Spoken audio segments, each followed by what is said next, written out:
Ladies and gentlemen, the legacy of ideas. Indeed, this is the 11th edition, which is being organized by the Defense Export Promotion Organization of Pakistan under the able patronage, of course, of the Ministry of Defense. The event itself will be managed by Badar Expo, and this year we have a lot of key and salient features that we'd like to share with you all. Ideas establish itself as an attractive and grand rendezvous to promote mutual understanding, trust, friendship and cooperation. In this regard, Pakistan's defense industry and vendor industry offer a great opportunity to the defense industry of the developed world.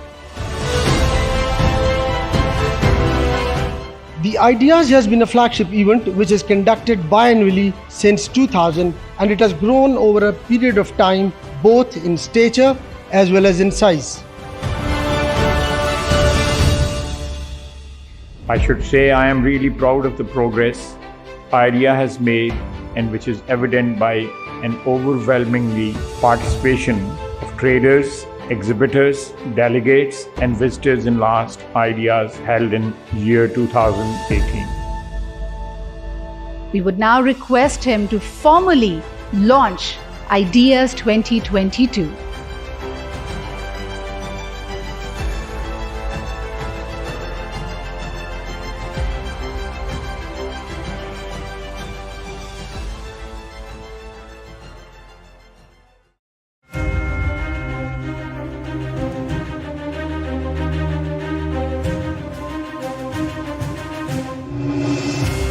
Self-reliance in defense is the single most important fundamental of strategic independence. The past 75 years have seen tremendous expansion and modernization of the defense sector. Defense Export Promotion Organization was established in the year 2000 as a cell in Joint Staff Headquarters. Since 2002, Depot functioned under the ambit of Ministry of Defense Production till being formally declared as its executive department in the year 2020. The prime objectives are promotion, facilitation and coordination for the sustained growth of the defense industries of Pakistan. Since then, Depot has established Pakistan pavilions in international defense exhibitions, held single-country exhibitions in Iraq for Pakistan defense production establishments, seminars and national exhibitions, namely SAVDEX, Rawal Expo and its virtual edition, while hosting international delegations every month. The Depot for the last 2 decades, likewise the public sector, has magnetized and facilitated the private sector defense industry through chambers of commerce to participate in inland as well as foreign defense exhibitions. In 2000, Depot organized a biennially held international defense exhibition and seminar, Ideas, at Karachi Expo Center, which brings global defense industry for synergistic interaction. Badar Expo Solutions since 2012 has been co-organizing Ideas with Depot. With 65 exhibitors in its first edition of 2000, Ideas has witnessed 8 times increase with 524 exhibitors from 45 countries and 3 times increase in the space booked in 2018. As a global rendezvous of innovation and excellence in air, land and maritime defense technologies, the 11th edition of Ideas 2022 will be an impressive display of defense industry prowess. Ideas Pakistan will be held from the 15th till the 18th of November 2022 at Karachi Expo Center. The 75 years of Pakistan's existence have been a continuous journey towards self-reliance and gaining expertise in defense production, aimed at encouraging indigenous design and development, innovation and manufacture of defense equipment in the country, thereby reducing dependency on imports in the long run. 2022 marks the 75th year of Pakistan's independence. In order to pay homage to struggle and sacrifices of our great forefathers and the undaunting resolve of the nation to achieve glory, the soft launch of Ideas 2022 is being held in sync with the Diamond Jubilee celebrations of Pakistan's independence.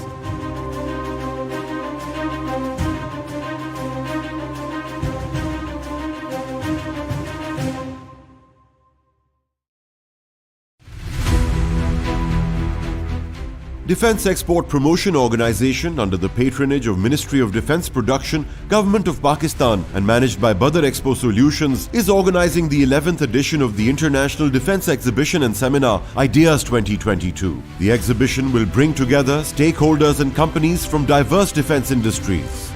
The 4-day exhibition will provide an opportunity for G2G, B2G and B2B interactions, joint ventures and investment in defence production sector. A strategic seminar will also be conducted during the exhibition in which eminent speakers, experts and reps from public and private sectors will share their views on artificial intelligence in defence market. Ideas will be held from the 15th till the 18th of November 2022 at Karachi Expo Centre.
Self-reliance in defence is the single most important fundamental of strategic independence. The past 75 years have seen tremendous expansion and modernization of the defence sector. Defence Export Promotion Organisation was established in the year 2000 as a cell in Joint Staff Headquarters. Since 2002, Depot functioned under the ambit of Ministry of Defence Production till being formally declared as its executive department in the year 2020. The prime objectives are promotion, facilitation and coordination for the sustained growth of the defence industries of Pakistan. Since then, Depot has established Pakistan pavilions in international defence exhibitions, held single-country exhibitions in Iraq for Pakistan defence production establishments, seminars and national exhibitions, namely SAVDEX, Rawal Expo and its virtual edition, while hosting international delegations every month. The Depot for the last 2 decades, likewise the public sector, has magnetized and facilitated the private sector defence industry through chambers of commerce to participate in inland as well as foreign defence exhibitions. In 2000, Depot organized a biennially held International Defence Exhibition and Seminar Ideas at Karachi Expo Centre, which brings global defence industry for synergistic interaction. Badar Expo Solutions since 2012 has been co-organizing Ideas with Depot. With 65 exhibitors in its first edition of 2000, Ideas has witnessed 8 times increase with 524 exhibitors from 45 countries and 3 times increase in the space booked in 2018. As a global rendezvous of innovation and excellence in air, land and maritime defense technologies, the 11th edition of IDEAS 2022 will be an impressive display of defense industry prowess. IDEAS Pakistan will be held from the 15th till the 18th of November 2022 at Karachi Expo Center. The 75 years of Pakistan's existence have been a continuous journey towards self-reliance and gaining expertise in defense production, aimed at encouraging indigenous design and development, innovation and manufacture of defense equipment in the country, thereby reducing dependency on imports in the long run. 2022 marks the 75th year of Pakistan's independence. In order to pay homage to struggle and sacrifices of our great forefathers and the undaunting resolve of the nation to achieve glory, the soft launch of IDEAS 2022 is being held in sync with the Diamond Jubilee celebrations of Pakistan's independence.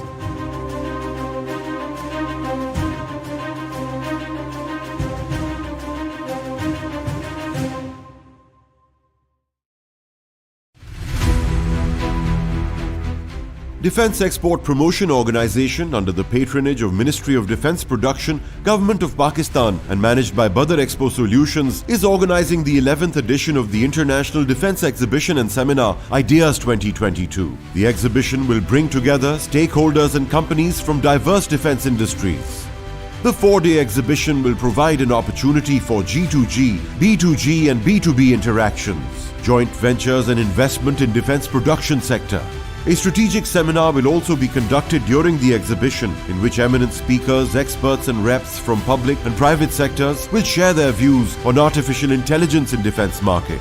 IDEAS will be held from the 15th till the 18th of November 2022 at Karachi Expo Center.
Ladies and gentlemen, the legacy of IDEAS. Indeed, this is the 11th edition, which is being organized by the Defense Export Promotion Organization of Pakistan under the able patronage, of course, of the Ministry of Defense. The event itself will be managed by Badar Expo, and this year we have a lot of key and salient features that we'd like to share with you all. IDEAS established itself as an attractive and grand rendezvous to promote mutual understanding, trust, friendship and cooperation. In this regard, Pakistan's defense industry and vendor industry offer a great opportunity to the defense industry of the developed world. The IDEAS has been a flagship event which is conducted biannually since 2000, and it has grown over a period of time both in stature as well as in size. I should say I am really proud of the progress 𝐈𝐃𝐄𝐒 has made, and which is evident by an overwhelmingly participation of traders, exhibitors, delegates and visitors in last 𝐈𝐃𝐄𝐒s held in year 2018. We would now request him to formally launch Ideas 2022.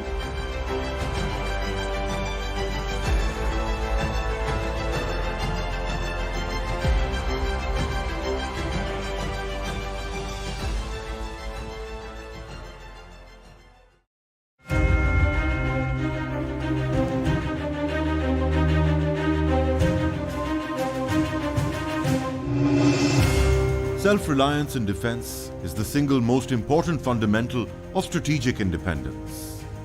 The past 75 years have seen tremendous expansion and modernization of the defense sector.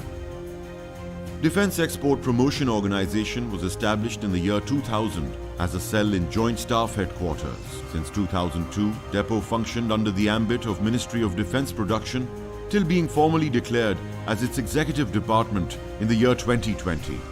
The prime objectives are promotion, facilitation and coordination for the sustained growth of the defense industries of Pakistan. Since then, Depot has established Pakistan pavilions in international defense exhibitions, held single-country exhibitions in Iraq for Pakistan defense production establishments, seminars and national exhibitions, namely SAVDEX, Rawal Expo and its virtual edition, while hosting international delegations every month. The Depot for the last 2 decades, likewise the public sector, has magnetized and facilitated the private sector defense industry through chambers of commerce to participate in inland as well as foreign defense exhibitions. In 2000, Depot organized a biennially held international defense exhibition and seminar, Ideas, at Karachi Expo Center, which brings global defense industry for synergistic interaction. Badar Expo Solutions since 2012 has been co-organizing Ideas with Depot. With 65 exhibitors in its first edition of 2000, Ideas has witnessed 8 times increase with 524 exhibitors from 45 countries and 3 times increase in the space booked in 2018. As a global rendezvous of innovation and excellence in air, land and maritime defense technologies, the 11th edition of Ideas 2022 will be an impressive display of defense industry prowess. Ideas Pakistan will be held from the 15th till the 18th of November 2022 at Karachi Expo Center. The 75 years of Pakistan's existence have been a continuous journey towards self-reliance and gaining expertise in defense production, aimed at encouraging indigenous design and development, innovation and manufacture of defense equipment in the country, thereby reducing dependency on imports in the long run. 2022 marks the 75th year of Pakistan's independence. In order to pay homage to struggle and sacrifices of our great forefathers and the undaunting resolve of the nation to achieve glory, the soft launch of Ideas 2022 is being held in sync with the Diamond Jubilee celebrations of Pakistan's independence.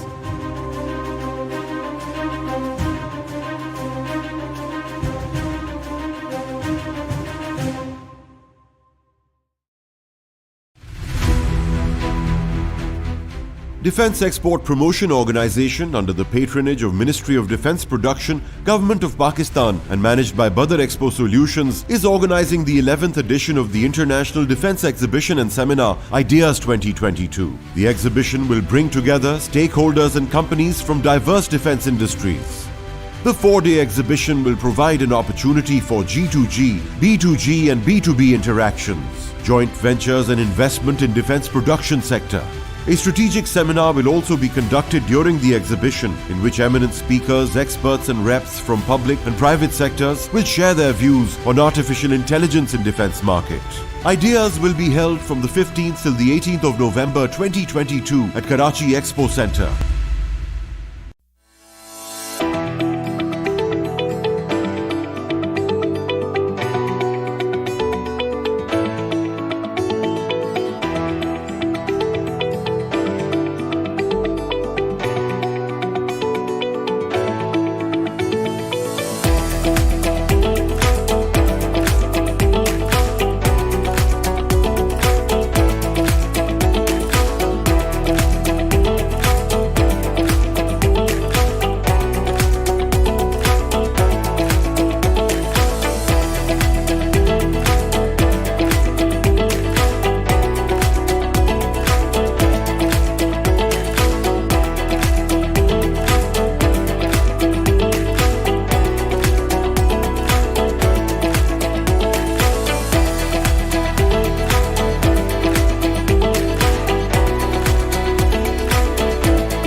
Ladies and gentlemen, the legacy of ideas. Indeed, this is the 11th edition, which is being organized by the Defense Export Promotion Organization of Pakistan under the able patronage, of course, of the Ministry of Defense.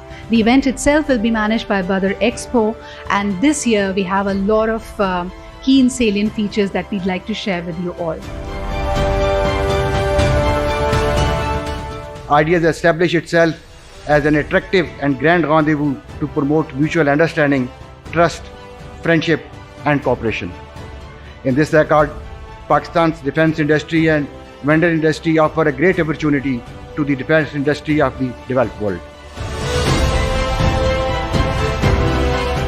The IDEAS has been a flagship event which is conducted biannually since 2000, and it has grown over a period of time both in stature as well as in size.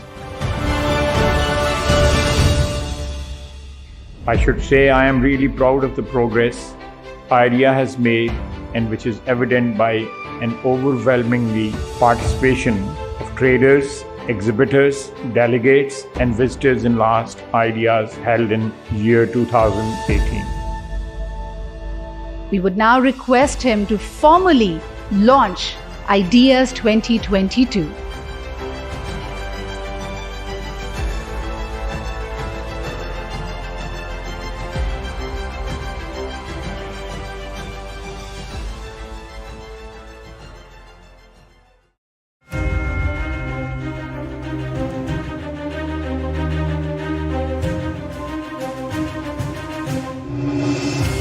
Self-reliance in defense is the single most important fundamental of strategic independence. The past 75 years have seen tremendous expansion and modernization of the defense sector. Defense Export Promotion Organization was established in the year 2000 as a cell in Joint Staff Headquarters. Since 2002, Depot functioned under the ambit of Ministry of Defense Production till being formally declared as its executive department in the year 2020. The prime objectives are promotion, facilitation and coordination for the sustained growth of the defense industries of Pakistan. Since then, Depot has established Pakistan pavilions in international defense exhibitions, held single-country exhibitions in Iraq for Pakistan defense production establishments, seminars and national exhibitions, namely SAVDEX, Rawal Expo and its virtual edition, while hosting international delegations every month. The Depot for the last 2 decades, likewise the public sector, has magnetized and facilitated the private sector defense industry through chambers of commerce to participate in inland as well as foreign defense exhibitions. In 2000, Depot organized a biennially held international defense exhibition and seminar, IDEAS, at Karachi Expo Center, which brings global defense industry for synergistic interaction. Badar Expo Solutions since 2012 has been co-organizing IDEAS with Depot. With 65 exhibitors in its first edition of 2000, IDEAS has witnessed 8 times increase with 524 exhibitors from 45 countries and 3 times increase in the space booked in 2018. As a global rendezvous of innovation and excellence in air, land and maritime defense technologies, the 11th edition of IDEAS 2022 will be an impressive display of defense industry prowess. IDEAS Pakistan will be held from the 15th till the 18th of November 2022 at Karachi Expo Center. The 75 years of Pakistan's existence have been a continuous journey towards self-reliance and gaining expertise in defense production, aimed at encouraging indigenous design and development, innovation and manufacture of defense equipment in the country, thereby reducing dependency on imports in the long run. 2022 marks the 75th year of Pakistan's independence. In order to pay homage to struggle and sacrifices of our great forefathers and the undaunting resolve of the nation to achieve glory, the soft launch of IDEAS 2022 is being held in sync with the Diamond Jubilee celebrations of Pakistan's independence.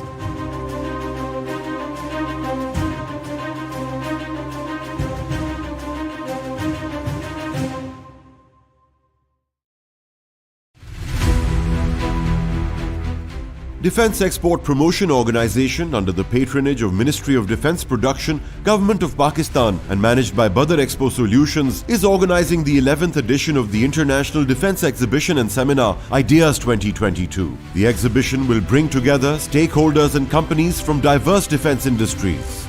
The 4-day exhibition will provide an opportunity for G2G, B2G and B2B interactions, joint ventures and investment in defence production sector. A strategic seminar will also be conducted during the exhibition, in which eminent speakers, experts and reps from public and private sectors will share their views on artificial intelligence in defence market. Ideas will be held from the 15th till the 18th of November 2022 at Karachi Expo Centre.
Ladies and gentlemen, the legacy of ideas. Indeed, this is the 11th edition, which is being organized by the Defence Export Promotion Organisation of Pakistan under the able patronage, of course, of the Ministry of Defence. The event itself will be managed by Badar Expo, and this year we have a lot of key and salient features that we'd like to share with you all. Ideas established itself as an attractive and grand rendezvous to promote mutual understanding, trust, friendship and cooperation. In this regard, Pakistan's defence industry and vendor industry offer a great opportunity to the defence industry of the developed world. The Ideas has been a flagship event which is conducted biannually since 2000, and it has grown over a period of time both in stature as well as in size. I should say I am really proud of the progress IDEA has made, and which is evident by an overwhelmingly participation of traders, exhibitors, delegates and visitors in last IDEAs held in year 2018. We would now request him to formally launch Ideas 2022.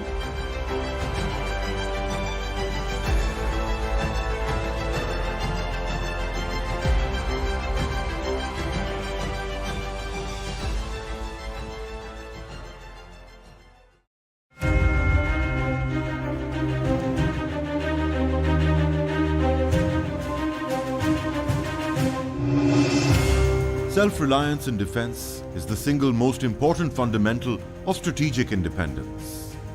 The past 75 years have seen tremendous expansion and modernization of the defence sector. Defence Export Promotion Organisation was established in the year 2000 as a cell in Joint Staff Headquarters. Since 2002, depot functioned under the ambit of Ministry of Defence Production till being formally declared as its executive department in the year 2020. The prime objectives are promotion, facilitation and coordination for the sustained growth of the defence industries of Pakistan.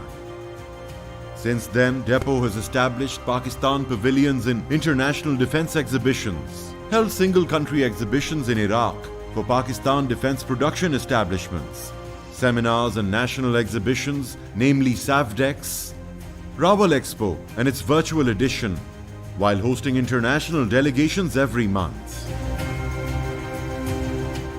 The Depot for the last 2 decades, likewise the public sector, has magnetized and facilitated the private sector defense industry through chambers of commerce to participate in inland as well as foreign defense exhibitions. In 2000, Depot organized a biennially held international defense exhibition and seminar, Ideas, at Karachi Expo Center, which brings global defense industry for synergistic interaction.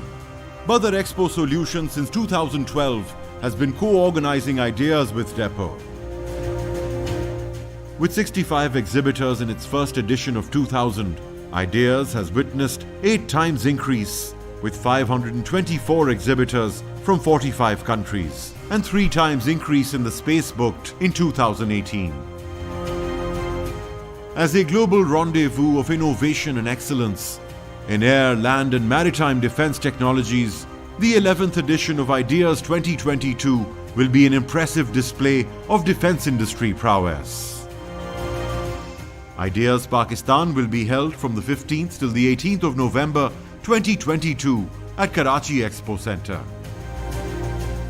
The 75 years of Pakistan's existence have been a continuous journey towards self-reliance and gaining expertise in defense production, aimed at encouraging indigenous design and development, innovation and manufacture of defense equipment in the country, thereby reducing dependency on imports in the long run. 2022 marks the 75th year of Pakistan's independence.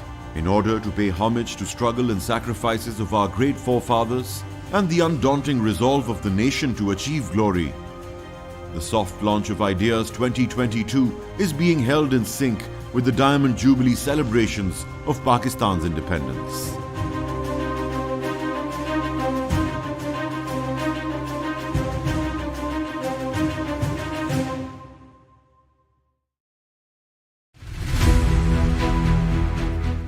Defense Export Promotion Organization under the patronage of Ministry of Defense Production, Government of Pakistan and managed by Badar Expo Solutions is organizing the 11th edition of the International Defense Exhibition and Seminar Ideas 2022. The exhibition will bring together stakeholders and companies from diverse defense industries.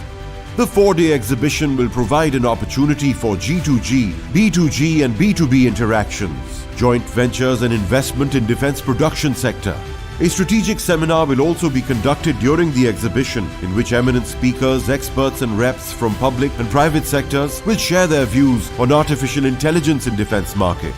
Ideas will be held from the 15th till the 18th of November 2022 at Karachi Expo Center.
फिर दरख्वास्त करूंगा कि अपनी अपनी नशिस्तों में तशरीफ रखें। हम कुछ ही देर बाद ये प्रोग्राम शुरू करेंगे। आपके ताउन का बहुत बहुत शुक्रिया।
Self-reliance in defense is the single most important fundamental of strategic independence.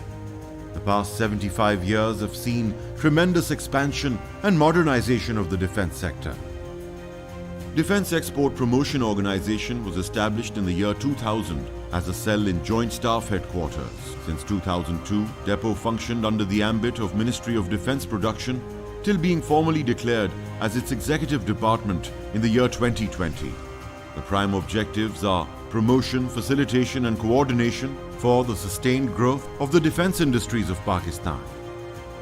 Since then, Depot has established Pakistan pavilions in international defense exhibitions, held single-country exhibitions in Iraq for Pakistan defense production establishments, seminars and national exhibitions, namely SAVDEX, Rawal Expo and its virtual edition, while hosting international delegations every month. The Depot for the last 2 decades, likewise the public sector, has magnetized and facilitated the private sector defense industry through chambers of commerce to participate in inland as well as foreign defense exhibitions. In 2000, Depot organized a biennially held international defense exhibition and seminar, Ideas, at Karachi Expo Center, which brings global defense industry for synergistic interaction. Badar Expo Solutions since 2012 has been co-organizing Ideas with Depot. With 65 exhibitors in its first edition of 2000, Ideas has witnessed 8 times increase with 524 exhibitors. Thank you very much for your cooperation. ख़वातीन व हज़रात, अस्सलाम वालेकुम। एक मरतबा फिर आपसे दरख्वास्त करूँगा कि अपनी अपनी नशिस्तों पे तशरीफ़ रखें। हम कुछ ही देर बाद ये प्रोग्राम शुरू करेंगे। आपके ताउन का बहुत बहुत शुक्रिया।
self-reliance in defense is the single most important fundamental of strategic independence. The past 75 years have seen tremendous expansion and modernization of the defense sector. Defense Export Promotion Organization was established in the year 2000 as a cell in Joint Staff Headquarters. Since 2002, Depot functioned under the ambit of Ministry of Defense Production till being formally declared as its executive department in the year 2020. The prime objectives are promotion, facilitation and coordination for the sustained growth of the defense industries of Pakistan. Since then, Depot has established Pakistan pavilions in international defense exhibitions, held single-country exhibitions in Iraq for Pakistan defense production establishments, seminars and national exhibitions, namely SAVDEX, Expo and its virtual edition, while hosting international delegations every month. The Depot for the last 2 decades, likewise the public sector, has magnetized and facilitated the private sector defense industry through chambers of commerce to participate in inland as well as foreign defense exhibitions. In 2000, Depot organized a biennially held international defense exhibition and seminar, Ideas, at Karachi Expo Center, which brings global defense industry for synergistic interaction. Badar Expo Solutions since 2012 has been co-organizing Ideas with Depot. With 65 exhibitors in its first edition of 2000, Ideas has witnessed 8 times increase with 524 exhibitors from 45 countries and 3 times increase in the space booked in 2018. As a global rendezvous of innovation and excellence in air, land and maritime defense,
Self-reliance in defense is the single most important fundamental of strategic independence. The past 75 years have seen tremendous expansion and modernization of the defense sector. May I kindly request all of you to be seated as the chief guest will be arriving shortly and will be starting the program. Good Assalamu morning, alaikum. ladies and gentlemen, excellencies, ladies and gentlemen. May I request you to kindly be seated as we are about to begin our program. Ushers, if you can kindly guide our distinguished participants, delegates and excellencies to their designated seats and rows. May I request everyone to kindly be seated as we are about to begin our program. अस्सलामु अलैकुम ख़वातीन और हज़रात, आपसे मोदबाना गुजारिश है कि अपनी अपनी नशिस्तों पे तशरीफ़ रखें, क्योंकि मेहमान ख़ुसूसी कुछ ही लम्हात बाद तशरीफ़ लाएंगे और हम ये प्रोग्राम शुरू करेंगे। आपके ताउन का बहुत बहुत शुक्रिया।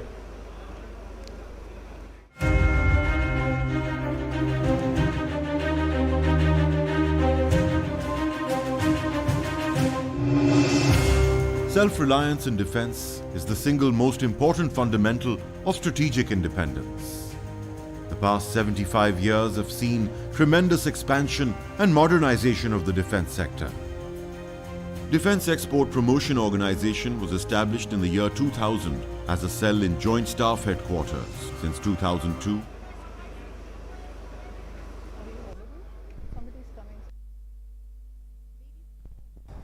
Ladies and gentlemen, the Honorable Chief Guest, the Federal Minister for Foreign Affairs, 𝐵𝐵𝐿 Bhutto Zardari Sahab, has already entered the venue. May I request you all to kindly be seated as we are about to begin our program.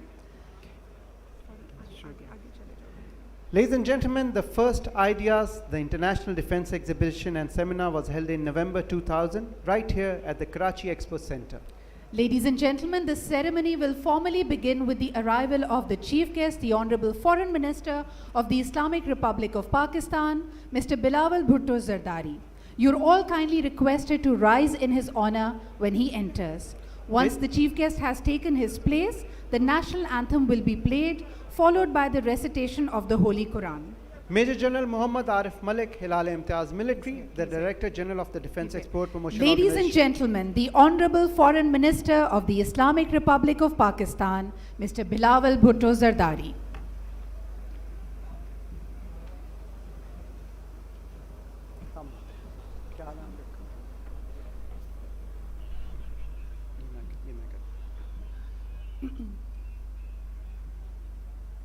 Ladies and gentlemen, the national anthem of Pakistan.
Ladies and gentlemen, this flag of the crescent and the star, let it be a symbol of our progress and excellence. Bishak. Honorable Foreign Minister, Islamic Republic of Pakistan, Mr. 𝐵𝐿 Bhutto Zardari, Federal Minister for Defense Production, Chief Minister Sindh, Chief of Naval Staff, Excellencies, General Officers, Parliamentarians, foreign dignitaries, government officials, respected ladies and gentlemen, Assalamu alaikum and good morning. On behalf of Director General Defense Export Promotion Organization, Farooq Hassan and Sidra Iqbal would like to formally welcome each one of you to the 11th edition of International Defense Exhibition and Seminar, IDEAS 2022. We would like to begin today's proceedings with the recitation of the Holy Quran. أعوذ بالله من الشيطان الرجيم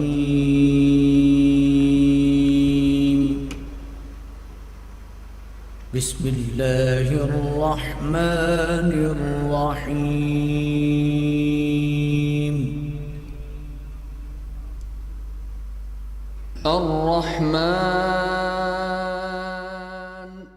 علم القرآن خلق الإنسان علمه البيان الشمس والقمر بحسبان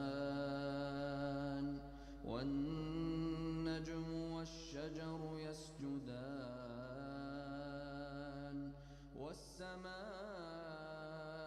رفعها ووضع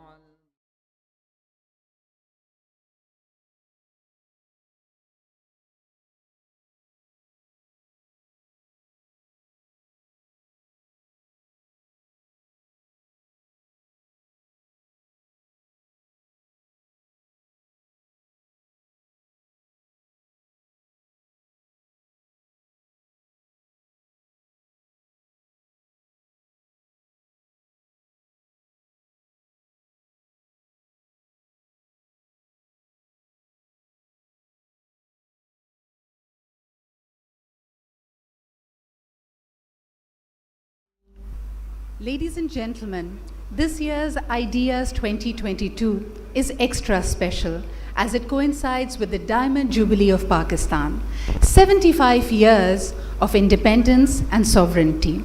But today, as we look at the world, there is an increasingly complex security environment possessing multifaceted threats to national security and stability. There are visible changes in the established security paradigm, and therefore the world needs greater cooperation and collaboration at the regional and extra-regional levels. Ladies and gentlemen, the International Defense Exhibition and Seminar is a flagship biennial event organized by the Defense Export Promotion Organization under the auspice of the Ministry of Defense Production, Pakistan. Since its inception in the year 2000, IDEAS has exponentially evolved and claimed its place as one of the most significant global congregation of defense manufacturers, entrepreneurs, research and development specialists, financial experts, and of course, top-level global policy makers. At the heart of this global appeal that positions IDEAS as knowledge-sharing platform is its core vision and value statement, which is Arms for Peace. Ladies and gentlemen, Arms for Peace truly reflects Pakistan's principled stance of peace within and peace outside. It is all about encompassing the alternative perspectives and policy choices, interactive deliberations so that we can work towards the global peace and stabilities. These are informed and insightful views that buy in the world to the Pakistani perspective of reiterating the country's commitment to global peace, stability, and cooperation. Today, Alhamdulillah, as we celebrate the Diamond Jubilee of Pakistan, we are honored to open the 11th edition of this exhibition, IDEAS 2022. We continue to gain strength and momentum to positively impact global and regional peace. We are honored to have chiefs of defense forces of various countries, which itself testifies the importance of this event. as the greatest minds in military strategy and perspective gather here in Karachi today, and we open the doors to IDS 2022. Ladies and gentlemen, I would now like to take this opportunity of inviting Major General Muhammad Arif Malik, 𝐏𝐿𝐃𝐒 Military, the Director General of the Defense Export Promotion Organization, for his welcome address. Ladies and gentlemen, please welcome Major General Muhammad Arif Malik, 𝐏𝐿𝐃𝐒 Military.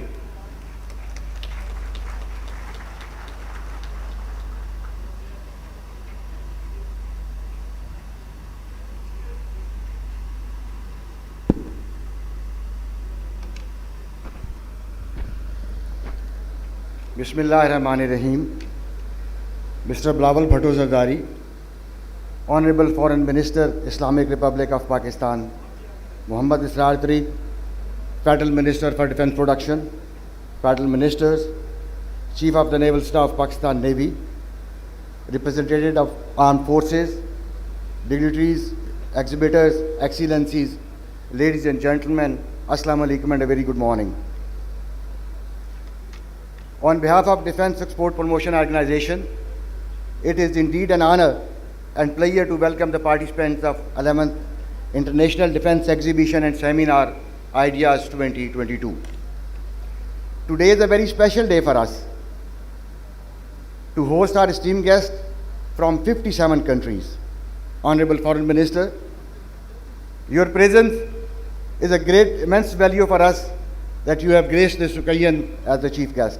Your presence indeed reflects your keen patronage to our efforts in organizing IDEAS, and it's a source of inspiration for us. Distinguished guests, Pakistan defense industry is not only the force behind our armed forces, but also an instrument of national sovereignty and important socio-economic component of the country. Its progressive evolution has opened the new era of technological advancement, resulting into international market for quality products. Through mutual partnership, joint venture Pakistan industry today's offer wide areas of cooperation and collaboration. In this regard, I will proudly say that with the continuous assistance of the Government of Pakistan, DAPO is supporting export of defense industry and services through promotion, facilitation and coordination. Ladies and gentlemen, the other aspect of the development of defense industry is the vital role of the private sector or small and medium enterprises called as SMEs. According to one estimate, 90% of the business and half or more of the export is because of the private industry called SMEs, and it generates employment opportunities for approximately 70% of the labor force. Hence, it is no surprise that globally SMEs are an indispensable part of the major industrial sectors. In this regard, our SMEs operating in defense production possesses tremendous potential which, if capitalized, can generate rich dividend for the country. Ladies and gentlemen, International Defense Exhibition and Seminar is a flagship event of the DAPO, which is organized biennially for the latest technological demonstration of the national and international defense industry. The exhibition is now regarded as one of the international rendezvous for enterprise, research and development specialists, financial experts, top-level policy makers to promote cooperation, knowledge sharing and support venture in the field of defense production and security.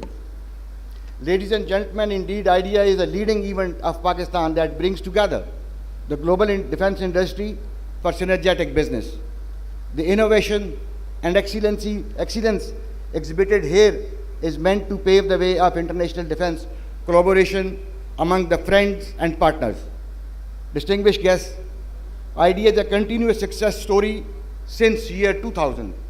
I am glad to share that IDEAS 2022 has surpassed all previous landmarks in terms of space booking, exhibitor and visiting delegates to Pakistan. It is evident from the fact that Karachi Expo Center has been booked to its full capacity with more than 300 exhibitors from 32 countries.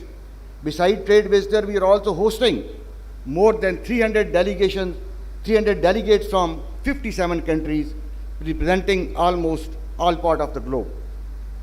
Besides this, the initiative of Ideas 2022 includes the creation of extra space by establishing the new stalls to accommodate overwhelming participation from the national and international exhibitors. Ideas Karachi show is specifically organized for the people of Karachi at Nishane Pakistan Sea View. Pakistan Postal Services has issued an elegant commemorative postage stamp on 14th of August 2022, specially marking the holding of 11th edition of IDEA in 75th year of independence of Pakistan. The hospitality, culture, warmth of Pakistani culture will be demonstrated during various receptions in the honor of the dignitaries who are visiting Pakistan.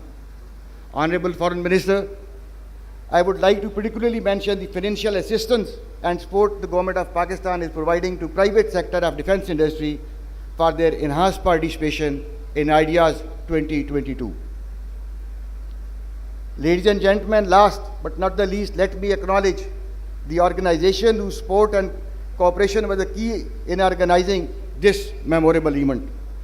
I would like to thank the Ministry of Defence Production, Armed Forces of Pakistan, especially the Headquarters 5 Corps, Chief Minister of Sindh, Trade Development Authority of Pakistan, Defence Industry, the Sindh Rangers, Karachi Police, Karachi Metropolitan Corporation for their vivid support and contribution towards creating an enabling environment for the successful of this event.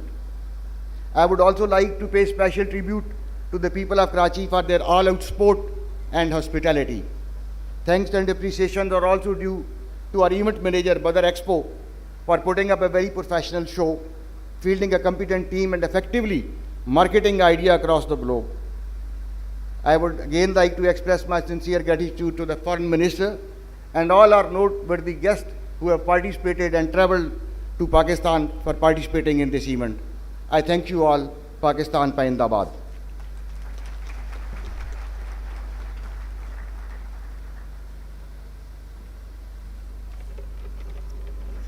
Thank you very much, sir. That was Major General Muhammad Arif Malik, 𝐼𝐃𝐄𝐒 Military, Director General Defence Export Promotion Organization.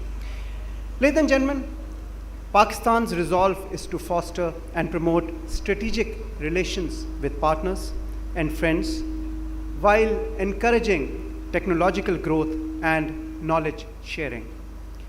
Pakistan, being a responsible state, is always committed to play its role for international peace, stability, and order. Pakistan's defense industry has now reached that level of quality and reliability wherein its products are competing at the international defense market. I would now like to request the Minister Defense Production, Mr. Mohammad Israr Tareen, to please come up and say a few words.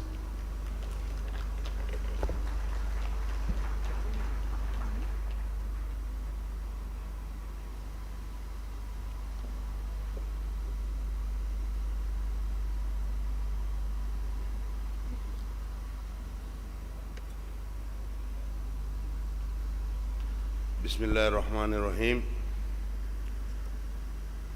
Honorable Bilawal Bhutto Zardari, Honorable Foreign Minister, Islamic Republic of Pakistan, Federal and Provincial Ministers, Chairman Joint Chief of Staff Committee, Services Chiefs, Senior Civil Military Delegates, Chairman and Chief Executive of National and International Defense Exhibitors, OEMs,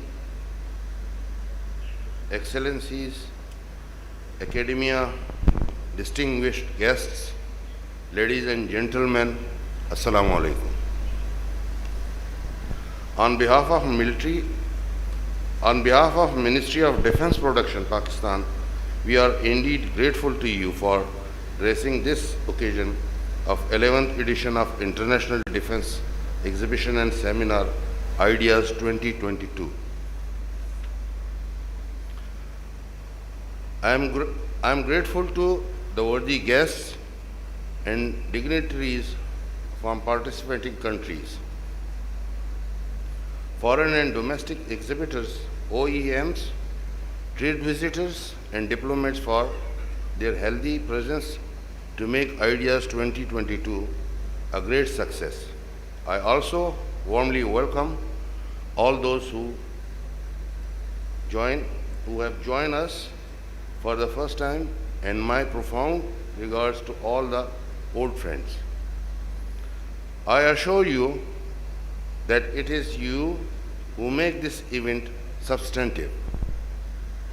Distinguished guests, the development of indigenous and internationally competitive defense industry is always a strategic interest of any nation. Today, it is regarded as one of the major business in the world, alone accounting for approximately 2.2% of global GDP. On the other hand, globalization of defense industry has also changed the geography of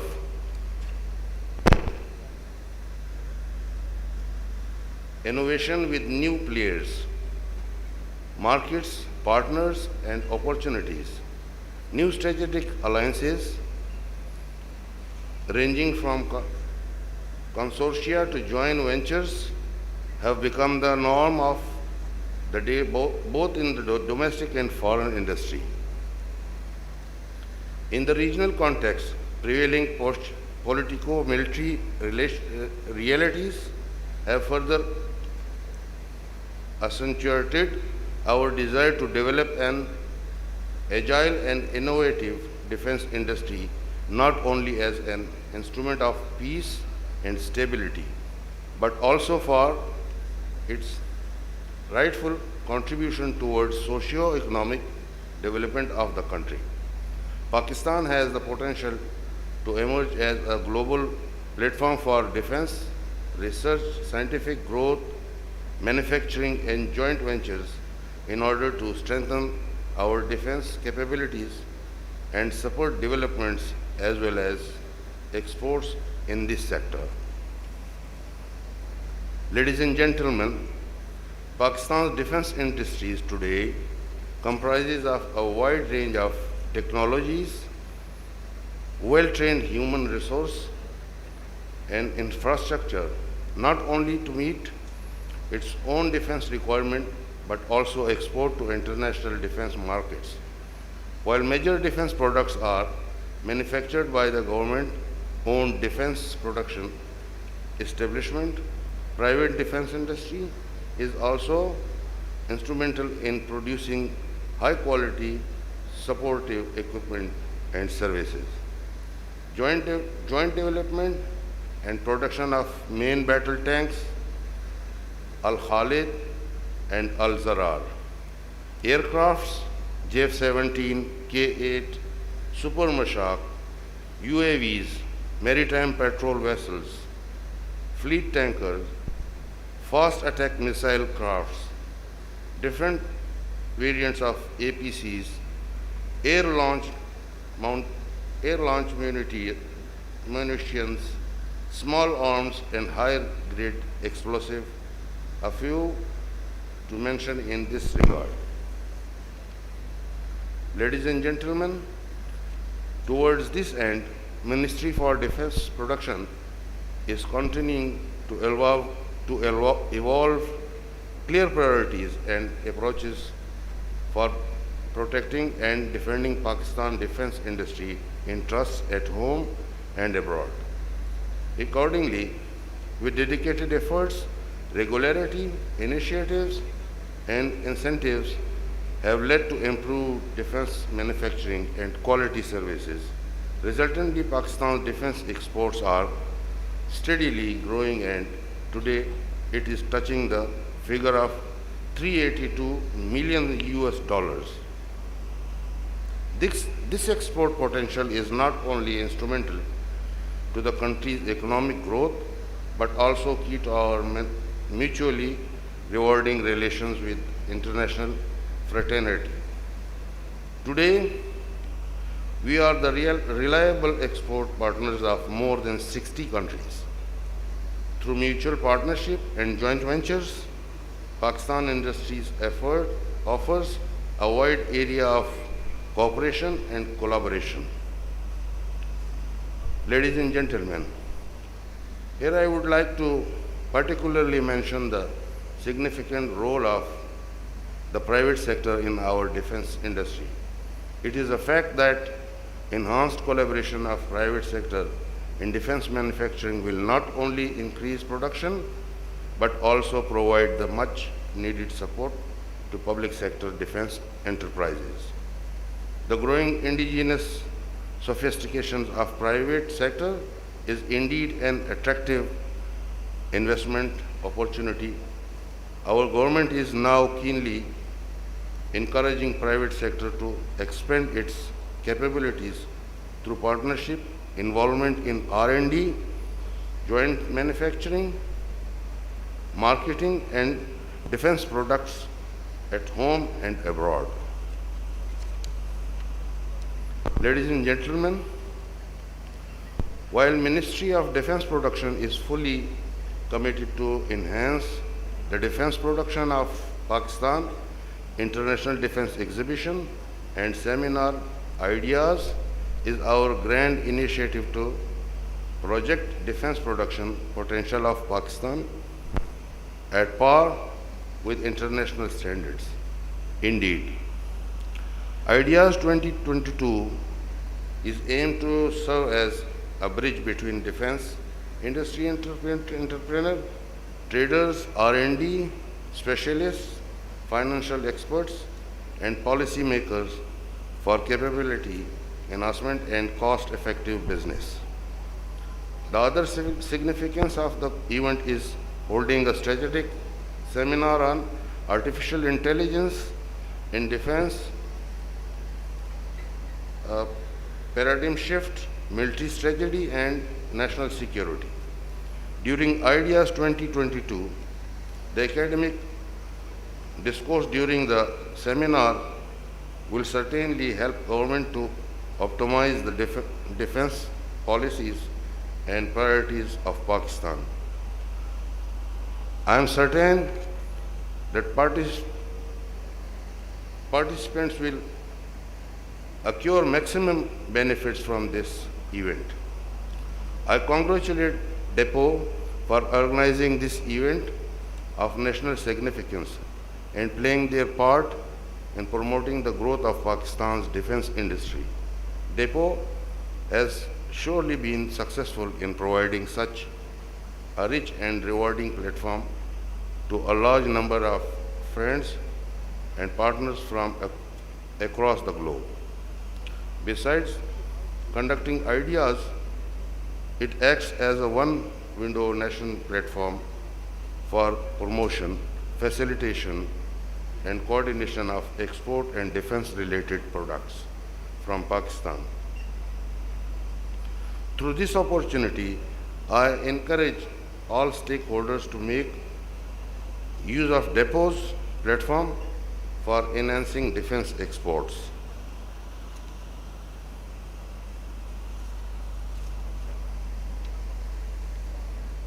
My special gratitude for federal and provincial ministers, Pakistan's armed forces, law enforcement agencies, Karachi Metropolitan Corporation, and Government of Sindh, who rendered their all-out support to make this event a great success.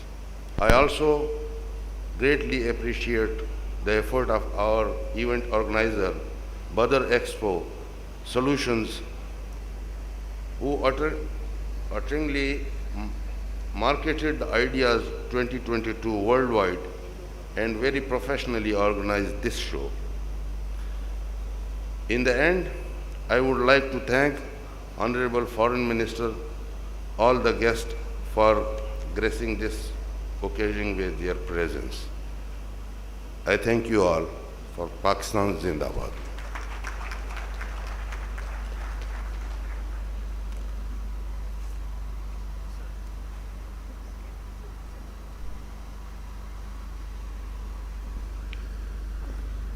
Ladies and gentlemen, that was Mr. Mohammad Israr Tareen, the Federal Minister for Defense Production. And indeed, once again, we'd like to welcome all the delegates and participants from 57 different countries. Your presence here, of course, is a testimony that the world is committed to global peace. All the wars that we have fought, all the conflicts that we have averted, all our technologies and combined imagination should help in weaving us into one large indifferent commune. And this particular conference, this particular exhibition and the seminar, the interactions will go a long way in deepening our commitment to the global peace. Ladies and gentlemen, may I apprise you that the first exhibition of Ideas 2000, there were 125 Pakistani and foreign defense companies who participated, and we hosted about 35 delegations from 20 countries around the world. But this year, Alhamdulillah, by the grace of God, we can proudly claim participation of 500 plus Pakistani and foreign exhibitors for Ideas 2022, and we are also honored to host more than 300 delegates from around 57 countries internationally. That's a big achievement for Pakistan. And International Defense and Exhibition and Seminar is an iconic platform for showcasing latest defense technology innovations, and Pakistan has taken the lead in this. Absolutely, Farooq, and an integral part of this flagship event is, of course, the seminar. This year at Ideas 2022, we have a very forthcoming and timely theme, that is Artificial Intelligence in Defense, a paradigm shift in military strategy and defense. Ladies and gentlemen, the last time Ideas, the 10th edition of Ideas discussed the hybrid warfare, how the face of conflict and war around the world is changing. And with the new modern technologies, this goes a long way in, of course, the safekeeping and conflict aversion of the world. This year, once again, we'll bring together alternative perspectives of Pakistani and international subject experts, interactive deliberations, and informed and insightful views will bring people closer. And Sidra, may I also mention that Pakistan Postal Services has issued a special commemorative postal stamp basically to complement the holding of this very, very special event of Ideas 2022, which is coinciding with the Diamond Jubilee of Pakistan, the 75th year celebrations of Pakistan. Absolutely, Farooq. And now, as we head towards the formal inauguration of Ideas 2022, first and foremost, may I request our distinguished guests and dignitaries in the first row to kindly rise and participate in the ribbon-cutting ceremony that will formally open Ideas 2022. I must also apprise you that this ribbon is specially designed as a keepsake. Just as Farooq was mentioning the commemorative postage stamp, this goes with you to remind you of the 11th edition of the International Defense Exhibition and Seminar 2022 here in Karachi. May I once again request our distinguished guests in the front row to kindly rise and participate in this ribbon-cutting ceremony. It will be simultaneously done with the other part of our inauguration. Yes, Siddha, definitely. I would now like to request the chief guest to formally inaugurate Ideas 2022 by moving towards the kiosk, and I would request the head table delegation also to accompany him. And there at the kiosk, he would be pressing a button to formally inaugurate Ideas 2022. May I request the Honorable Foreign Minister, Mr. Bilawal Bhutto Zardari, to do the honors. Ladies and gentlemen, 500 participants, 57 different countries. Ideas is now set to open doors for the world. The Chief Minister Sen, the Federal Minister for Defense Production, and the DG Depot is accompanying the chief guest, the Honorable Foreign Minister of Pakistan, Mr. Bilawal Bhutto Zardari. And we are waiting for the countdown now.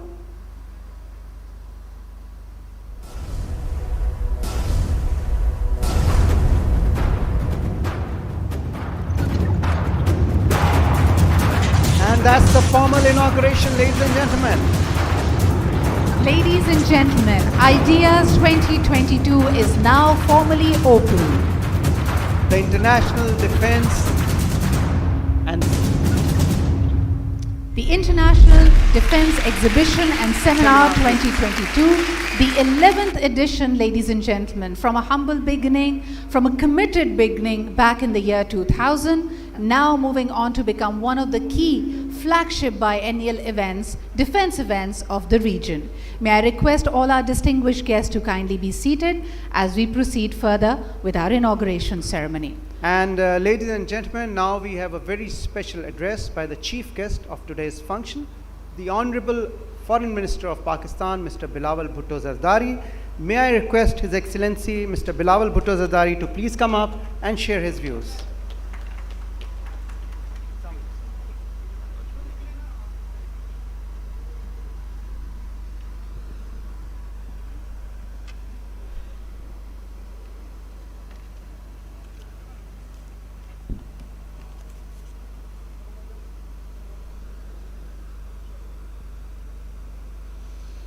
Bismillah ar-Rahman ar-Rahim.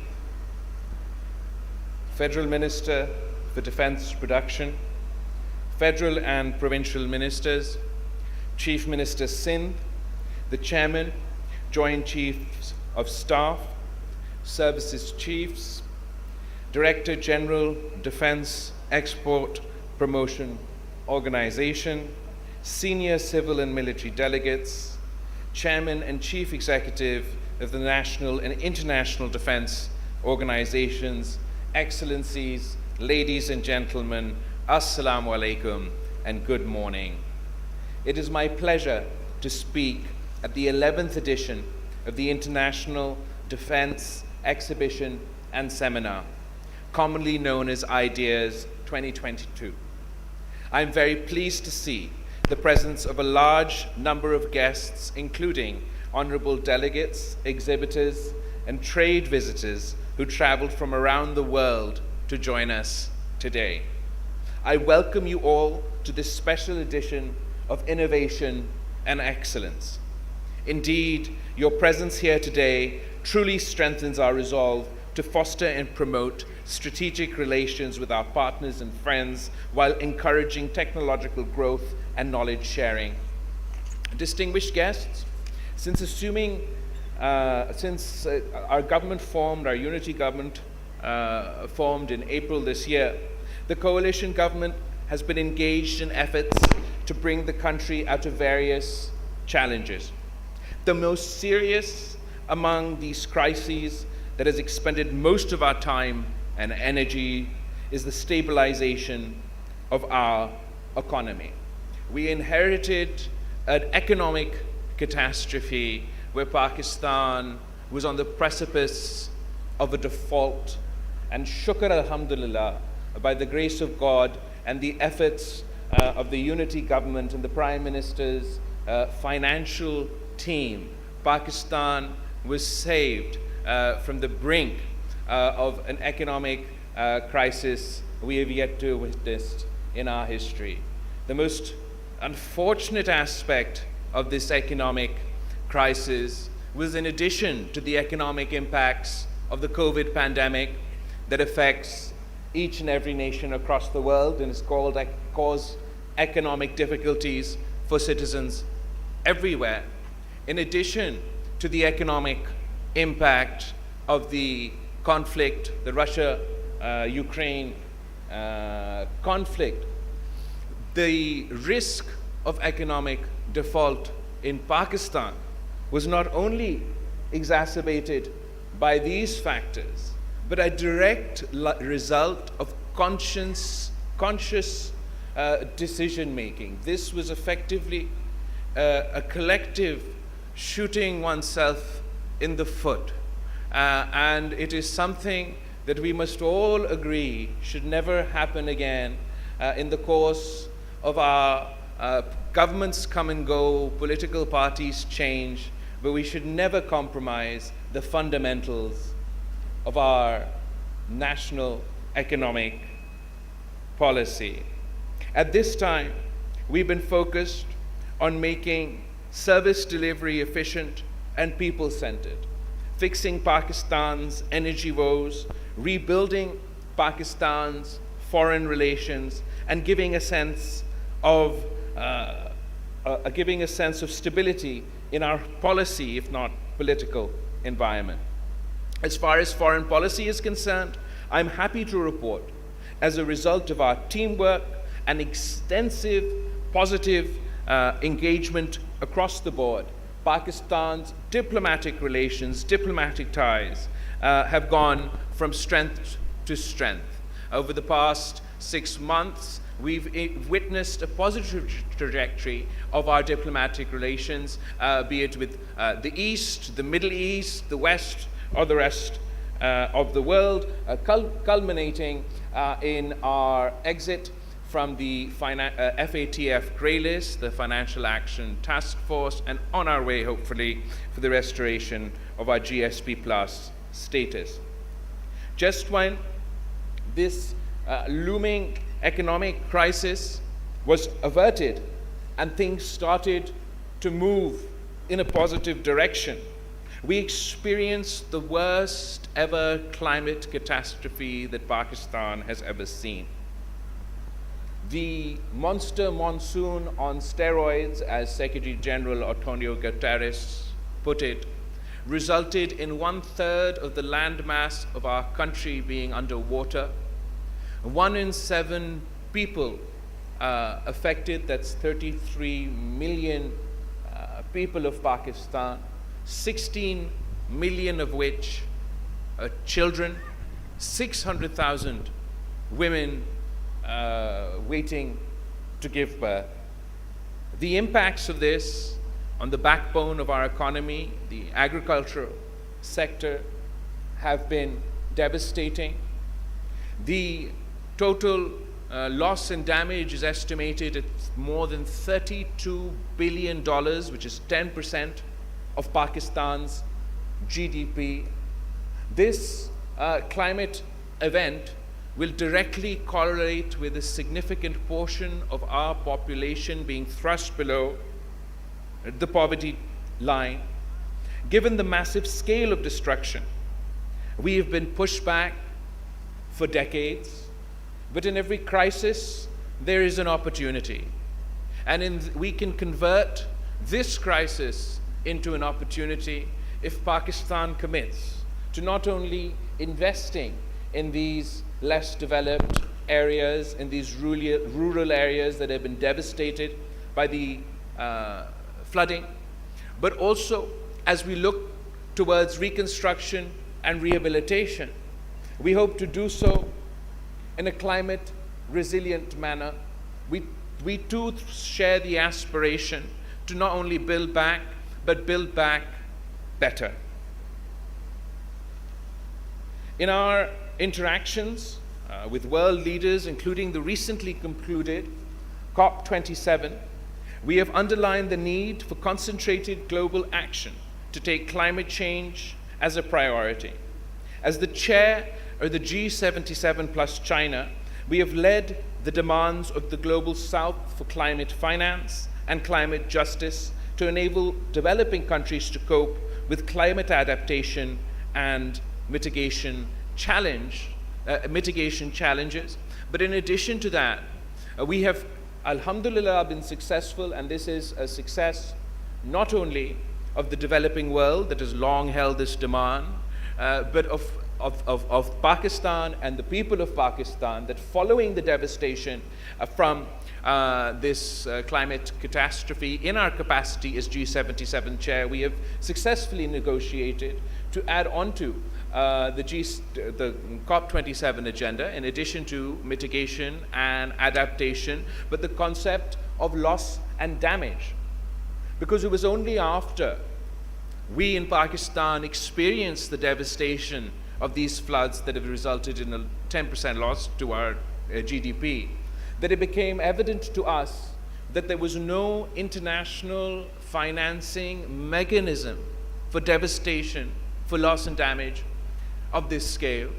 And it was after our own experience that we joined the many countries that have long been demanding that loss and damage be added to the COP and global agenda. And we hope, if it was too late for the people of Pakistan to benefit, the lack of such an institution, that the next country, the next developing country to be affected will be able to benefit from an internationally agreed upon mechanism for financing loss and damage. There should be no doubt in anyone's mind about the potential of climate change to reverse all endeavors for sustainable development goals. Climate change is one of the most national security threats that can ignite and deepen conflicts. And as we have witnessed, Pakistan is now ground zero for climate-induced disasters and must prepare for the challenges associated. Ladies and gentlemen, today the increasingly complex security environment poses multifaceted threats to national security and stability of the countries. With rapid advancement in technologies and proliferation of related knowledge, we are experiencing a visible change in the established security paradigm. In today's globalized world, the national security has emerged as a dynamic concept that is as much economic, political, social, and institutional as it is military and strategic in nature. In an age of fake news and disinformation, the threats to national security have increased manifold. The specter of rising global food and energy prices is putting immense strain on national cohesion and unity, thus deepening internal fault lines. It is our considered opinion that the best way to safeguard and strengthen national security is to achieve economic self-reliance, rebuild and strengthen political institutions, deliver the 21st century governance that is demanded and required, ensure rule of law, and put the people at the center of public policy. This requires a much needed reset in our thinking, as well as the way we conduct the business of the state. Internal consolidation can alone enable our nation to secure its core economic, foreign policy, and security interests. And in order to do so, each institutional must function within not only their constitutional domain, but with a primary focus on their objective, on their national goal. For example, I am a politician, I am a parliamentarian, and I represent my constituency in Parliament. My job is to be answerable to Parliament, to be present in Parliament, and rather than lashing it out with my political opponents on the streets or in the public arena, we have created this forum where all people of Pakistan can be represented, where our exchange of ideas, our debate should lead to the addressing of issues of national importance through consensus, so we can move beyond our consistent state of flux and focus on the priorities of our nation. Distinguished audiences, the new technologies led by this revolution in the field of artificial intelligence are playing a vital role in confronting various security challenges. In my view, the responsible use of technology advancement can make the world a better and safer place. Pakistan, being a responsible state, is always committed to play its role for international peace, stability, and order. Reciprocity, mutual interests, and international norms are the guiding principles that govern Pakistan's relations and the bilateral and multilateral levels. In the regional context, the transformation of South Asian geostrategic environment has further accentuated the importance of this region in world affairs. Resultantly, regional cooperation and active engagement of regional and global players has become imperative, particularly to achieve regional peace, security, and social economic development. On the other hand, instability and turmoil that has beset our region for many decades also needs a firm and coordinated response by all stakeholders. We believe in meaningful dialogue on the basis of equality, not only to resolve bilateral issues, but also to unpack the immense economic potential of our region. It is here that the peaceful resolution of the long-standing occupied Jammu and Kashmir issue is, in light of the UN resolutions and aspirations of the Kashmiris, is central to establishment of sustainable peace in South Asia. Distinguished guests, it is heartening to note that Pakistan's defense industry has now achieved a good level of quality and reliability, wherein its products are comfortably competing in the international defense market. Though Pakistan is now exporting some high-tech defense products to more than 60 countries, yet the volume of exports, in my opinion, is not commensurate to our actual and true potential. A crucial factor in this context has been the limited involvement of the private sector in defense production and export activities. In addition, relatively less attention has been paid to academia industry interface and in the involvement of R&D organizations, which has curtailed the competitiveness of certain sectors of this industry. In order to achieve this objective, I will stress upon the integration of public-private defense industry to achieve maximum results. New ideas and the entrepreneurial and management skills of the private sector need to be co-opted with public sector defense industry. The potential of academia and R&D organizations needs to be incorporated with the defense industry for more efficiency as well as volume to our defense production exports. Our government, ladies and gentlemen, will continue to promote a business-friendly environment for investments in human capital and professional development in the demand-driven industry. The unity government is also committed to deliver an industrial strategy that contributes to growth and employment and encourages small and medium enterprises to come forward and join hands for the development of our defense industry. In this regard, I look forward to the Ministry of Defense Production's formulation of a clear policy framework to integrate the whole potential of Pakistan's defense industry.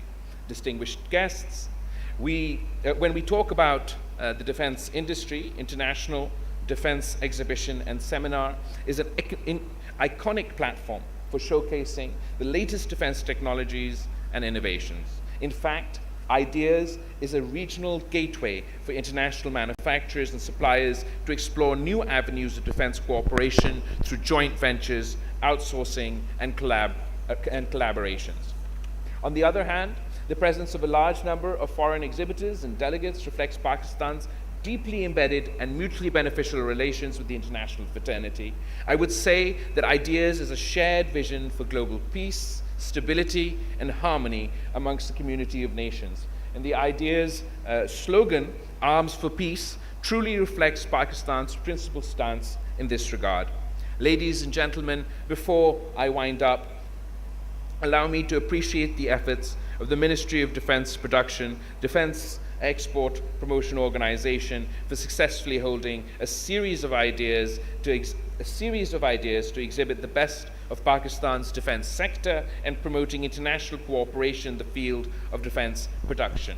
I applaud the continuous support of the federal and provincial ministers, the Pakistan Armed Forces, law enforcement agencies, and the government of Sindh for the successful conduct of this mega event. I am also very pleased to know that the Pakistan Postal Services has issued a commemorative postage stamp to complement the holding of this very special edition of IDEAS 2022 in the 75th year of the independence of Pakistan, and I am positive that this landmark event will achieve more progress in the years to come. I thank you all. Pakistan Zindabad.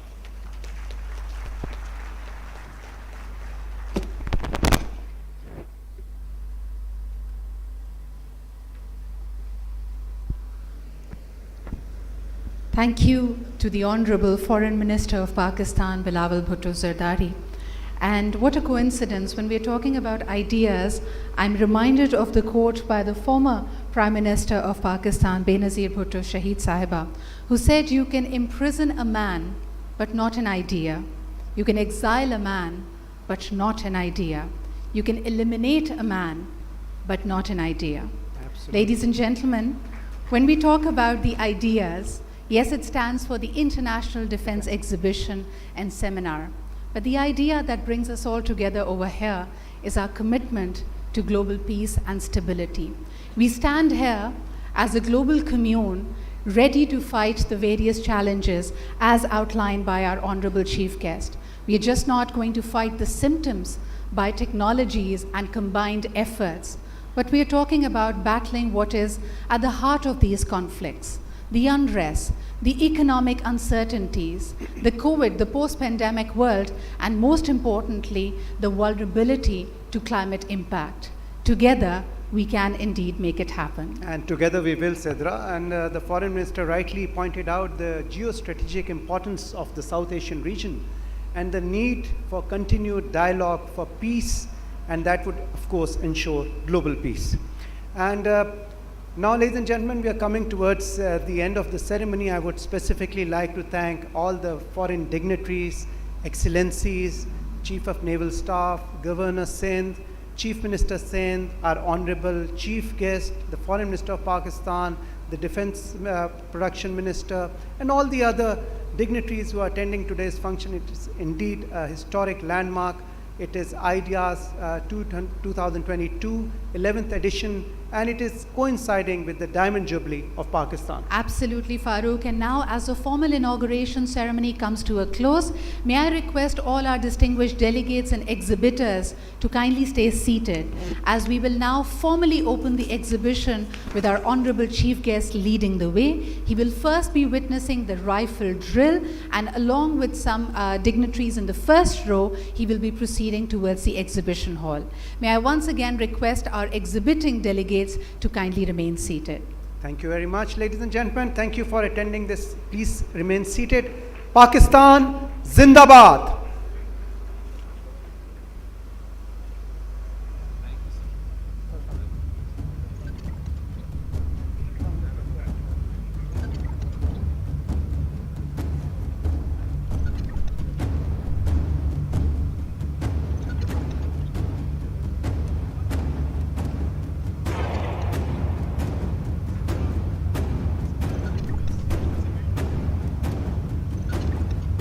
May I request the exhibitors to kindly use gate number 2, exit number 2, to proceed towards the exhibition halls. The exhibitors to use gate number 2 to proceed to the halls. Thank you very much.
Self-reliance in defense is the single most important fundamental of strategic independence.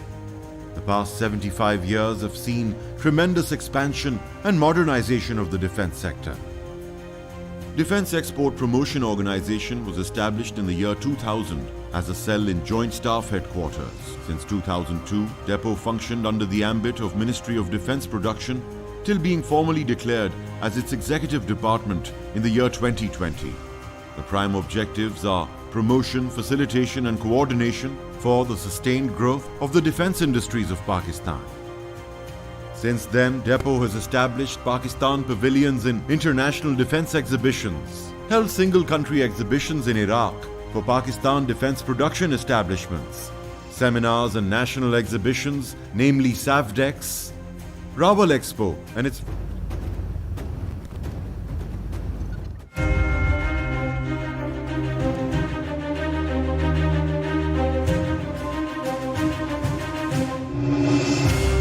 self-reliance.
Infrastructure बन गई।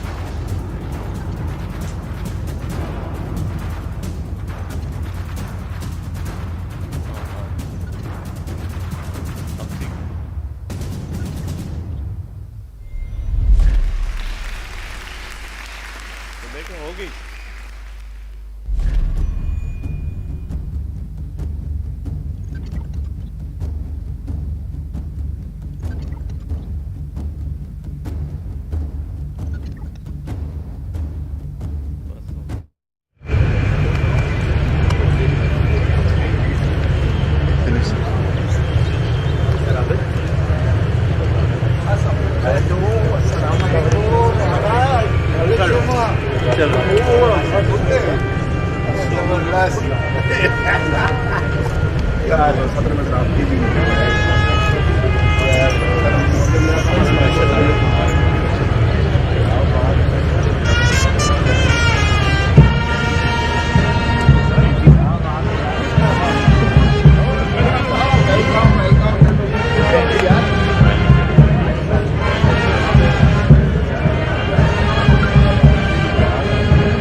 नहीं ख़त्म हो गया, ये ख़त्म हो गया, बट तस्वीरें चल रही, हो गया ख़त्म।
Ideas 2022 take place in the reception party at 12 p.m.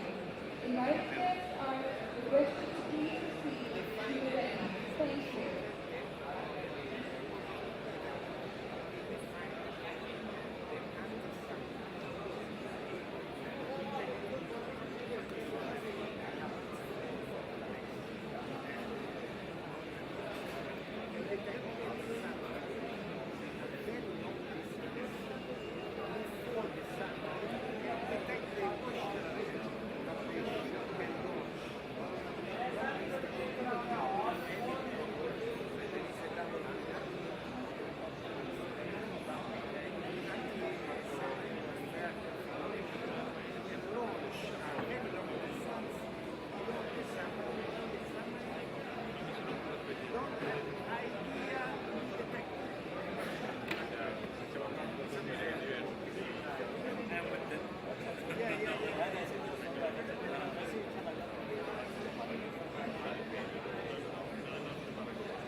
Bismillahirrahmanirrahim. It's a matter of immense pleasure for Yubil Amin to be a part of Ideas 2022 as an official banking partner.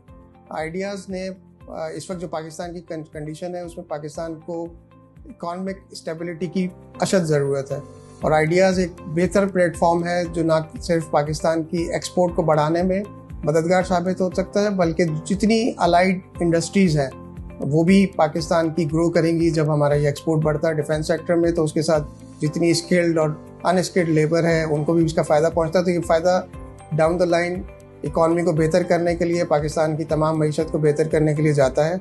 ये एक बड़ी वजह है कि यूबीएल ने इस दफ़ा collaboration किया है आइडियाज़ के साथ और हम इस चीज़ को इस तरह से देख रहे हैं कि ये पाकिस्तान की मईशत को मजबूत करने में एक बेहतर अमल साबित होगा इंशाल्लाह।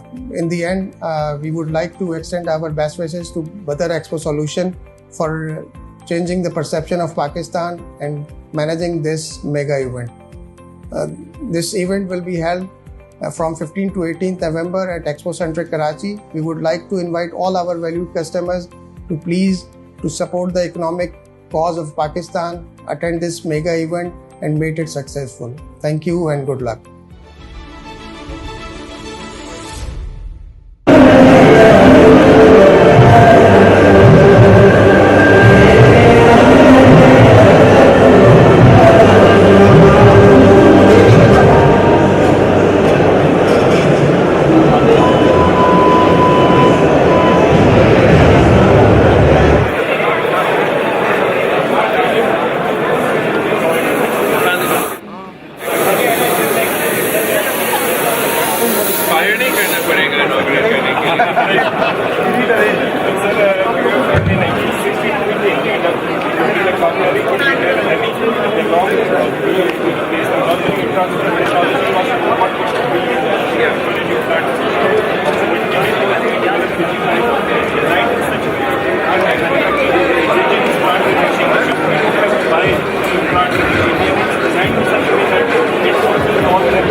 same sort of training and fulfills all three requirements of law enforcement, post-mortem formation, defensive formation, as well as the infantry. That's it. Our machine gun is about 18 kgs, 12 kgs of weight. So all defensive operations is very hard to carry due to the ammunition is very heavy. So we've developed this. This is 4 kgs, which is the same. Its ammunition is much lighter and it's much more suitable for most operations in border. So this is the actual weight. This is the actual weight. Actual weight. And the best part is that this is lesser than the AK weight. And AK this is less than the GC weight. And this will be a new thing. This was 12 kg. But the road is going to drop over to 7% of the alarm is 6 kg. This will allow 12 kg. So while taking a short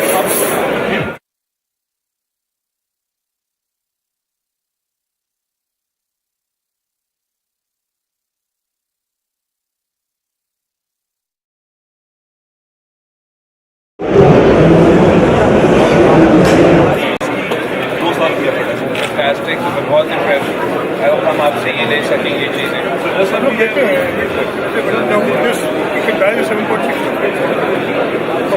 और हमने magazine भी उसी magazine में design किया ताकि magazine ज़ाया ना हो कोई एक कॉस्ट 1200 रुपये है So if you multiply with 5 lakh, the work goes so much. We take the 1 minute more. एक नया ब्रांड है जो कि गर्ल्स वर्किंग नाम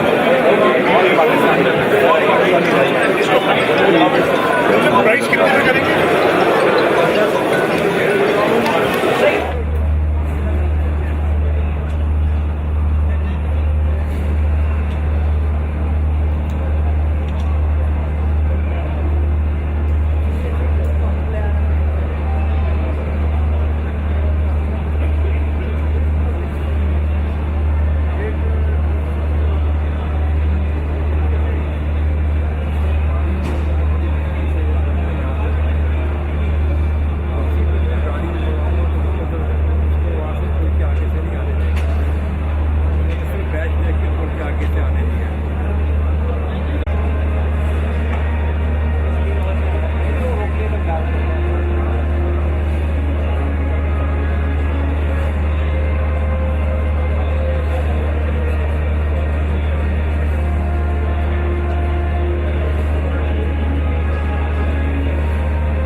requested to please proceed to the venue at the given time.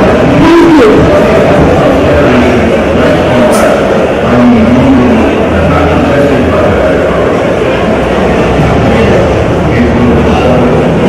Attention please.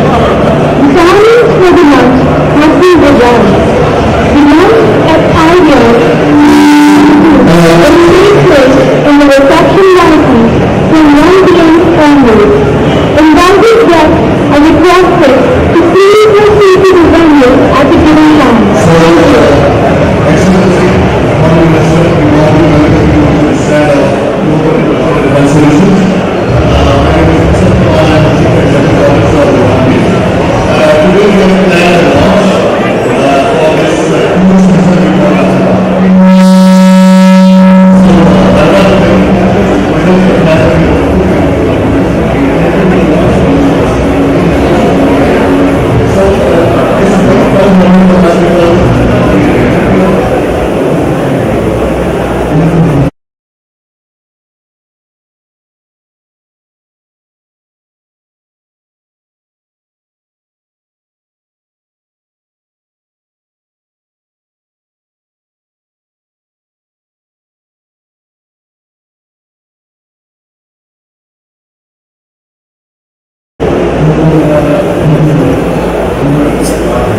Pakistan terrorism. Oh, प्रथम ताकि कितने भारी थे प्रथम से बचाने लड़के कैसा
managing this mega event.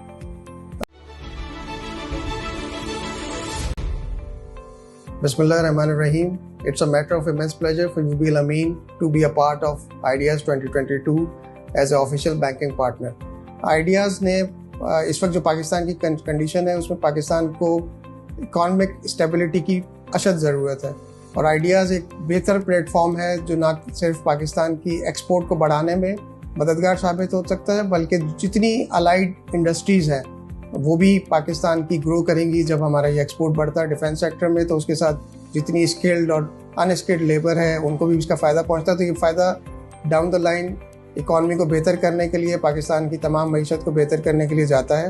ये एक बड़ी वजह है कि यूबीएल ने इस दफ़ा कोलैबोरेशन किया है 𝐈𝐃𝐄𝐒 के साथ और हम इस चीज़ को इस तरह से देख रहे हैं कि ये पाकिस्तान की मईशत को मजबूत करने में एक बेहतर अमल साबित होगा इंशाल्लाह। In the end we would like to extend our best wishes to Badar Expo solution for changing the perception of Pakistan and managing this mega event.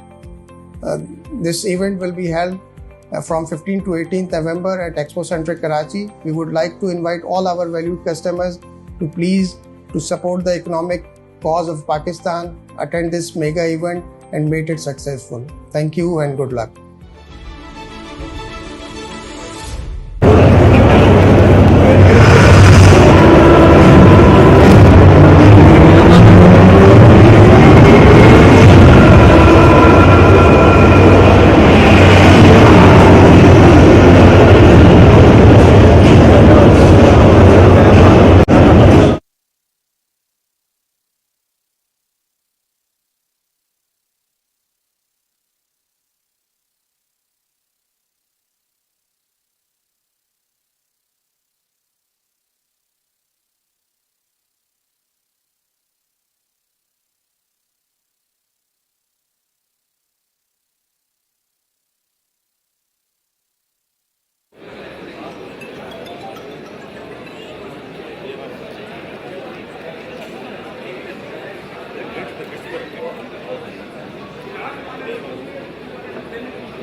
बुग्गियो हले वाले कुछ है हाँ बुग्गियो चलो इन्हीं हले वाले आधा केले वाले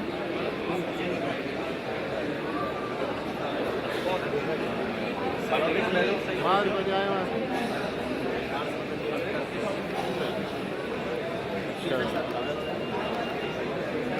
हाँ भाई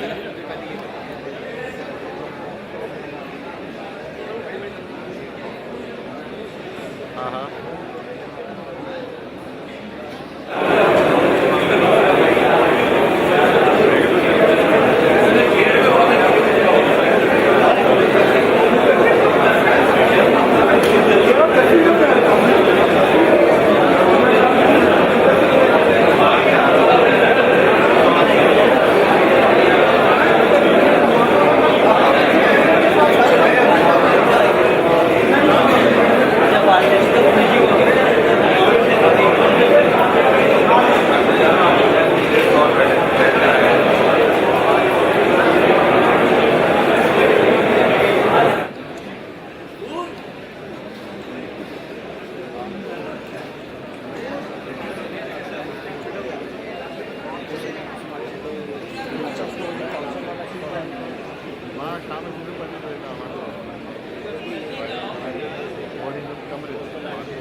आवाज आ रही है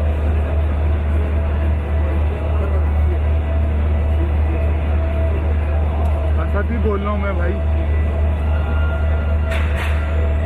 जहाँ से एंट्री हुई थी वहाँ पे खड़ा हुआ हूँ जहाँ पे शुरू में एंट्री से नहीं आए इंटर हुए थे जहाँ से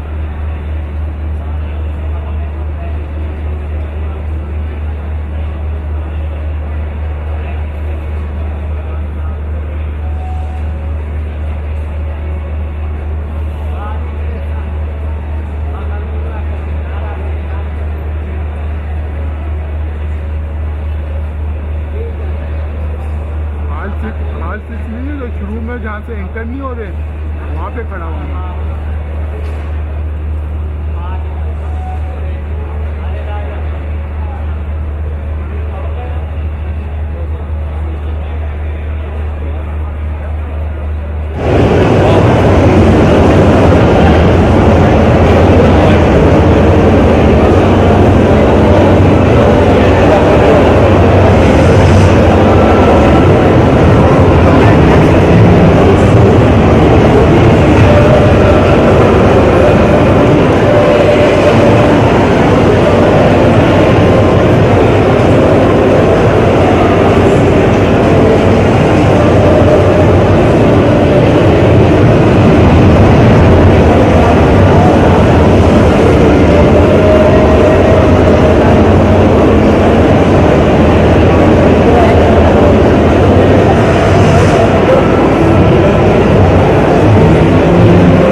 आइसक्रीम सोडा रंग जुदा है सबसे इसका लगेगा सबको अच्छा हरा हरा पाकोला आइसक्रीम सोडा मुझे लगे ये मजे मजे का मुझे लगे ये ठंडा ठंडा आइसक्रीम सोडा हरा हरा पाकोला आइसक्रीम सोडा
स्टार्टिंग है ही नहीं।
आवाज आ रही है दीन?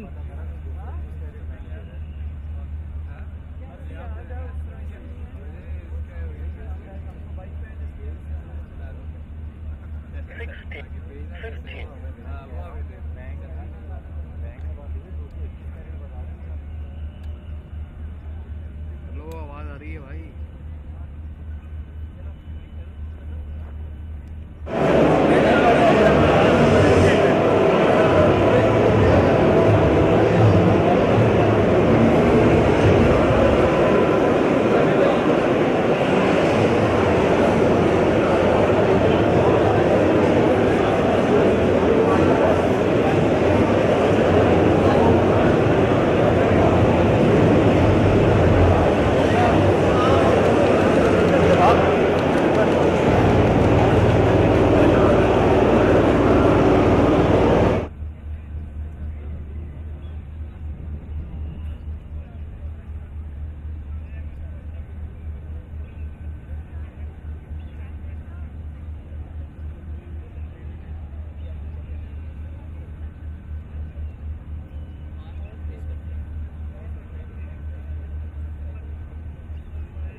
इधर ही है ना? हाँ सर, मैं 3-4 दिन इधर ही आऊँगा।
फोटो रील भी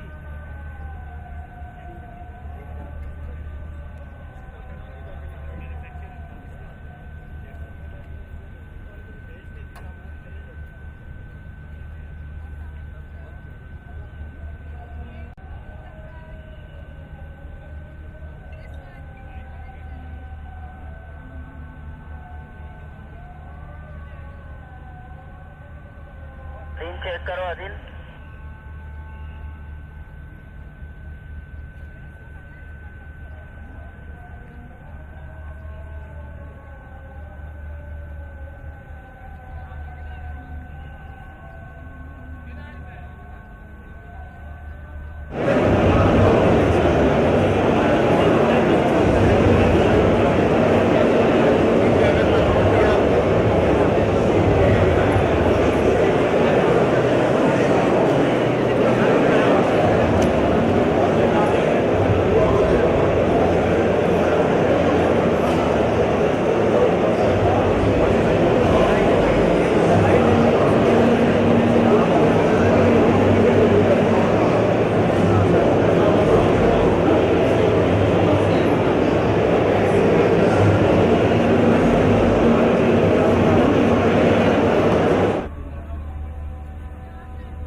मेरा बाहर का कैमरा आ रहा है अंदर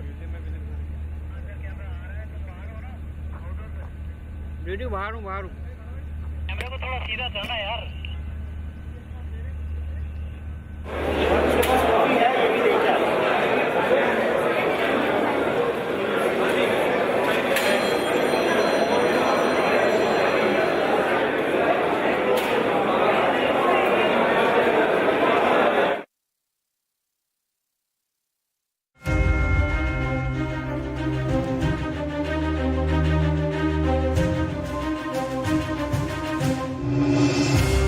Self-reliance in defense is the single most important fundamental of strategic independence. The past 75 years have seen tremendous expansion and modernization of the defense sector.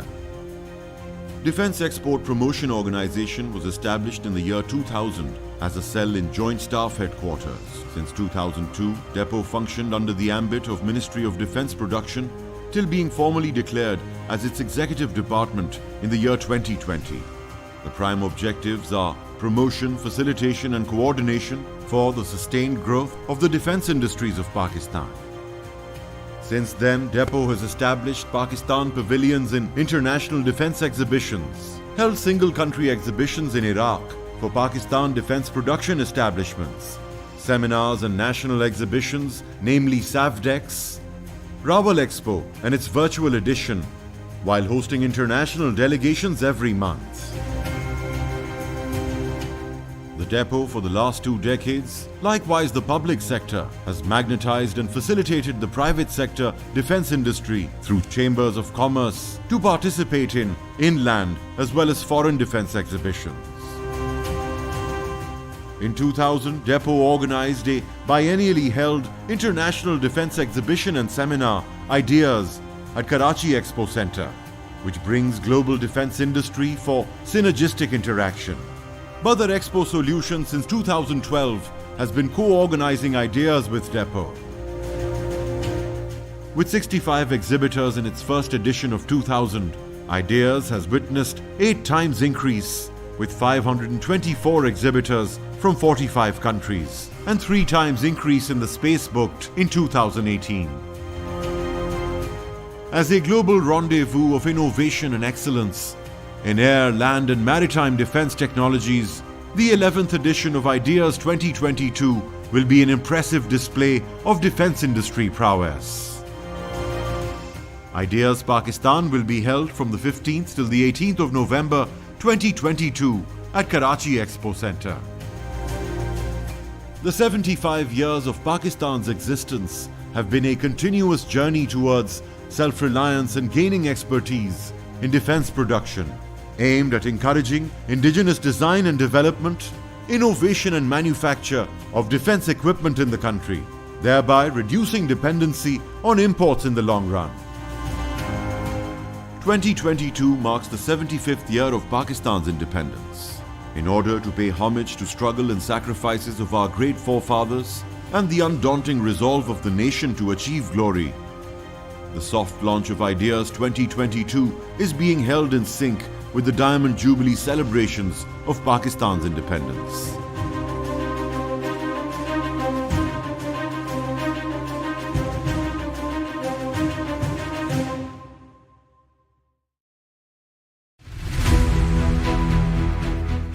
Defense Export Promotion Organization, under the patronage of Ministry of Defense Production, Government of Pakistan and managed by Badar Expo Solutions, is organizing the 11th edition of the International Defense Exhibition and Seminar, Ideas 2022. The exhibition will bring together stakeholders and companies from diverse defense industries. The 4-day exhibition will provide an opportunity for G2G, B2G and B2B interactions, joint ventures and investment in defense production sector. A strategic seminar will also be conducted during the exhibition, in which eminent speakers, experts and reps from public and private sectors will share their views on artificial intelligence in defense market.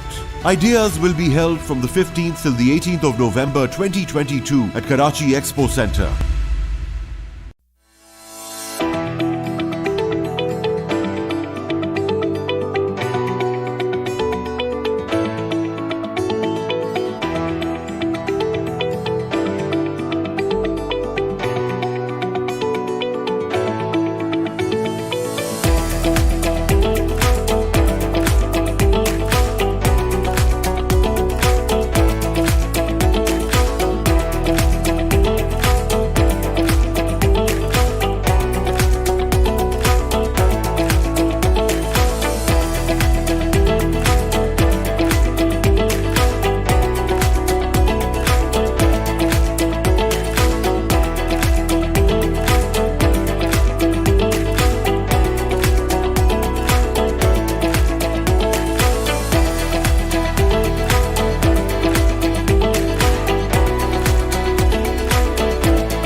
national security by driving change in 3 areas: military superiority, information superiority, and economic superiority. However, these developments cannot be comprehended. It is imperative to analyze these developments and discuss challenges to of international security environment. Artificial intelligence is widely acknowledged as one of the most impactful technological game changers of this century. Defense and security domains are no exception. However, the question is how exactly AI will impact defense and security. This is what most current AI-related defense-specific R&D efforts as well as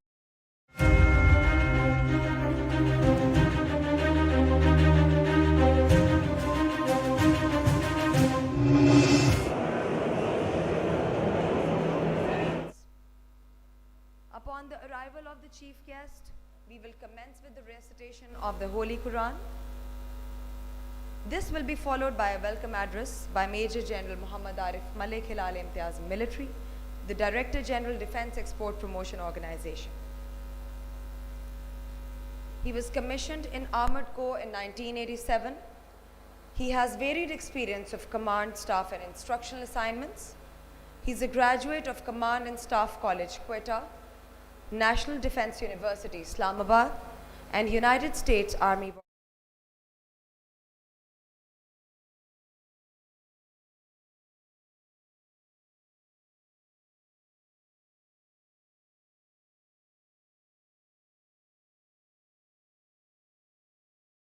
U.S. Defense Journal. Ladies and gentlemen, let me now introduce you to our esteemed speakers and moderator of today's seminar. The seminar will be chaired by Dr.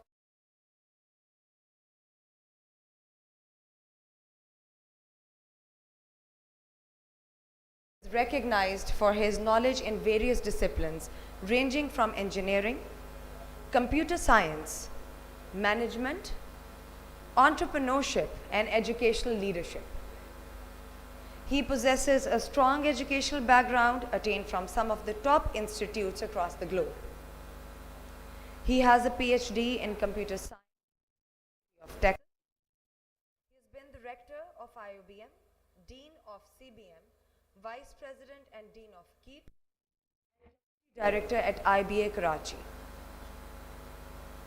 Over the last 2 decades, he has been a strong proponent of experiential, problem-based and project-based learning. Professor Dr. Syed Irfan Haider is presently the Vice Chancellor of Ziauddin University, Karachi. Our first worthy speaker of the seminar will be Dr. Yasser Ayaz, Chief Project Director and Chairman at National Center of Artificial Intelligence.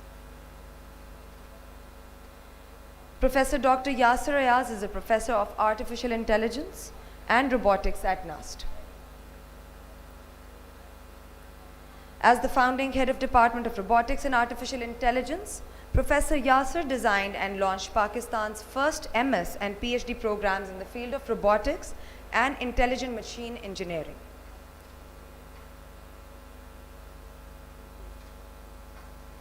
Ladies and gentlemen, the chief guest, Lieutenant General Retired 𝐻𝐬𝐬𝐻𝐻𝐻 Military Secretary, Ministry of Defense Production, has arrived.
Bismillahir-Rahmanir-Rahim. Honorable Chief Guest, Lieutenant General Retired 𝐏𝐚𝐤𝐲𝐬 𝐒𝐻𝐚𝐤𝐻𝐚 Military, Secretary Ministry of Defense Production, Excellencies, participants, distinguished guests. Assalamu alaikum and a good afternoon. I have the honor and pleasure to welcome you all to the international seminar Ideas 2022. This year's seminar is titled Artificial Intelligence in Defense Market, a Paradigm Shift in Military Strategy and National Security. We commence with the recitation from the Holy Quran.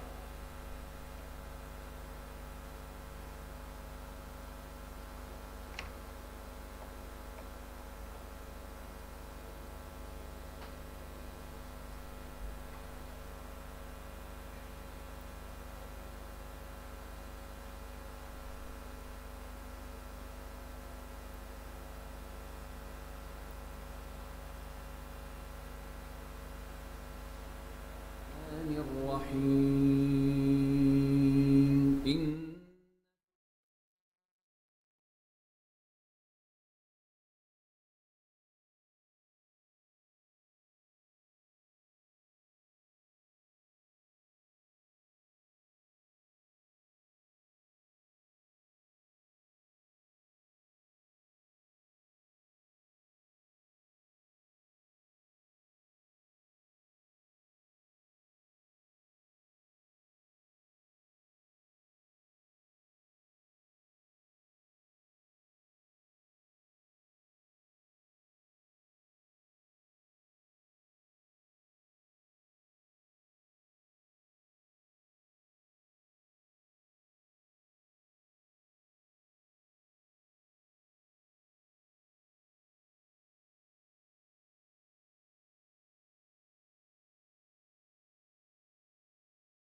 Grace the podium for his welcome and introductory speech.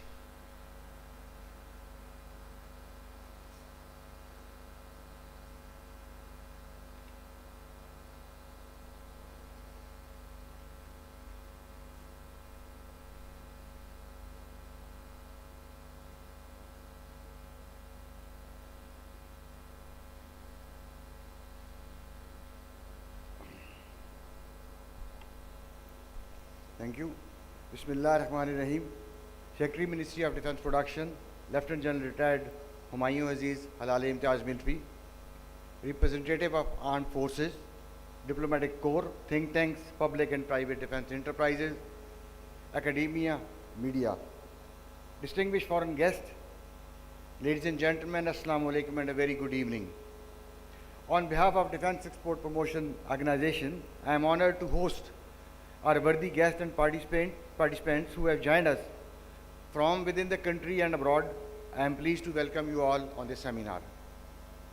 It is an honor to host you to reflect and interact on a topic of incredible significance among the gathering of brilliant, enlightened minds.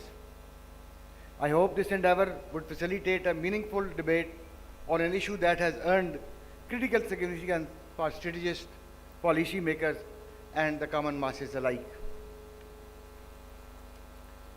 It is indeed a privilege to have an expert panel from Pakistan and abroad who have traveled to share their insight and foresight. I thank the galaxy of scholars and welcome you all again as we are to enlighten on the topic Artificial Intelligence in Defense Market, a Paradigm Shift in Military Strategy and National Security. Ladies and gentlemen, the invention of new technologies, globalization of the weapon system, and public-private ventures have greatly influenced the defense industries worldwide. Now, with the technological advancement in the field of artificial intelligence, many new opportunities are coming up. AI is on a developmental trajectory and will be utmost importance in any future war or future strategy. It promises to fundamentally change the way people live, work, and interact. In general, as technology grows more useful, demand grows in turn. This principle will perhaps never be truer than with artificial intelligence, given the rapid and dramatic progress it has ushered in different areas such as military strategy, security, and almost all walk of life. The aerospace and defense sector is responsible for the bulk of development of autonomous military systems. The growth of the market for artificial intelligence in the military sector can be attributed to the increasing investment in the field of artificial intelligence. AI has a very serious implication for national security and defense organizations, and many nations are investing heavily in developing AI applications for the range of military functions. Artificial intelligence research is underway in the field of intelligence collection, analysis, logistics, cyber operation, information operation, command and control, and for use in a variety of semi-autonomous and autonomous vehicles. In fact, AI has already been incorporated in the real world many operations globally. Almost all of the strategists believe that AI will be extremely important to their organizational strategy in times to come. Artificial intelligence, robotics are playing a significant role in many defense applications. Robots given by artificial intelligence can be traveled through dangerous areas, perform remote operations, and most importantly, perform the surveillance mission in impossible areas. Lastly, I would say that building awareness of the use of AI is important in the present time. This seminar has provided a great opportunity for all the stakeholders to evaluate the whole domain of AI and its impact on defense market and national security paradigm. I am certain that the avenues of collaboration and a way forward identified by the experts and AI stakeholders who are sitting here will greatly facilitate increasing the defense cooperation among the friends and the partners. I thank you. Thank you very much for your presence.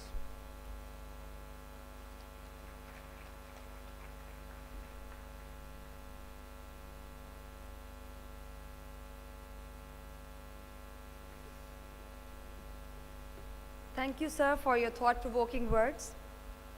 Ladies and gentlemen, our worthy speaker for today's seminar session are Mr. Lars J.A. Hilse, Dr. Sigit Jarrett, Dr. Yasir Ayaz, and Dr. Jawad Ahmed Shamsi.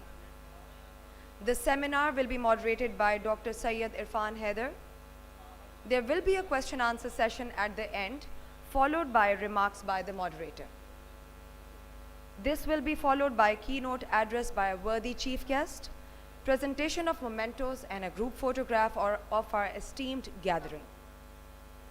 I now request the moderator of this seminar, Dr. Syed Irfan Haider, to please come to the stage to conduct the session. Dr. Syed Irfan Haider is recognized for his knowledge in various disciplines. He possesses a strong educational background with a PhD in computer science from University of Texas. Dr. Syed Irfan Haider is presently the Vice Chancellor of Ziauddin University.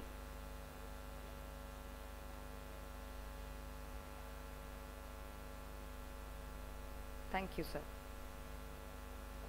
Ladies and gentlemen, I would invite our first speaker, Mr. Lars J.A. Hilse, to kindly grace the stage, sir. Mr. Lars J.A. Hilse is a global thought leader in the fields of digital strategy and cybersecurity.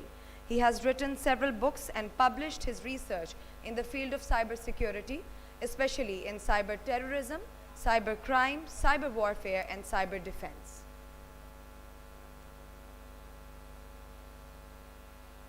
Our second speaker for today's seminar is Dr. Sigit Jarrett from Indonesia. If you could kindly proceed to the stage, sir. Dr. Sigit received his doctorate degree from Keio University, Tokyo. Currently, Dr. Sigit Jarrett is the CEO Cloud Tech and Head of Infrastructure Indonesia Telematics Society.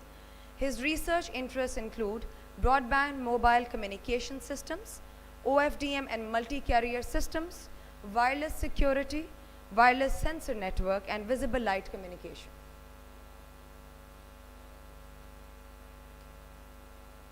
Esteemed audience, I would like to request our third speaker, Dr. Yasir Ayaz, to proceed to the stage and join the other panelists.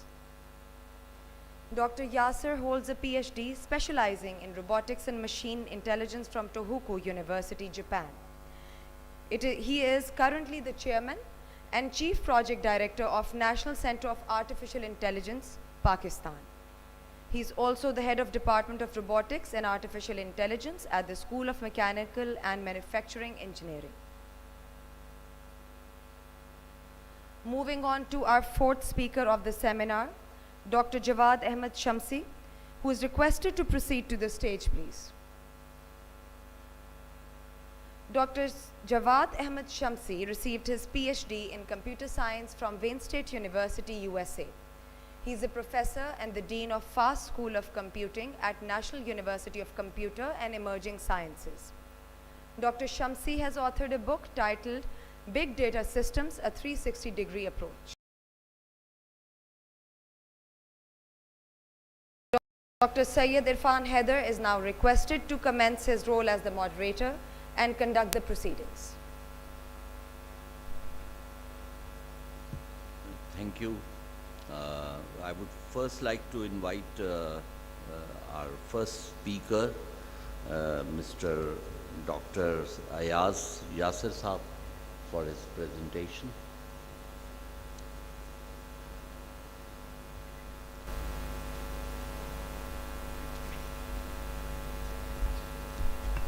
Assalamu alaikum and good afternoon, ladies and gentlemen. I trust everybody had a good morning session today and had a nice lunch as well. So my speech today will be about artificial intelligence and its evolution in the defense market. If we can please have the slides.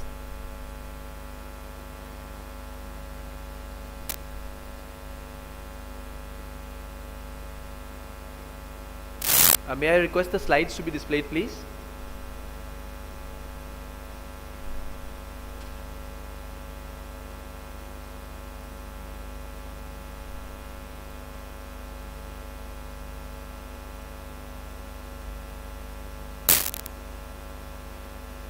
So in the meantime, while the slides are displayed, I probably engage you that you might have heard the word Industry 4.0, and the manufacturing industry, for example, or in the broad sense, the sense the world works is actually divided into four paradigms or four periods in which science has prevailed in different ways.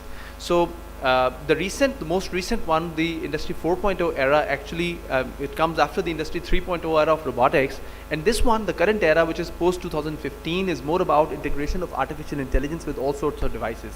We keep hearing stuff like Internet of Things, for instance, or big data, for example. We keep hearing about cybersecurity. We keep hearing about so many other areas, and basically at the back of all this, without artificial intelligence, nothing would actually work, because what do we do with all the data that we collect with IoT, for instance? If there is no AI behind it to actually process the data and take any intelligent decisions, then what's the use of having all that data?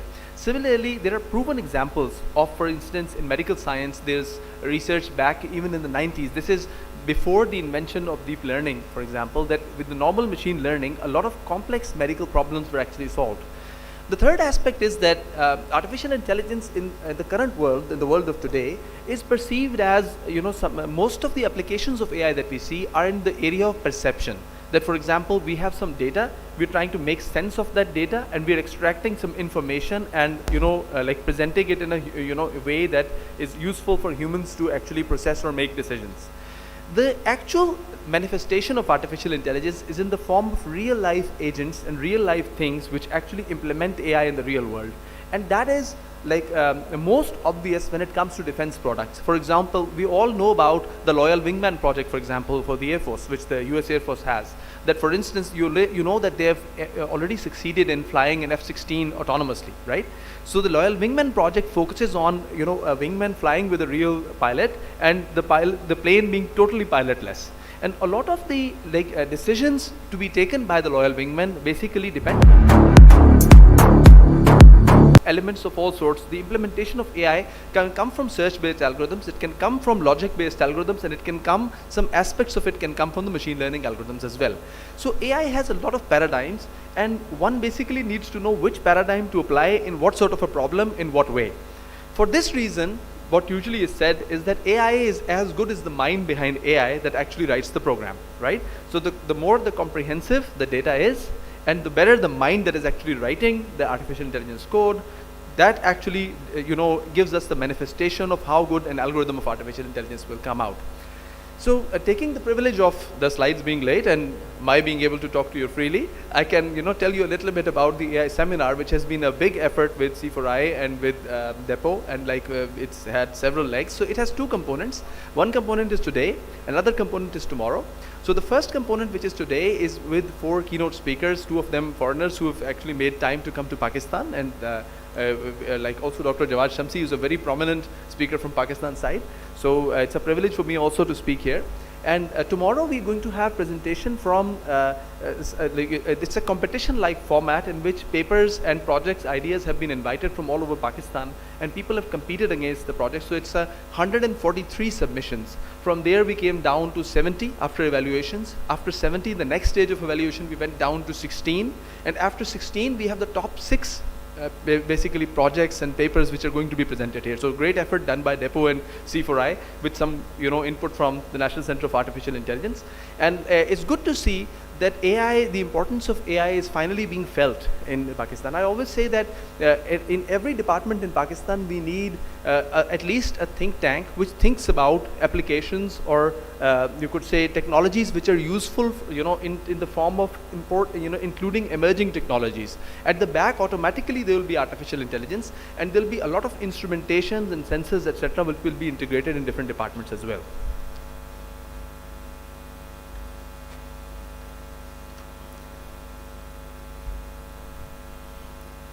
AI is, by the way, not a new area. AI has been around for a long time. I think since there are successful examples of artificial intelligence being applied even as old as the Second World War. And the reason why AI has become more significant right now is the advent of a lot of the computational resources as well. And you could see that there is a lot of new resources are evolving, and the defense technologies are becoming more and more advanced with artificial intelligence now incorporated in them. So now that we have the slides, let me finally begin with them. So that formally the topic of my presentation today is the evolution of artificial intelligence technologies in defense, the overview of the market, dynamics, and trend analysis. Next please. Next slide please. Okay, so a little bit about myself. So I've been passionate about computers and about programming since my early school years. Actually, I started my programming, I think I was in the 5th grade when I started writing programs. And my first attempt at writing a research paper was in the 9th grade in school. So I've been teaching the AI and robotics at NUST. Actually, I founded the department of AI and robotics back in 2009 at NUST after my PhD from Japan. And this is the oldest program in artificial intelligence and robotics that exists in Pakistan with this title as well. And right now I'm the chairman of the National Center of Artificial Intelligence. Next please. So this is a glimpse of some of the research which predates NCI that I've done, so just to give you an idea which background I'm coming from. So I'm really fond of putting artificial intelligence into real life systems and into machines that actually interact with the real world. For example, the robots that you see on your left and my right, these are the humanoid robots playing soccer completely autonomously. So this is one of my famous projects that was covered in the media a lot. And this was about 6 robots on one side, 6 robots on the other side, and they're completely playing with each other autonomously without any human intervention, without even connecting to an external computer, with a pre-trained algorithm which we actually train and we feed inside the robot. And they work by themselves to realize where the other robots are, where the goal is, where the ball is, and independently make strategy to actually score a goal and to also defend their own goals. There are technologies for rehabilitation which we have made for Sakura wheelchairs of Japan, and there are other projects, for example this prosthetic hand project which we have worked with AFIRM, and this one has tactile sensation which actually gives back feedback to the humans. And actually on 2 of these, like the soft grasping and the hand projects, we won best paper awards in London and Sydney as well. So the prosthetic leg you see, this is also AFIRM actually. So this is an adaptive leg which actually adapts to the walking speed of the person. So a lot of other projects like that. This is just a glimpse of the sort of projects that we do. Next please. So the organization I'm currently leading is the National Center of Artificial Intelligence. This is a competitive grant awarded through the Higher Education Commission of Pakistan, and it's like in 2016 the government of Pakistan issued a call to all the Pakistani universities, all the professors, that everybody, whatever they're doing in artificial intelligence, they come forth, and looking at their research, looking at the background of their work, they awarded funding to 9 labs across Pakistan. I was very fortunate to be one of them, and then again through competition select which one person should lead the whole center. So right now, like I'm leading the center as the National Center of Artificial Intelligence. 9 labs are there, and we've also awarded 12 research-funded projects in different domains of artificial intelligence. So we are very applied. We actually implement AI, and a lot of it is deployed in the real world as well. Next, please. So coming to artificial intelligence and its significance, we see that the financial impact of artificial intelligence, this saying from Forbes is actually very insightful, that it is forecasted to add $15.7 trillion to the global GDP by the year 2030. The main reason is that this technology is general purpose. And it has applications that span industries like healthcare, like transportation, like financial services, energy, and so on. Some consider AI to be on par with what we saw with the revolution of electricity in the 20th century. So this is the reason why everybody keeps saying that AI is so significant. Some say that AI is as significant as electricity. Some say that AI is the most important invention that human beings have ever worked on. So another saying, for example, that whoever leads in AI will rule the world. So all this buzz around artificial intelligence, what's so special about it, and why is this the case? And then how does this apply to defense? Next, please. So let me share with you a small quote that I actually extracted from one of the letters which 3,000 researchers from around the world actually signed and sent to the UN. So this is like, the quote reads that autonomous weapons which threaten to usher in the third revolution in warfare after gunpowder and nuclear arms will permit armed conflict to be fought at a scale greater than ever and at time scales faster than human can comprehend. So this is the perception about AI right now, particularly with focusing on defense, right? That the scale of the war and also the speed of the war will go completely beyond the way that we've been fighting wars before.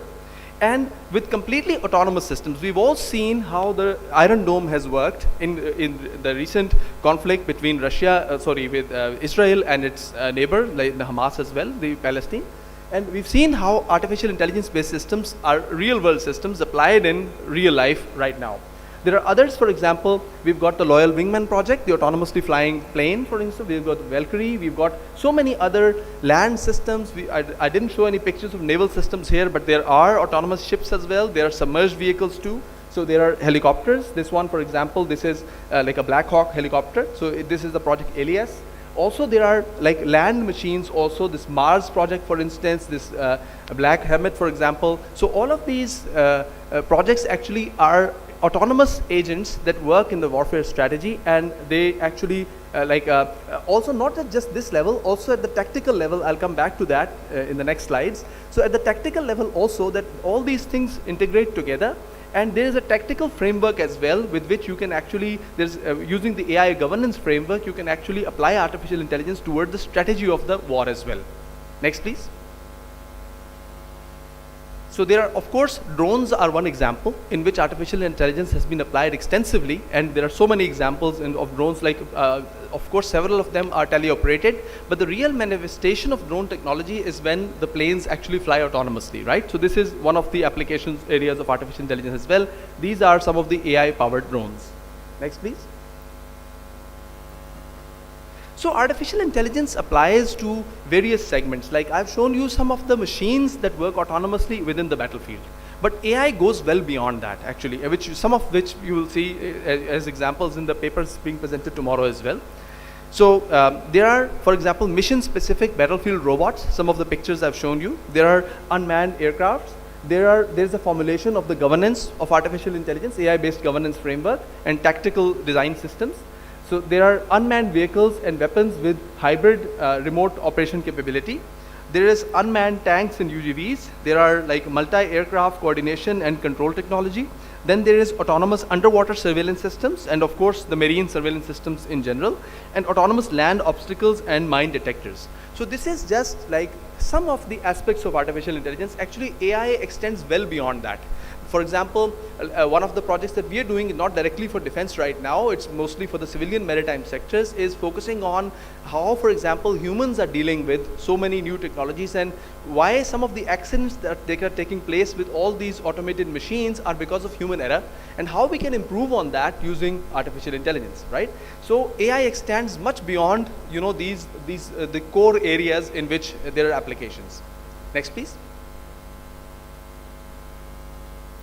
So if we look at statistics, if we look at numbers, right, because there are some analytics involved as well, the market share in defense, particularly for the defense AI market, because this is the depot, this is defense export promotion. So if you look at that, the market is expected to grow at an compound annual growth rate of 13.4% annually. So this is according to the Emergen.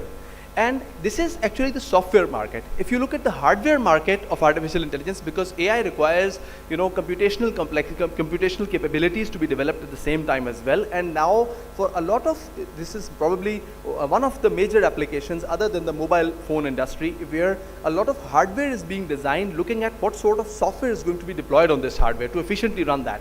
So in the hardware industry, there's another 13.6% growth, the compound annual growth rate, CAGR, expected for the hardware industry itself. So if you look at, for example, the global market share, so like it's like 28.8% of global market revenue was accounted for that in the Asia Pacific region. But there is, so far, the development of AI is fragmented. It's not in just one place. And actually, Forbes did a very famous article in January 2019 in which they compared the American capability with the Chinese capability and assessed which thing is better where, right? Particularly for like artificial intelligence technologies, so hardware and software both. So next.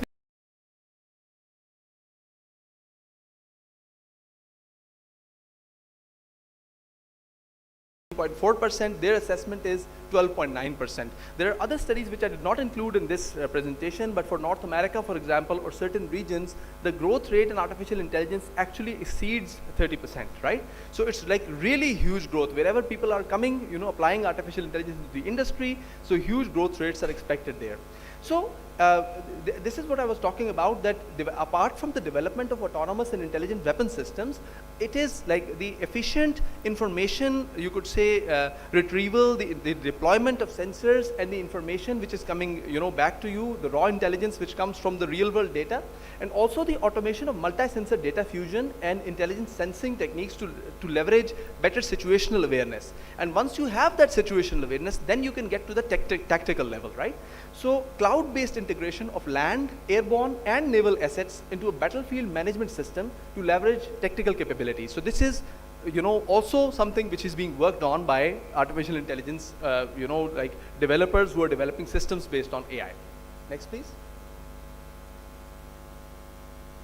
So the way AI works actually is that we have at the bottom level, like I think P.F. Sentaik will relate to it very much, that the way that this AI works is that at the bottom level there is infrastructure, of course. So like this is the hardware as well as the core software infrastructure in which, for example, you need a lot of data to be fed to artificial intelligence through a lot of sensor networks. You require, this can be mobile, this can be cloud, this can be Internet of Things, the things I was talking about right in the beginning of my talk. Then on top of it, you've got cognitive systems. And then on top of it, you've got applications.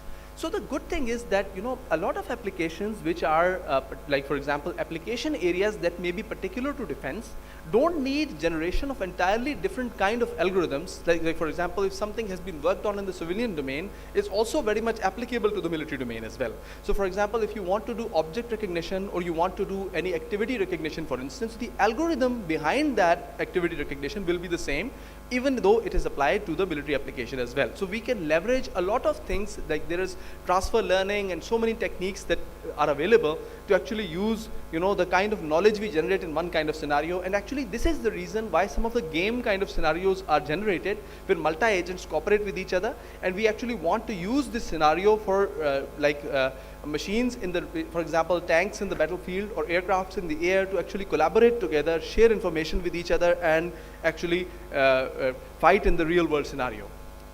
So if you look at, for example, segments in which artificial intelligence is divided and the impact which comes from different areas, right now 9.6% firms are investing in the data science area, 7.8 in the business intelligence area. Then there are health plans and patient care, computer vision, speech recognition, aerospace and defense industry. So this is particularly aerospace related defense industry. Otherwise, applications of defense are in all, for example, computer vision, so many applications are in the defense industry.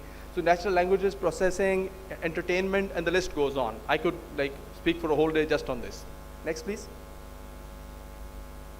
So coming to the National Center of Artificial Intelligence, let me give you a glimpse of some of the projects we are doing and with artificial intelligence. And of course, many of them are on the civilian side, and of course, some of them have applications toward the defense side as well.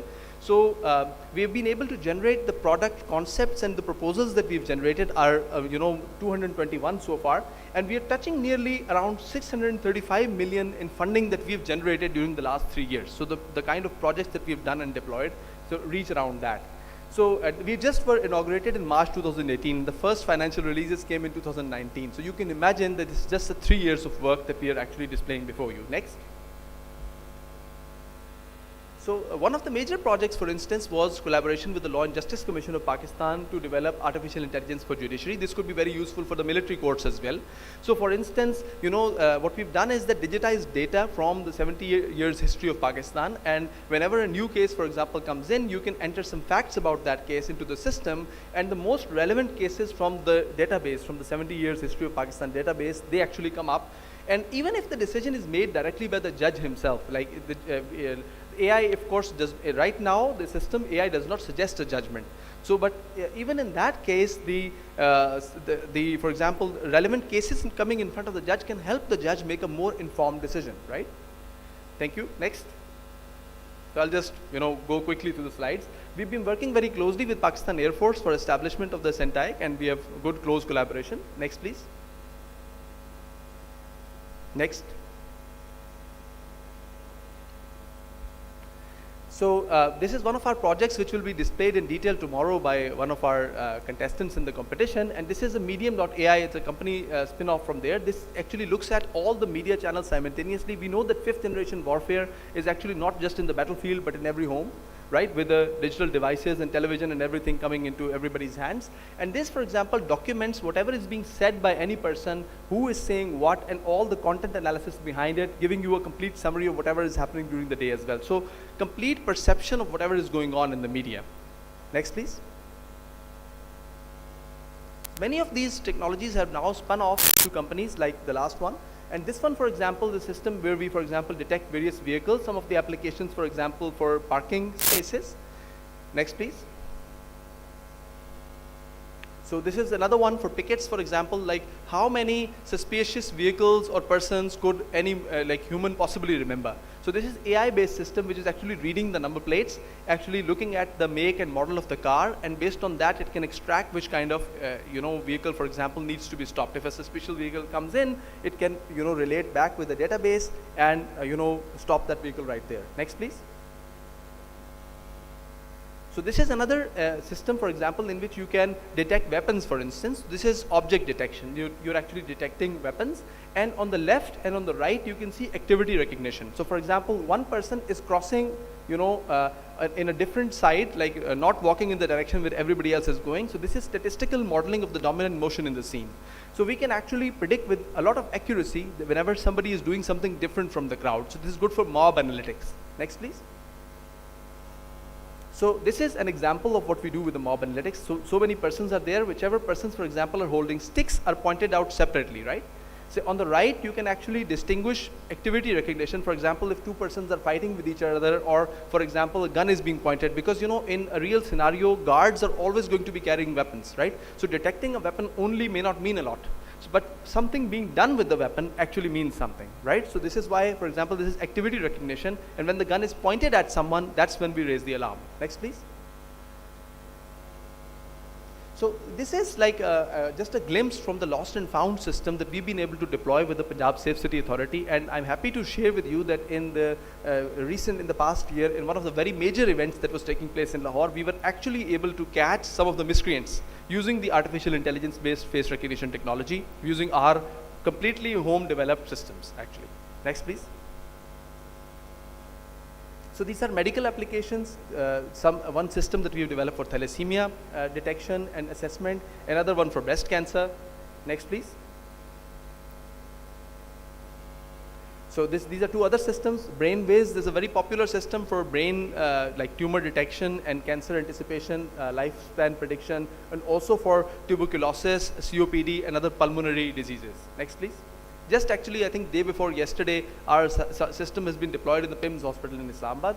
So another initiative, which for example you should all know about, is the AI TechVerse competition that we organized. So this is initially it was scheduled in these dates, but we moved it forward because of ideas, and it's going to be scheduled inshallah in the coming February inshallah. So if you want to, for example, we are going to sponsor a prize money of ₹1,000,000 in this for the winner, and if some company wants to sponsor, for example, a particular challenge that you want to entice people to develop a product of this sort, and you want to offer a prize money for the one who develops the best product, you're welcome to contribute to this, and otherwise also you're welcome to visit. Next, please. Also, like to address the need of the defense market and particularly the shortage of AI human power, which could actually develop efficient algorithms, a professional level human manpower which is required. We've started the Certified Artificial Intelligence Program, the CIP certification. So this is an expert level certification. If you want your team to enroll in this, you want them to develop the expertise, it's a 4-month long course in which they can develop their expertise. Doctor, last 2 minutes. Already finished, sir. Okay. Next, please. So this is my contact information. If any one of you would like to contact me, so you're very much welcome to do that. I got the time up reminder, so this is why I really hurried up with the things. Thank you very much. I hope you enjoyed the talk, and I hope we interact and get on some real AI stuff together. Thank you.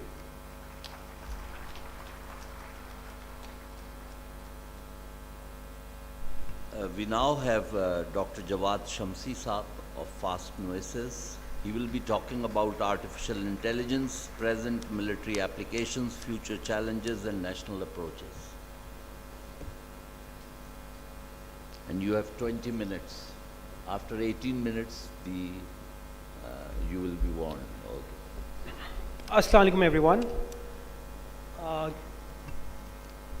I hope all of you are fine, and thank you for giving me opportunity to present my work. In this talk, can you please put on the slides? Okay, great.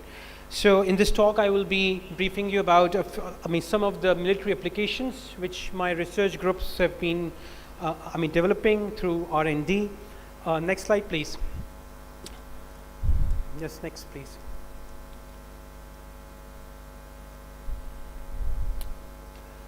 Yes, please, next.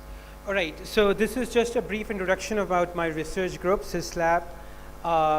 We have been focused on developing capable systems through integration of different computing technologies. These includes artificial intelligence, cloud computing, security, high performance computing, health, and education. Next, please. So our research has been funded by many donors, both nationally and internationally. These are HEC, NVIDIA, National Center for Artificial Intelligence, USAID, Ignite, and National Science, just like Foundation. Next, please. Thank you. All right, so to begin with, let's analyze the paradigm of AI in military applications.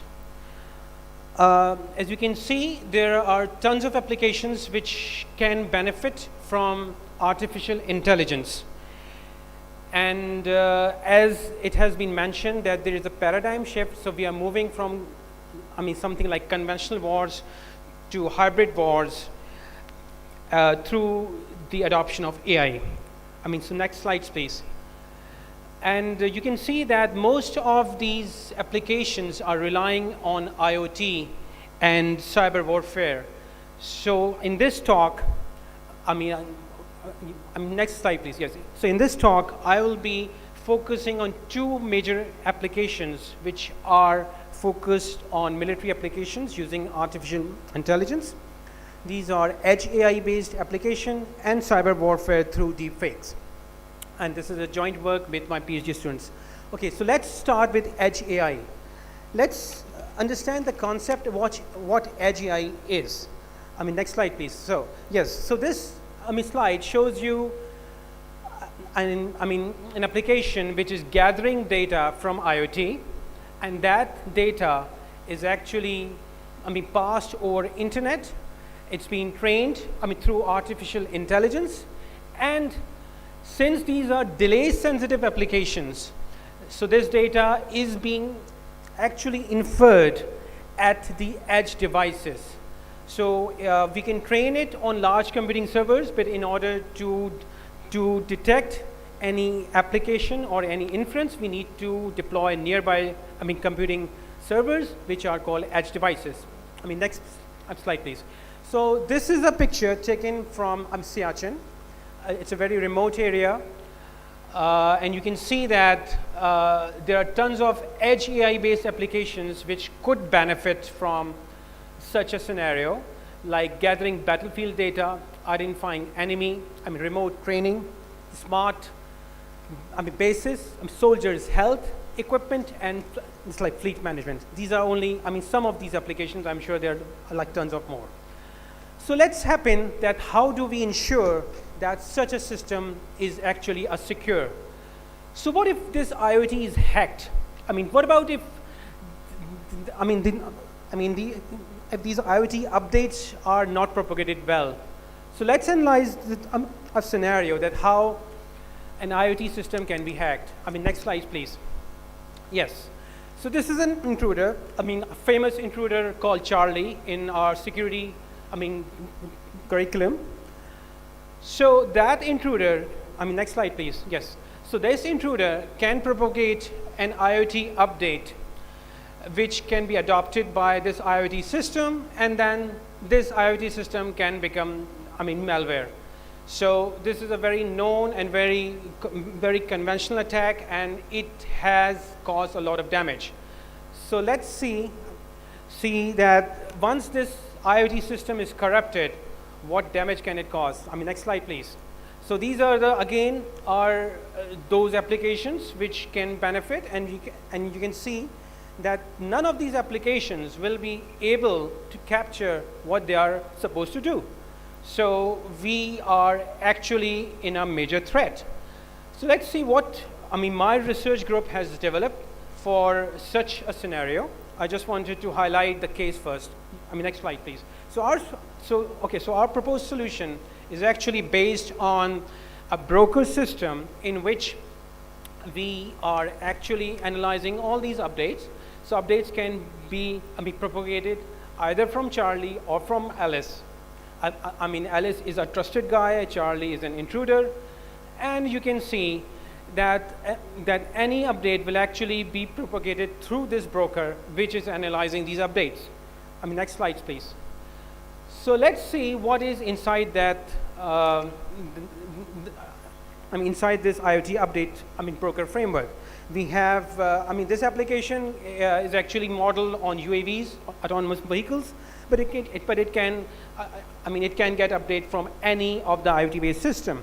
So it's a client server architecture, a published broker system which is using deep learning models to analyze this update. Next slide please. Yes. So the threats which are covered through these updates are based on insider attacks, malicious software update, control attack, or the famous man-in-the-middle attack. Next slide please. So inside this intelligent broker, we have adopted two approaches to compare the results. One is image-based approach, which is based on CNN model of deep learning, and the next is operational code approach, which is a sequence-to-sequence network. So both of these approaches have been compared using the state-of-the-art file formats for IoTs. Next slide please. So in the image-based approach, we can see that this is a generalized architecture, as simple as it could be. We have used two different data sets, and next slide please. And this is a more detailed architecture with CNN layers as well.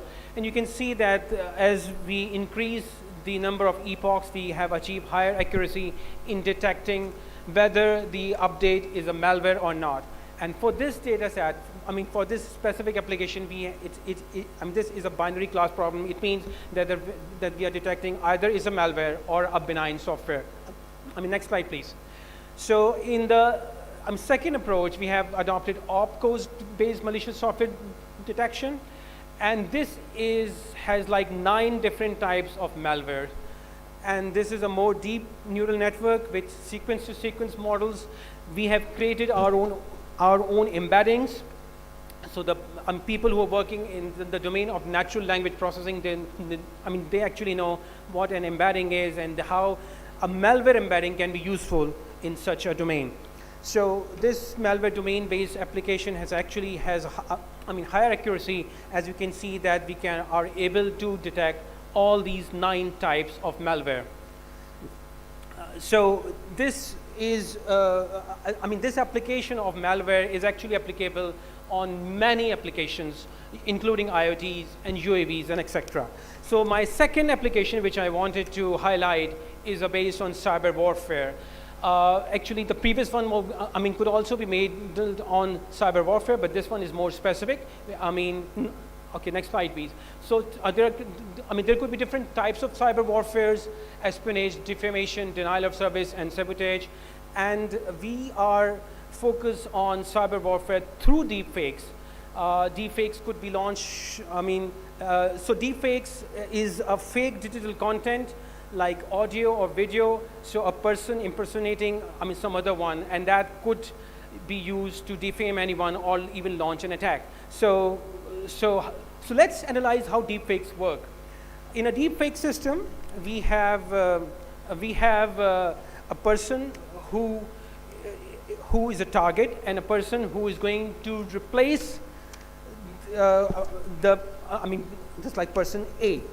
So you can see that we are using a shared encoder which captures the facial features of both the person A and person B, and using a shared encoder, these 2 facial features are mapped to a same latent space. So using this similarity, next slide please, we are able to find out that which facial features are close for both the persons A and B. And using this, we can actually identify what is the best image of person A which could be replaced by person B. Next slide please. So this idea can be modeled on different videos, images, and audios as well. So latent space is the key, because as long as this latent space has a model, and then this could be easily detected. Next slide please. So this diagram shows that how this modeling is done. Okay, so both person A and person B are actually modeled using the shared latent space, and the distance where this distance is low, these 2 points are selected. So let's see what our contribution in this domain is. First of all, we are creating a comprehensive data set. Such a data set does not exist in the community at the moment, so we are creating a comprehensive data set which could be used by any researcher. And our second contribution is extensive models for deepfake detection and generation. Next slide, please. So 4 types of deepfakes have been highlighted, and these are being included in this data set. These include fake face with a real voice, fake voice with a real face and clone deepfake, and fake face and fake voice. So these 4 types will inshallah be released very soon. And let's come to the computer vision based model which we are developing. This is based on computer vision as well as audio. As it can be highlighted that there are different types of deepfakes. Next slide please. So in the deepfakes detection vision model, we are extracting the face and the facial extractions using different landmarks, and then just bypassing that through a low pass filter to analyze those features in the frequency domain, and then using self attention visual transformers to determine which facial features can be used to differentiate between 2 persons and to detect whether this is a fake video or not. So the second approach is the audio based approach, in which the audio is sampled and a spectrogram is generated, and using which a sequence-to-sequence model, since our audio is actually a sequence-to-sequence network, we are analyzing it, and we can actually combine both the audio and video to have a more comprehensive system.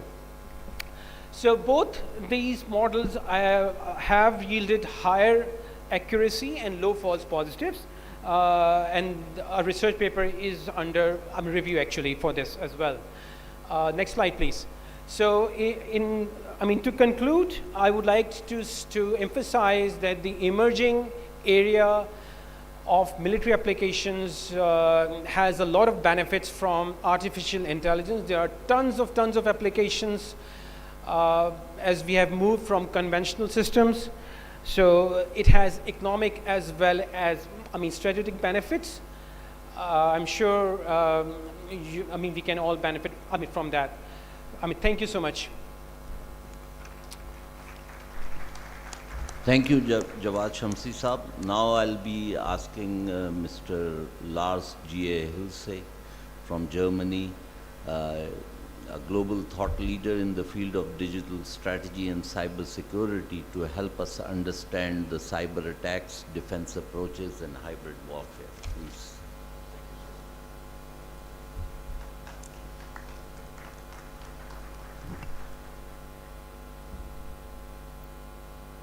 Slides.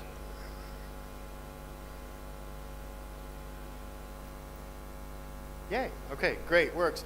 Thank you very much for the invitation. I was already here and probably in some people's memory in 2018.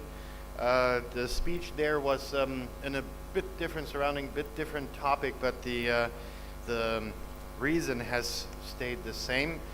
Now, we were asked to present in 20 minutes or less, which I will try to adhere to. I only brought 20 slides, so that gives me about a minute each, but we'll see how that goes. So, could I have the next slide, please? Yeah, let's skip that because all the info is in the brochures that everybody has, because I'm not too good at promoting myself anyhow. So next slide, please. So the next 20 minutes of your life we're going to be spending together, hopefully. I hope not too many people walk out. There were four topics I would like to speak to you about today. Number one, and most importantly, is the current situation of AI, mostly and with a focus on the defense sector, because that's what I was told we are here for. Number two are the, and that's actually the really big thing, practical steps towards a robust security framework. There are going to be multiple aspects we're going to be looking at. Number three, implications of cyber attacks and implications of cyber attacks on domestic and regional stability. And number four, prospects of AI in hybrid warfare. Next slide, please. Now, what's artificial intelligence? That's actually one of the questions which I hope not to get later in the Q&A session. Artificial intelligence, in a very broad sense, describes the man's journey to basically replicate our greatest organ, which is the brain, right?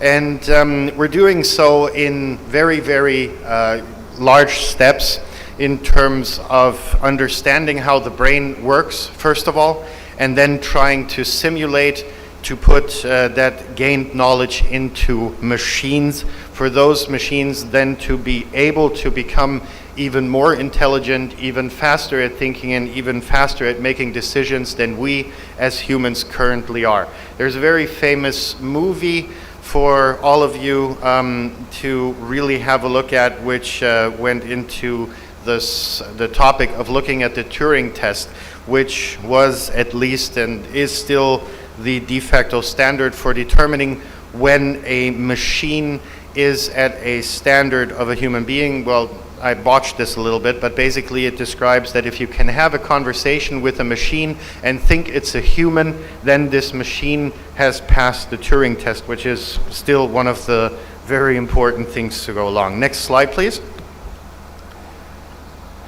We are currently at a stage which I'd like to call artificial stupidity instead of artificial intelligence. And here's why. On multiple assignments that I've been really appointed to, we found things like, for instance, in critical infrastructure systems in which there are still text messages being used, unencrypted text messages, to run programmable devices. So for instance, one client that I was with was running a water plant, and their valves were actually still controlled via text message, meaning that anyone can go in between, do a very simple man-in-the-middle attack, capture what these text messages are, to then decrypt basically what the PLC is to do, and then open a water valve, and in the worst case, if you have a water reservoir that's big enough, flood the underlying valley. And there were, in this scenario, no sensors to detect that the valves were open. The system was so trusted because nobody had hacked it for many, many years, and so everybody was like, okay, what could possibly go wrong, right? There were no detections to see if the water was running, etc., etc. So if the valves were opened by an adversary, the cities that were below this water reservoir would have been flooded. We also have, and this is something I've seen again and again and again, and my estimate is that we have north of 90% of SCADAs that are deployed in organizations still running with the standard default passwords that were delivered or that were set when the systems were delivered and implemented. Now, the main problem I found was a lack of communication between usually the people who install SCADA systems or SCADA controllers, whatever you want to call them more. They are installed by electricians, by real electrical engineers, and then handed over to the IT department, who says, well, what could possibly go wrong? There's nothing that can be hacked, and the outcome is rather, or the guessing of this password is not possible. And that's true, generally. It's very hard to get into those systems. However, we have a term called privilege escalation, which means that if I get into a system, we all saw this in the hack of the Bangladesh bank, we can get access to systems which are deeper inside the networks. And this is really one of the serious problems that should be considered. In the Bangladesh bank case, it was, for instance, that the privilege escalation led to the fact that the adversaries were able to get to the point where they could actually wire transactions out of the SWIFT system of the National Bank in Bangladesh.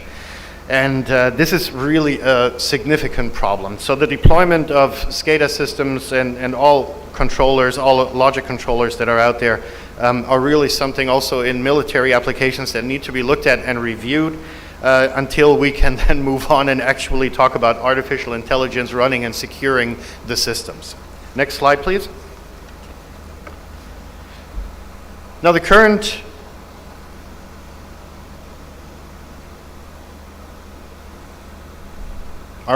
next slide, are we there? No, sorry, the current AI applications, please. 2 slides back, I believe. Another slide? Yeah, current AI applications, thank you. So right now, we're on this exciting journey, as I pointed out earlier.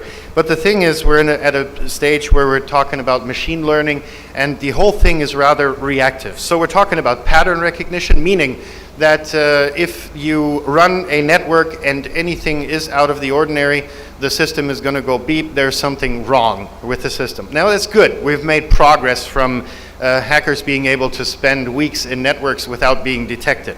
But that's the current situation that we're in, so I was very excited to see the presentation about what's being done in particular to mitigate and to progress these issues.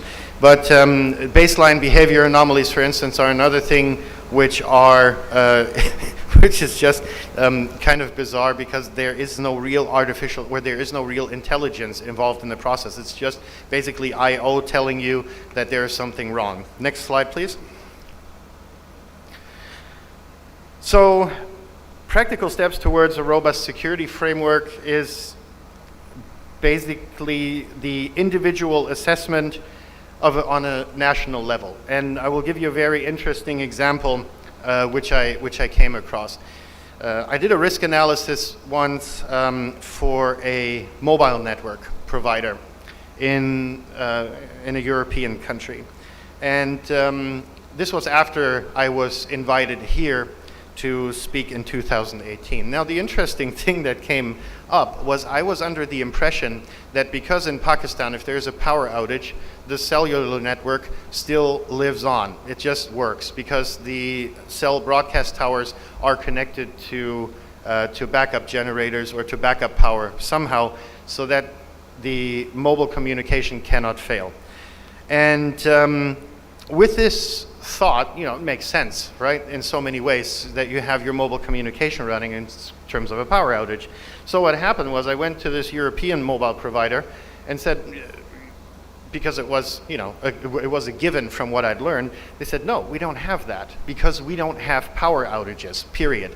And then that was the end of the discussion, which I found very interesting and very revealing, and which kind of gave me a new nudge to individualize even further the identification and prioritization of critical infrastructure. Now, critical infrastructure can mean a lot of things, right? It's mobile communication we just had, it's banking, it's petroleum, it's energy, it's just such a large variety of things, but it's not a one fit for all kind of situation.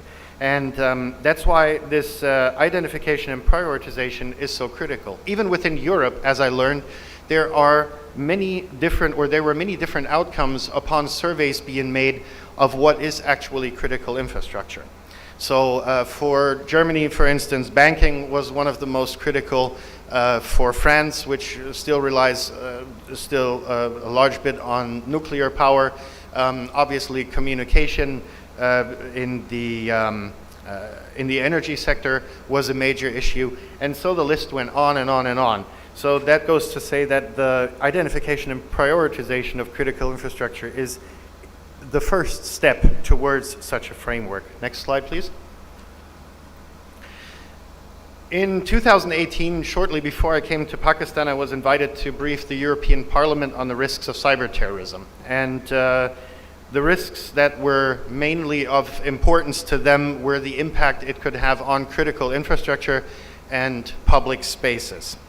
And I concluded my presentation there with the appeal for this great house to discuss legislature on how infrastructure can be assessed, on which critical infrastructure is most critical and how the prioritization should run. But most importantly, I concluded that legislature is necessary to then create the next steps and create responsibilities that this infrastructure is protected. Because what happened in a lot of countries that I've worked with is essentially that this assessment phase was done, but nothing was done beyond that. And that's really one of the important points, I think, that need to be to kind of close the circle. Sorry for the wording. Next slide, please. Now, once this infrastructure is secured, is identified and secured properly, regular stress and penetration tests should be implemented to then lead it on. How much time do we still have left? Time? Okay. Okay, so I'm starting to run to the slides, sorry. So the concept I have developed is really to fit all of these together is a concept called, roughly called continuous vulnerability testing, which means that every nation's shifting and changing weaknesses in network connected infrastructure, industry, and communication are constantly monitored, dynamically prioritized, as I mentioned, to allow an immediate exploitation of vulnerabilities in network connected elements of infrastructure, industry, communication, with the goal to disrupt order by inflicting damage through cyber attacks on an adversary in conflict. That's the executive summary. Now, what does this mean? Next slide, please. I took everything under the scope and came up with essentially 3 neural networks that need to be implemented for something like this to work. So neural network number 1 would be responsible for finding an adversary's weaknesses. So this would be about learning intelligence gathering and assessment of risks. Number 2 would be the defense network, which would essentially lead to the fact that a national that these national critical infrastructure would be protected by or against all of the threat vectors that were assessed by the first neural network. And number 3, the offensive network, which would allow some one nation to launch a cyber attack against an adversary.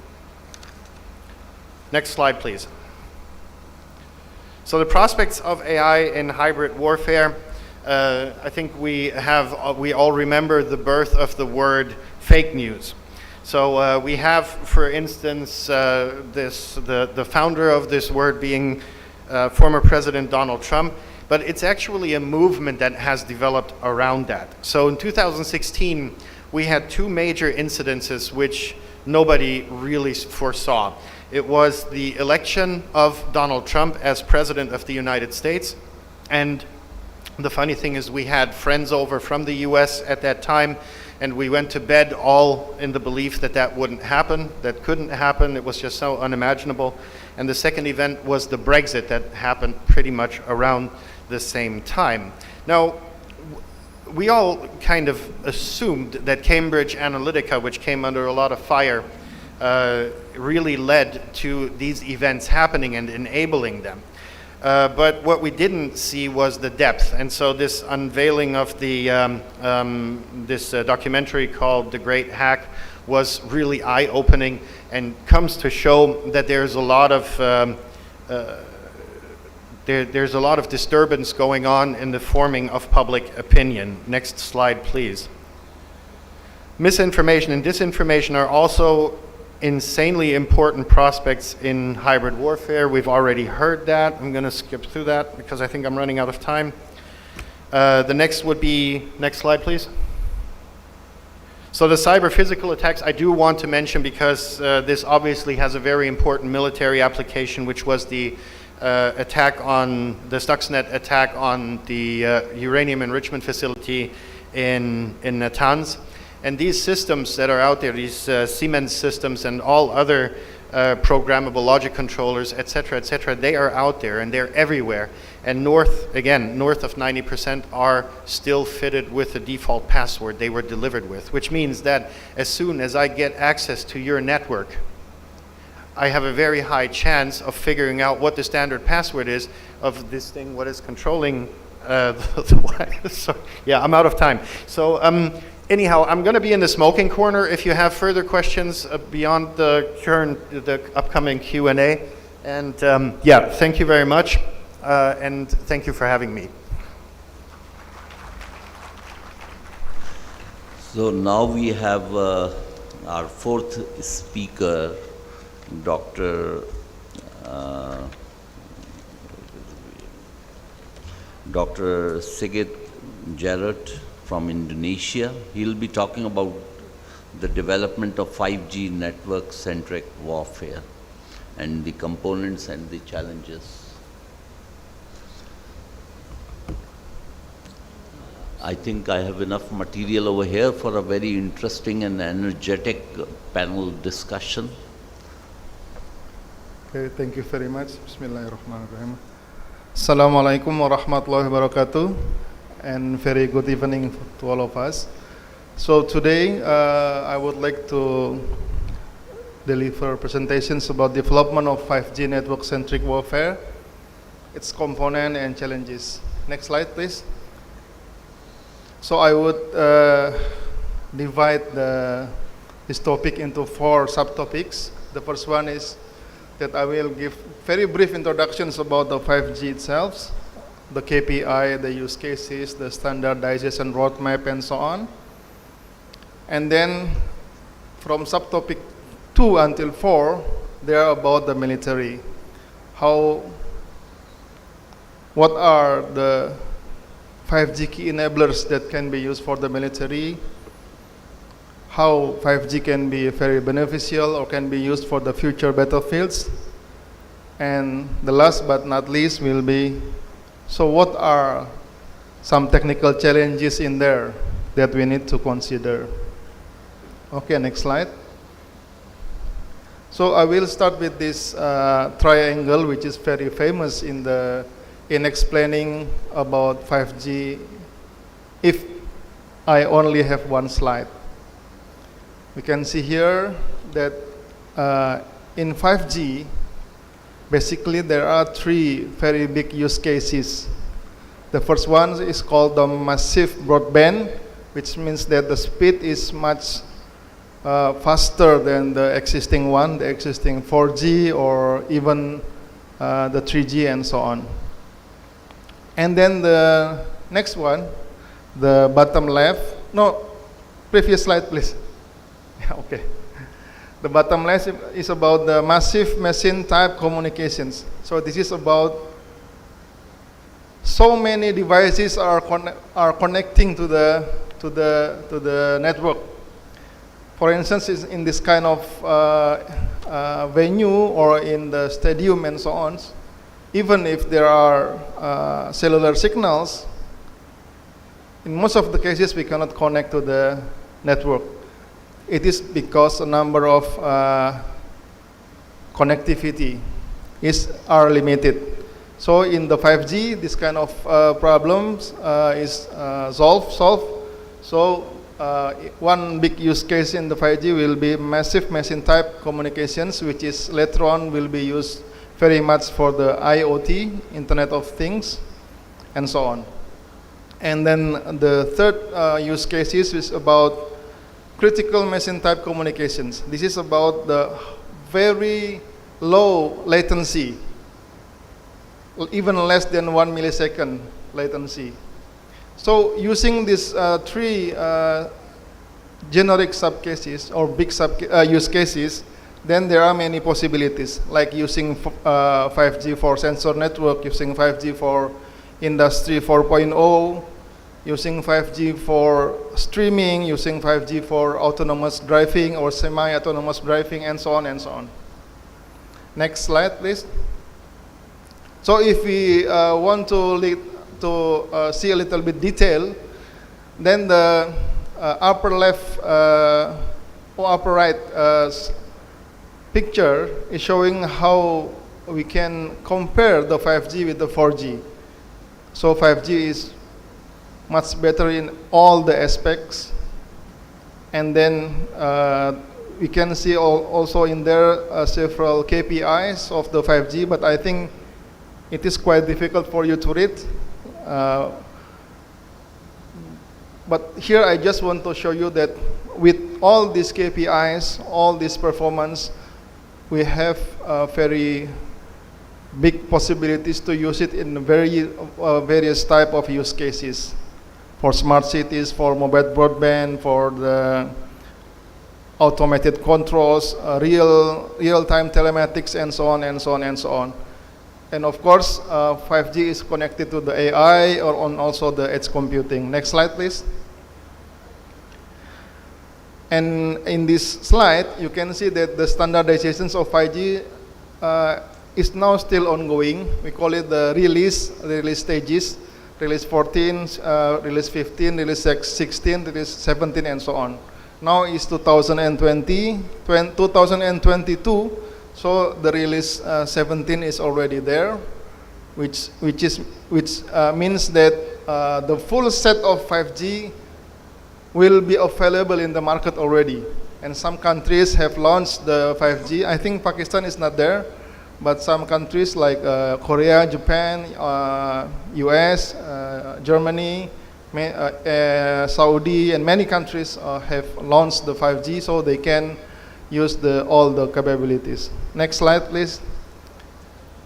And then if we relate this to this event, actually, even though 5G is originally developed for civilian applications, recently there are many studies saying that 5G also can be used in defense.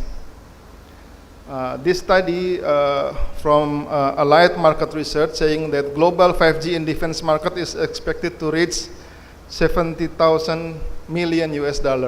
This is quite significant number. Next slide, please. Next. So, how 5G can be used for the defense. There are several key enablers. I don't know if you can read the slides because the fonts is quite small. But actually there are some enablers in the 5G that is very significant for the military. The first one is the NFV, Network Function Virtualizations, in which most of the network functions will be virtualized. And then also SDN, Software Defined Network. The network will be defined using software, not hardware. And also network slicing, which is the set of parameters can be very easily changed and done for different types of use case. And then orchestrations, end-to-end orchestrations. This one is using AI. And then cloud native, mobile edge computing, and of course, millimeter wave. Next slide. So with all those key enablers,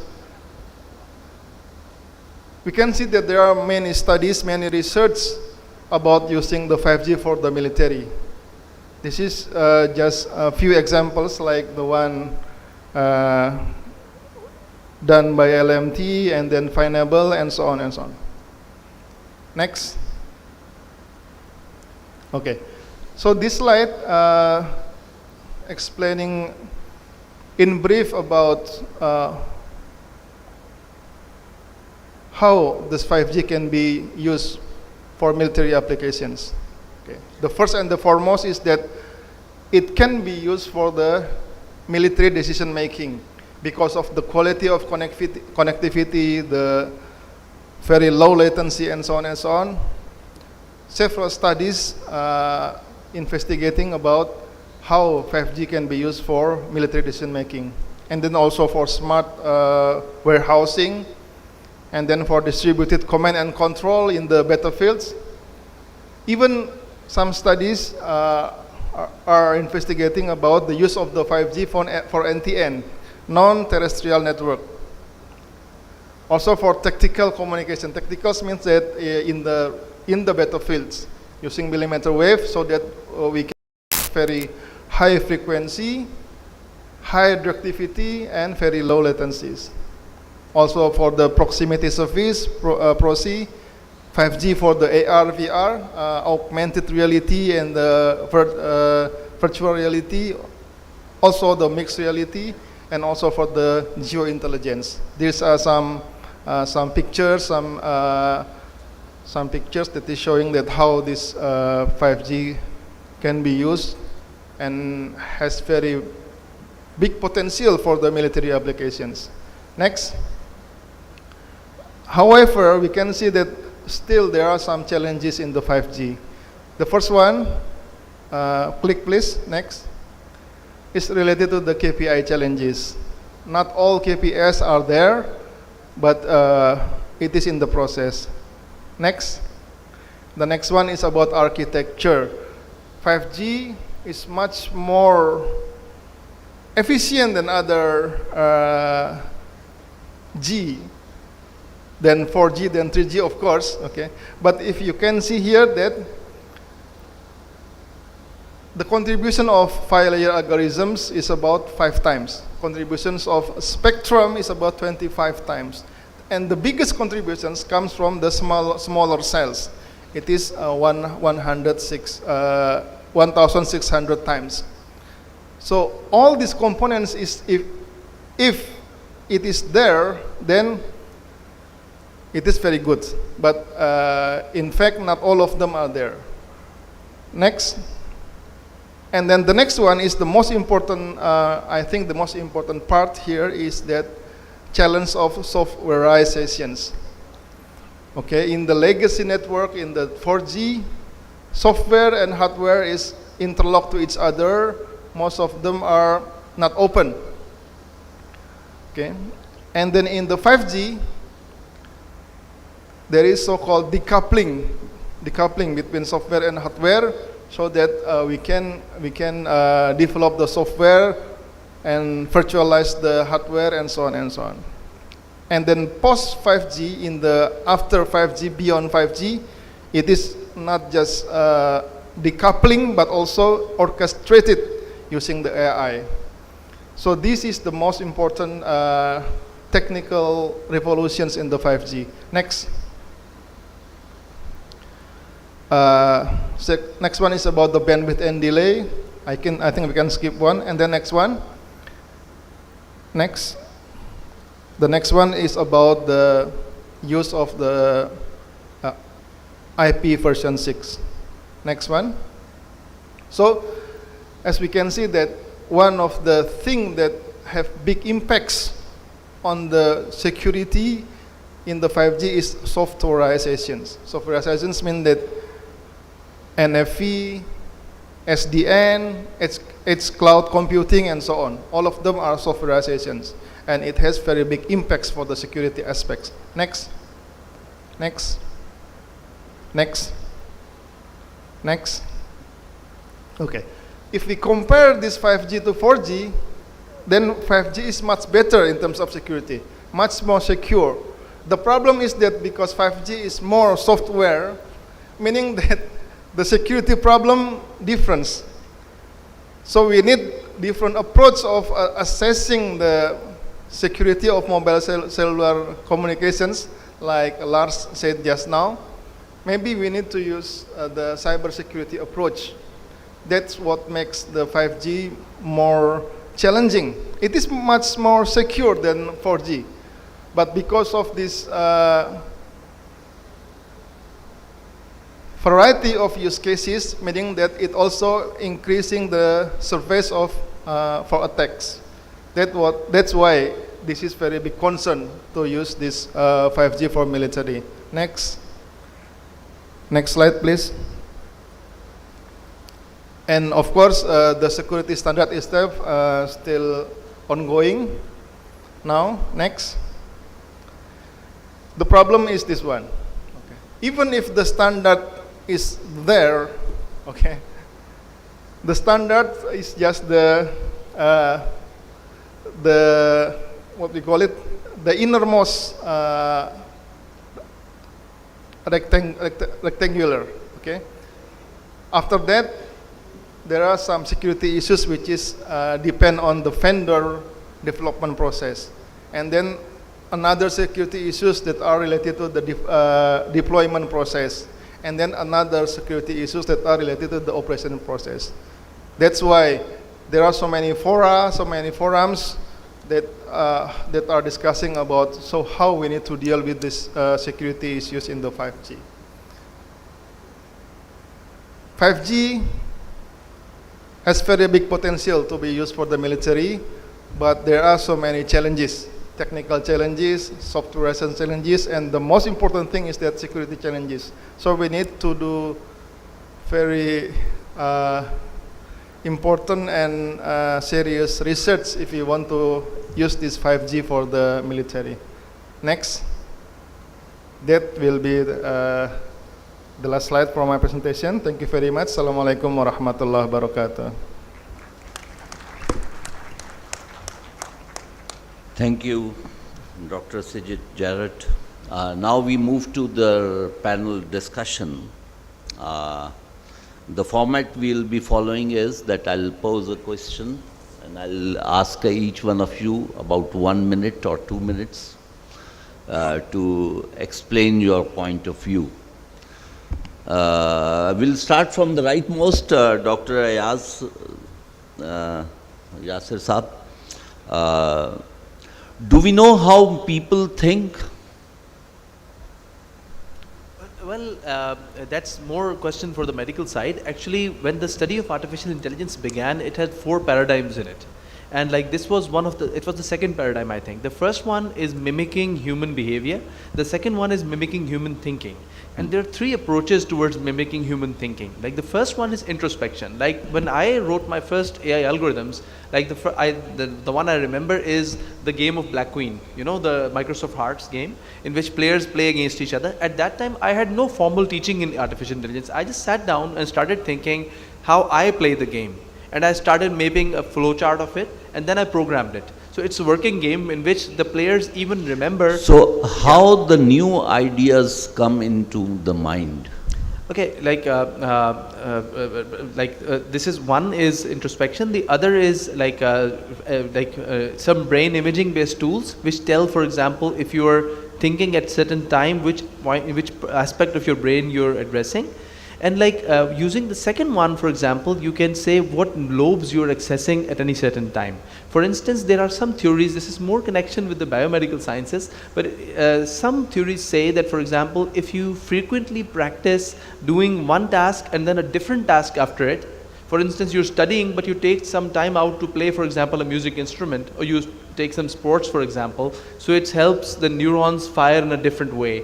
The more you explore innovative thinking, the more innovative you'll get. Okay, so in the next round I'll be asking you, first of all, it was just about how humans think and come up with new ideas, and how close are the applications in AI, and that will be the second round. Okay, Dr. 𝐨𝐳. So do we know how people think and come up with new ideas? You mean for the... You see, we are going towards artificial intelligence, but do we know what natural intelligence is? That is very important question for the AI actually, not the 5G. Okay.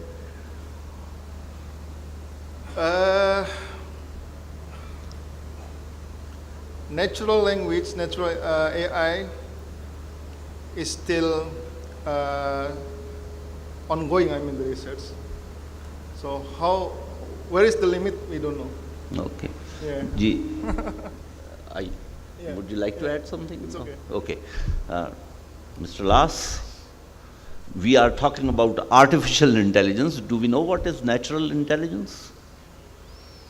Well, there are assumptions over assumptions over assumptions, but I think if we're talking about things like neuroplasticity, for instance, or how the thinking process itself works, how the neurons are connected, etc. There are so many black boxes in that process still. So I think that's why it's premature to call anything really artificial intelligence if we haven't really figured out how our human intelligence works.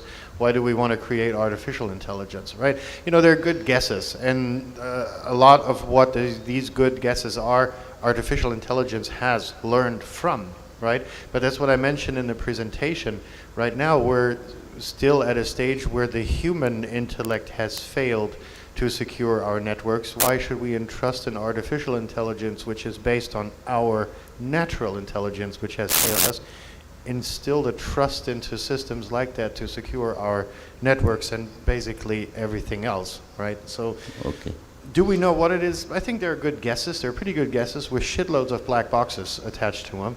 And until we have figured those out, I think we should, you know, maybe find another word for it, like an interim artificial intelligence or something. Okay, Dr. Shamsi? Yes, I think, if you are aiming for a targeted question about thinking, then perhaps, to some extent, we can assess, how they are thinking. So, for example, if we have an AI-based system which is specifically trained that whether whether it is an attack or not. So this is a specific question, and the specific task to determine.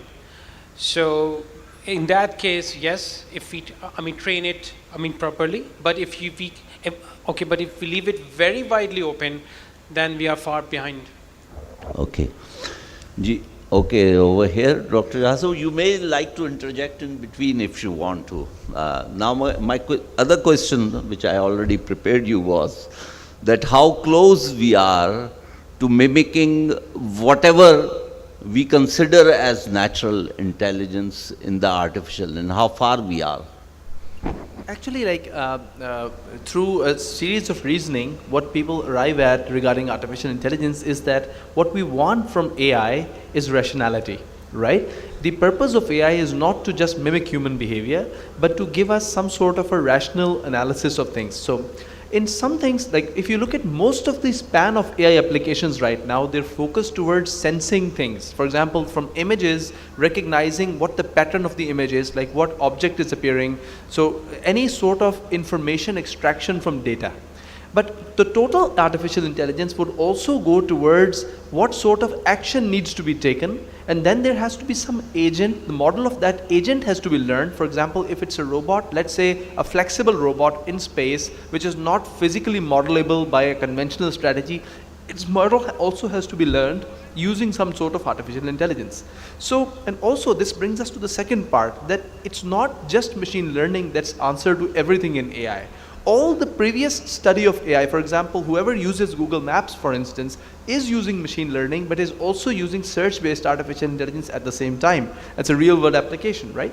So search-based AI, logic-based AI, probability-based AI, and machine learning work hand in hand. Also, we need to handle non-deterministic and probabilistic systems. Non-deterministic system would mean, for example, if there is a system in the battlefield and let's say something goes wrong with one of the wheels of the car. So will AI be able to figure out how to handle the car which has a defect in it? So that's a non-deterministic system, because we can't even model in a probability when the wheel is going to malfunction or what it's going to do. Right? So if that happens, so there are actual AI algorithms. And then the last one, adversarial AI. Right? So adversarial AI is, you're not looking at probability of something which is going to do something and you're just predicting a pattern. You are working against an agent that is trying to minimize your performance measure. Right? So that's a whole different aspect of artificial intelligence, which includes some machine learning. So that's why from the machine learning, probably the most, you could say, realistic theory is not just deep learning, it would be the reinforcement learning or the deep reinforcement learning, I'd say. And also, we have to keep in mind that, for example, whenever it comes to the AI applications, we always have some sort of a platform on which we deploy things. There are actual cameras, there are actual sensors, there are actual actuators. When it comes to the software that we demonstrate, it's most of the time just images or data sets we get from some other place, right? So we have to get to the real world. When most of the time researchers say whenever you put something which is made in the lab out there in the field, the accuracy of, let's say, 90% goes down to 50 or 60 or 70. Like, I'll give you an example. My first venture with artificial intelligence back in, I think, 2014 or 15 was Anzen, where when we made face recognition cameras, we started selling it in the market, and a lot of customers, like with IoT devices, etc. So the first problem is when you hang a camera outside a door, so the sun is not always in the same place. Also, it varies, with seasons. So the shadow, for example, forming on the face will vary. Some days it will be hazy, some days the lighting will be different, and all these conditions have to be modeled by itself. You cannot pre-feed the data. Let's say you go to a house, you want to sell them this product, you can't expect them to make a comprehensive database of all sorts of images and give it to you before you can train the camera, right? So our system learned by itself. Yeah. But it is, though, it's about making context. There's this favorite, this very famous meme out there right now, which shows a golden retriever lying, now that you mentioned shadow, in the shadow of a fence. The AI identifies it as an animal, but as a tiger, because the stripes are so predominant on the thing. So the AI is still far cry from being able to what we just discussed with, multiple feedbacks. It doesn't know that the fence is there and what the consequences of the setting sun in that fence are on that object it's trying to identify. So context is missing, and I think that's, we're really right. And Carsten Burns at TU KL at the Technical University of Kaiserslautern has developed an algorithm which detects it better. So we are getting there. Okay. So now the two things that are coming out from this discussion. Number one is, of course, the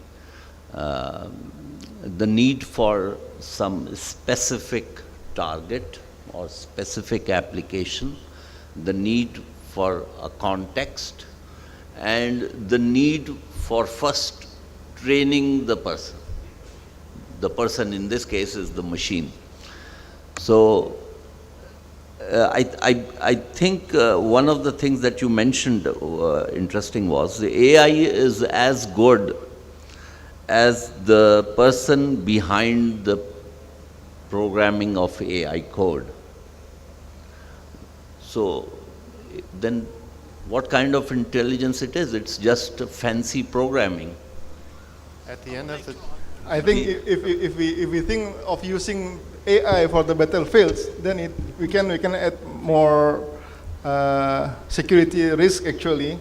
That AI is used for attacking and also AI is used for defense. So meaning that there is also possibility that someone is poisoning the learning process. So even mimicking the natural intelligence is quite challenging, and the process can be cancelled or can be maybe destroyed.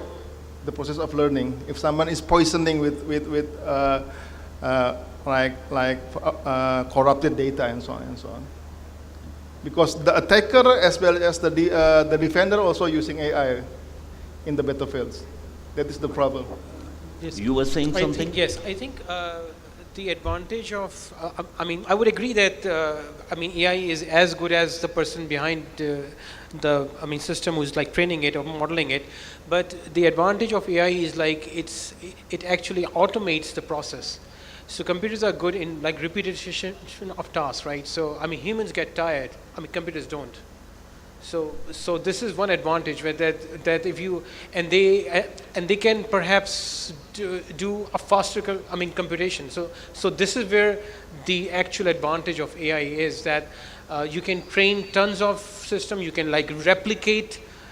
You can replicate and distribute, and you can coordinate with a faster computation, and so this is where the advantage would lie. So I can add something if you allow me. Yes. So for instance, you mentioned two words: speed and scale. Yeah. Okay. Okay. So for instance, like we train a lot of pilots. Not all the pilots have the same skill in flying, right? Same would go for any trade, for example, which we do in any aspect of the military, right? But this is why we actually say that AI wants to mimic rationality. It wants to achieve rationality, not mimic human behavior, because if we want to mimic human behavior, which human do we want to mimic, right? So you could say the advantage behind AI is that it learns from the best of your pilots, and then every one of your planes flying in the air is as good as your best pilot, right? If it can mimic that.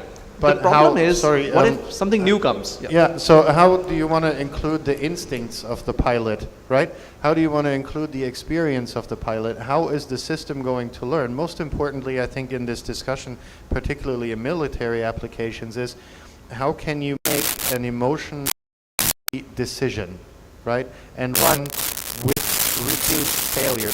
That's what we saw in the drone program, which was seriously criticized a lot of times, is that, oh, oops, sorry, we shot the wrong guy, we shot up a wedding. I think the apparatus just needs so much data input to make a qualified decision, and I don't think we're there yet. I suspect that it were humans shooting up those places. Yeah, that's what I meant. Yeah. But it's convenient to blame the AI. So that's a new aspect that's going to open up. Yeah, that you do something wrong and then you say, oh, I'm sorry, it's AI that did it, not us. So deniability goes to a whole new level. Yeah, and so that's what I meant. I think it's the distance from the battlefield. You don't have to look somebody in the face and shoot them, but you're 10,000 miles away just pushing a button that distances you. And I think there, if we had more AI involved, not only in the actual process of determining whether I should take the shot or not, but in the actual intelligence gathering, etc., sensor improvement, and so on and so forth. I think then we would go on a route where we could talk about something a bit more like artificial intelligence with all of these influences. Okay, one of the areas we heard about IoT, meaning networks. I think the more the devices on the networks, the more the probability of intrusion and attack. So the more connected we are to more the machines, the greater is. So how will that work? So we are actually compromising. The more networked we are, the more vulnerable we are becoming. This is why two of the presentations were about cybersecurity. That is very correct, actually, because Formally, IoT stands for Internet of Things. But for security people, IoT sometimes we call it insecurity of things. And others says that Internet of Threats. I guess. Yeah, that is the real thing. I guess the advantage of getting connected is like superseding the fear of getting infected or injected. So this is where we all use like free services and compromising on our privacy. We take benefits from that as well. So there's a whole new trend that perhaps the advantage and the benefit of IoT or the benefit of AI or the benefit of using those like free services is like superseding the fear of getting leaked or privately hacked or whatever. I think that like the failures and the wrongs and everything are there already in our society. AI getting the data and analyzing just highlights that the problems are there. For example, when it came to the system of judiciary in the US, and like when people started seeing that the trained AI started making decisions, like stricter decisions against people with colored skin compared to people with not colored skin, right? People started thinking that this AI is doing it, but actually when they looked at it, it was the data from the previous years that this had been happening to the colored skin people all the time. They were being wronged, but nobody knew about it. But AI coming into the system actually highlighted that they're facing this problem. This helped correct even the human system. So I think that AI at the very least will give us more insight into how we are doing things. For example, so many people are driving wrong on the road. We don't have enough policemen to actually issue a challan to everybody. We don't have a choice other than AI if we want to actually straighten up our roads. My questions were leading to an understanding of is AI an oversell, or is it a panacea that is going to relieve us of our worries? I was actually driving all of these questions in that particular direction to actually see that the things are, technology is as good as the person using it. I think the word that you used was artificial stupidity. I think so. I don't know whether it was in that context or not. Yeah, but it was similar. Yeah. So we will now be inviting questions. I think there are a few questions. Yes, please. Yes, Dr. Irfan, in this very fruitful discussion, there are a lot of members in the audience who wanted to ask questions. If he could also incorporate and please, who is yes, Ji. If we can arrange a microphone for the gentleman, please.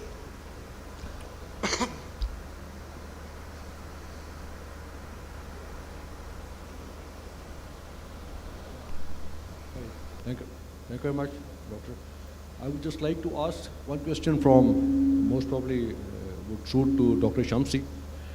Then once we talk of weaponized AI in IoT domain, right, focusing on defense sector, we would focus and aim on to reduce the time window of kill chain, right? This would be our aim, to reduce the time window, right?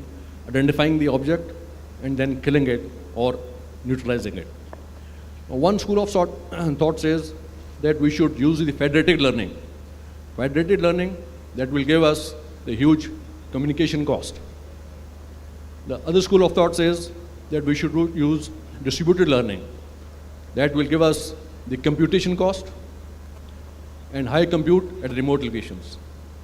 So do we have a hybrid solution, or what is your take on this? Because we all know that computational resources is a common challenge to all stakeholders. Thank you very much. Yes, that's a very good question. I think in the domain of this like weaponized AI, there could be another aim is to get like precision instead of speed. So, but I guess for both of these aims, computational cost would be a huge factor because you need a lot of data and you need a lot of platform to actually like train that as well and get, I mean, high accuracy. So, but as the cost of computation is becoming very affordable, it seems like that is a less, I mean, criteria now. That's a less concern now, because we have, I mean, now AI systems who can generate human-like text, you know. So we are moving towards that, I mean, scenario where computational cost is not a concern for the community. There are tons of computation cost factors available. The benefit of AI has dominated that. So I think we are moving in those directions. But talking about those hybrid solution, then that become edge AI become very important. So we can distribute the, I guess, edge platform with more coordination between them to get a more time sensitive response. So it could go either way. There are pros and cons for both. Okay, any other question? Yeah.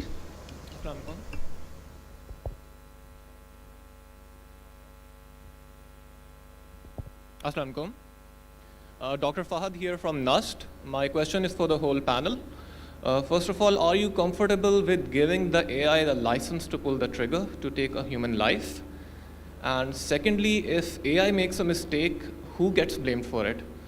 The person who used it, the company who sold it, or the programmer who programmed it? Thank you.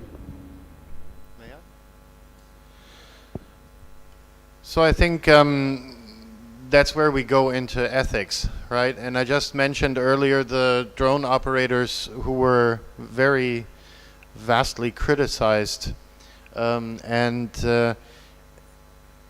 To be perfectly honest, and to answer your question very directly, I would rather have a machine pull the trigger, quote unquote, a well-educated machine, than a person who may have gotten up on the wrong foot, may have just had a beef with their spouse or whatever it is at the end of the day. A machine is free of that, at least for now and from our current understanding. And in regards to the judicial aspects that you so correctly raised, we're currently having a lot of discussion. I had a fairly extensive excursion into the finance sector, and the insurance industry is now discussing left, right, and center of what to do with accidents, including autonomously driving vehicles. So that's where our limited human understanding is back in the picture, discussing all sorts of arguments on why and who should pay in case of an accident. And I think the same would be true, but, and that's where we go back to the drone program, a lot of incidents that happened there and were brought to our attention and declassified were based on bad intelligence. And I think we can in the future and should be able to rule that out. I'll just, as a rebuttal, ask a question. I was just watching All Quiet on the Western Front, made in Germany, I think, Netflix. So it was a human over there. He was a human who was making a decision of when to stop the firing. So that's a very human ethical decision, and if the machines are making the decision, they would be ruthless. They won't go through that remorse or the human feelings. But to kind of point to that direction that you were just pointing out, the machine would not stop fighting until it's destroyed, right? And the other thing, one of the neighbors in the village I grew up in was actually a witness of World War II, and was at the front and stood face to face with a Russian soldier, both with their guns in hand, and they decided not to shoot at each other and kill each other, but became lifelong friends after. So, you know, there are positive and, of course, negative aspects to both of that.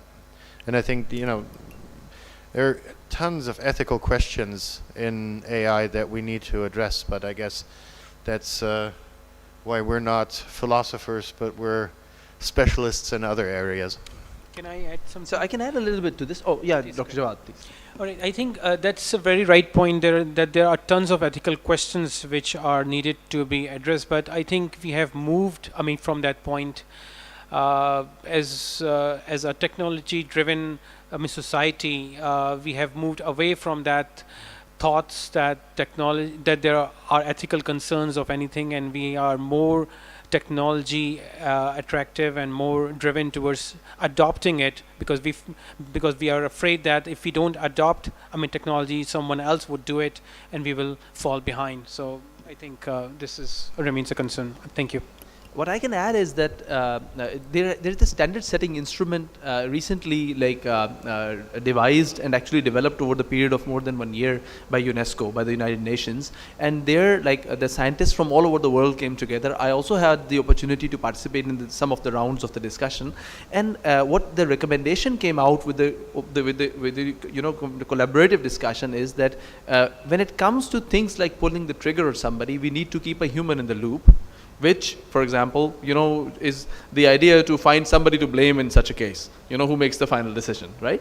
But as I mentioned that, for instance, at one point, 3,000 researchers, the likes of Stephen Hawking, Elon Musk, and a lot of other prominent names, they banded together and wrote this letter to the UN that, this is going to change the dynamics of war. It's going to happen at a speed which humans cannot even comprehend, let alone take decisions. Right. So it's in response to that, this new, you could say, ethical guideline came in. But we all know that with time, artificial intelligence will become like a necessity for people to use in situations of war. Right. And just like, for example, the US stock markets, right now 92% of trade in the stock markets is done by bots. Humans are not buying or selling the shares anymore. It's only 8% who can't afford the bots. So we have no other option but to train AI on some right criteria, and who's defining that right criteria gets to define, and maybe we can find a way to mutually share the responsibility. But having said that, the current recommendations of the UN are to keep a human in the loop so that maybe you have somebody to blame in the end. Yeah, but if it's only that, I think it's a rather poor remark to make, right? If it's only the blame game and there's no other... The UN didn't say that. I just added this by myself. Okay, okay. So that you have somebody to blame in the end. Okay, so we'll blame you.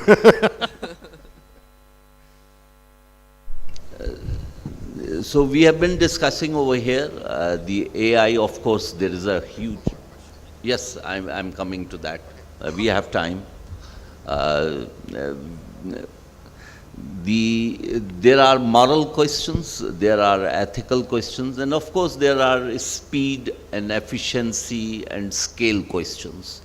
One of the things that is coming out from this discussion, as was pointed out, that AI has a great opportunity in solving very specific questions.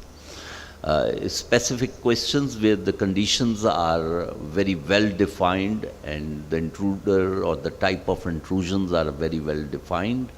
However, where there are questions of ethics, morality, and greater questions, and at the strategy level, where, for instance, the example made earlier about the wheel coming off. So if the wheel comes off, what else can you use as a substitute, as an out-of-the-box thinking?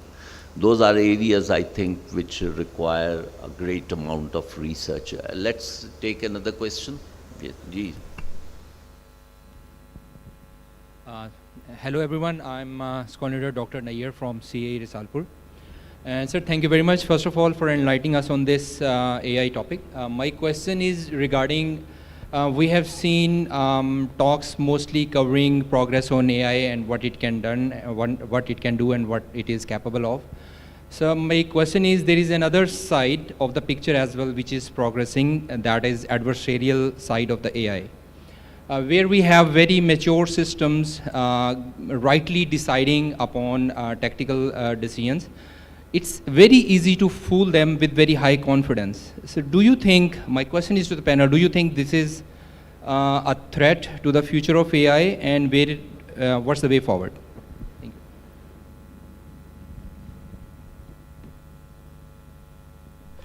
Right. I think adversarial AI exists because the human mind works better when he or she is in the evil mode.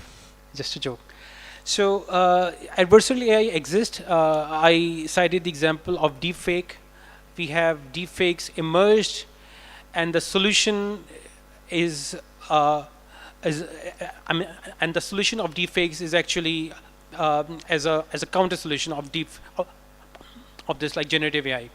So the answer is that we will always have adversaries dominating the this part. Human mind will find out that what is the best way of launching an attack.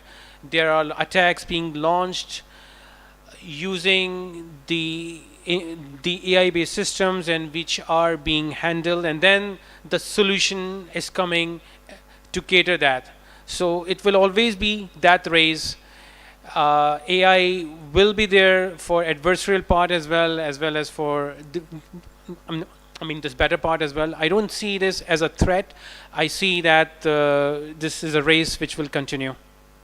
Thank you. I can add a little bit. So for my experience of deploying real world systems, for example, when we made Unzen and we started deploying those cameras, the cameras were not intelligent from day one. They make a lot of mistakes. They make a lot of silly predictions, many wrong predictions as well. But with time, AI becomes more robust as it gets more data, right? So if the systems are easy to fool right now, it doesn't mean that they will remain easy to fool after a lot of time when you get sufficient amount of data. This is one. Number two is that the traditional method of designing an adversarial system is to train an AI to, best do an action and then train against that AI, right? So like it would be some sort of a reinforcement, kind of procedure which will be, working together with it. And then there are logic based ways to solve things as well. So the ultimate answer would be that the ultimate solution would have part of machine learning and part of logical reasoning, right? With the conventional search based adversarial algorithms and some machine learning component coming together. That's what I can say right now. But the main answer is that, with more data coming in and the systems, training against more data, we've seen things, for example, smart cars were not as good as today when they were initially launched, right? There were cases when a car was stuck in an intersection for 30 minutes. I think it was Google's car, right? So, but this doesn't happen anymore, right? And we are seeing real world systems. So we just wait for some time and we see that, the solutions will improve.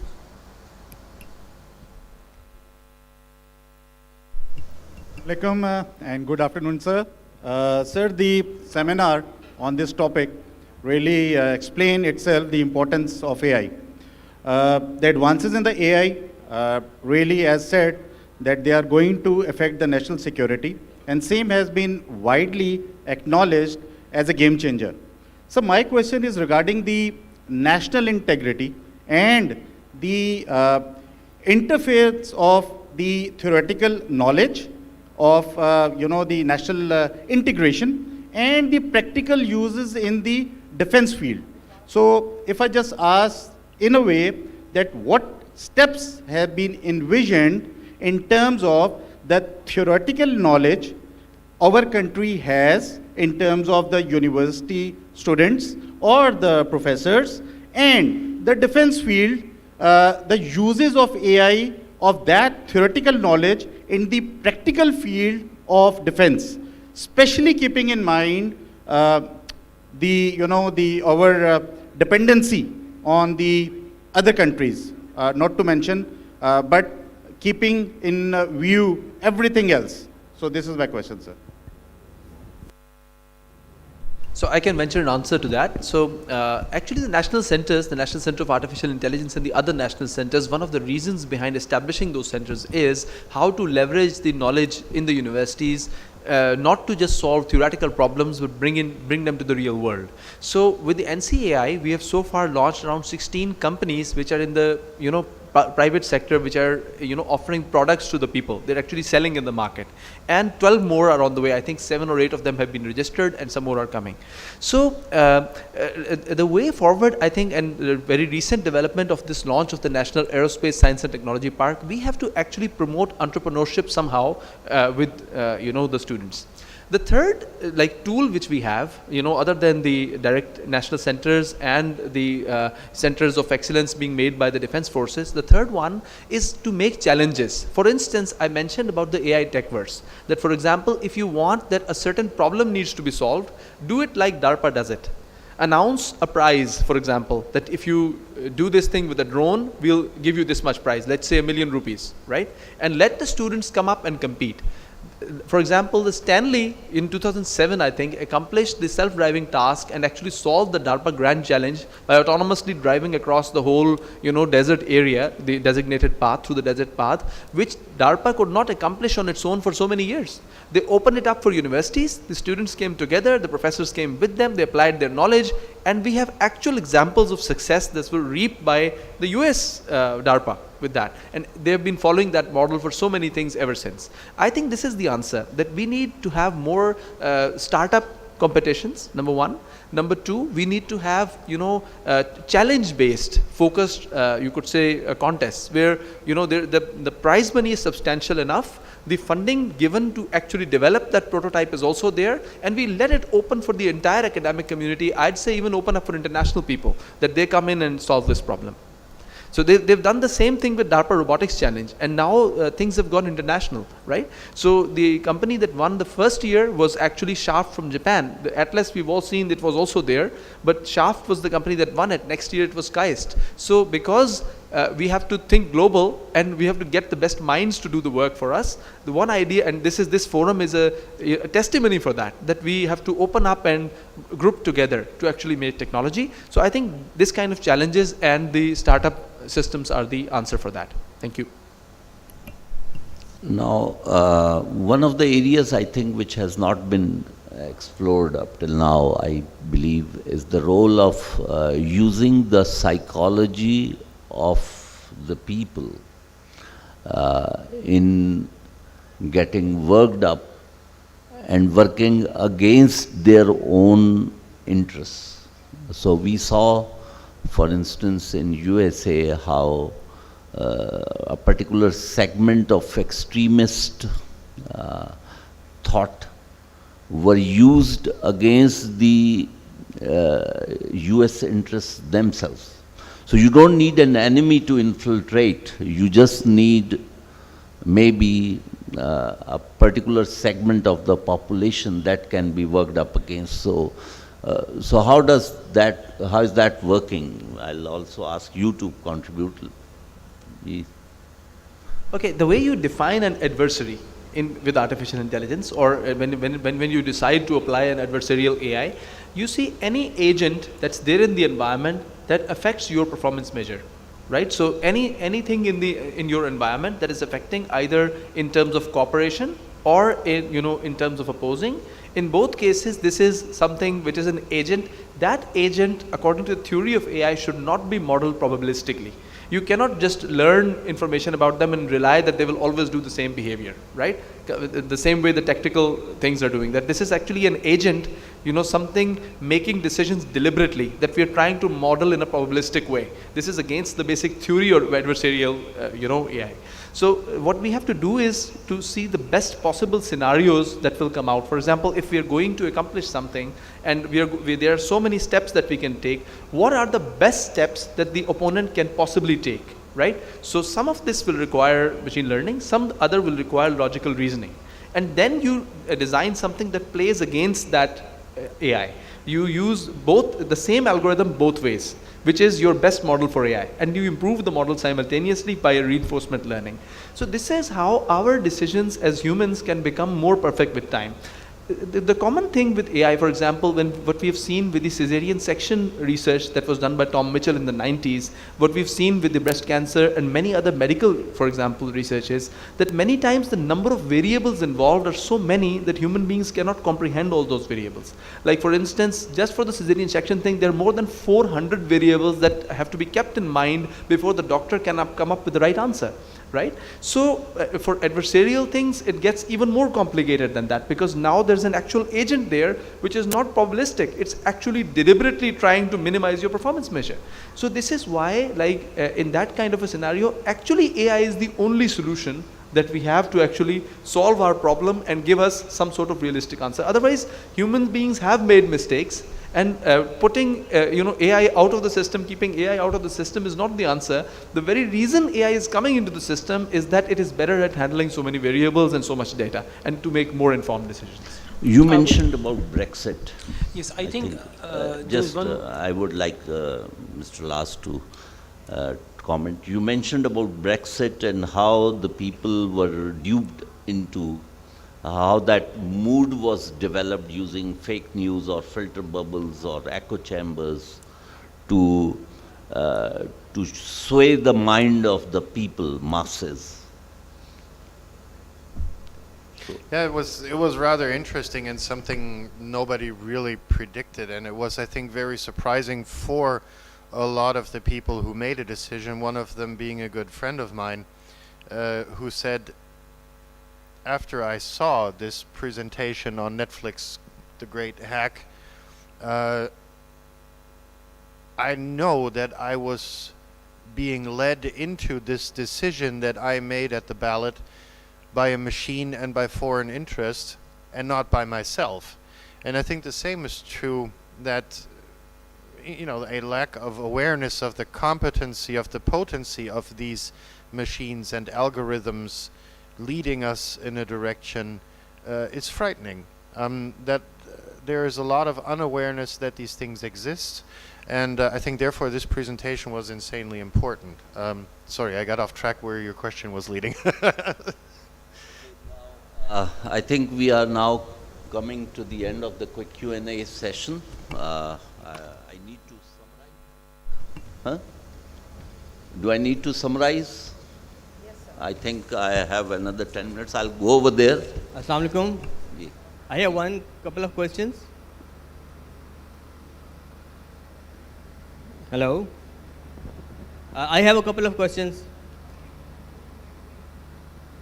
Okay, my question to the panel is, what is game theory and how is it important in artificial intelligence?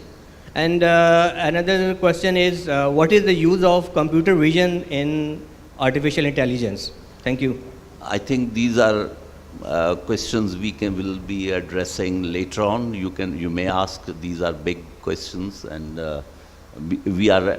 I'm sorry, we are at the end of our time. I need to just summarize so that we can have our chief guest have a last say on this.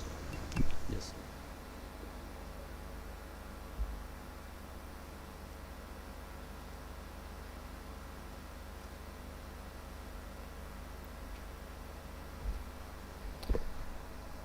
I would like to thank our esteemed panelists, Dr. Yasser, Dr. Jawad Shamsi, Mr. Lars, and Mr. Rijit, and from Indonesia for a wonderful discussion over here. And so we went through the nitty-gritty, the hard part of AI.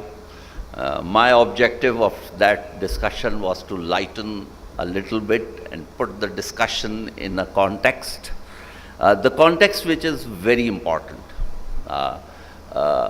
Personally, I'm basically a computer science person, technology person, and I'm too afraid of technology.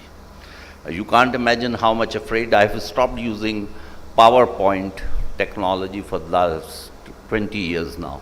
I believe I'm much better because this is distracting, right? So this is distracting to what I was doing, and you can actually see those PowerPoint slides were distracting actually. The presenter is unable to express what is in the heart because maybe the presentation was not visible, it was made for some other context. And my advice to all the students basically is, I'm trying to, but I'm not quite able to ban the PowerPoint slides from the classrooms. But basically, what I'm trying to emphasize is that the technology is as good as the people using it. A simple knife in the hands of an expert butcher will be able to make that meat into a beautiful piece of something eatable. And that same knife in a nincompoop like me, who doesn't know how to use the knife, will simply spoil it. That is as true with the technology, such as a simple knife. It is as true with a more sophisticated technology like a PowerPoint slide, and even more sophisticated technology like the graphics.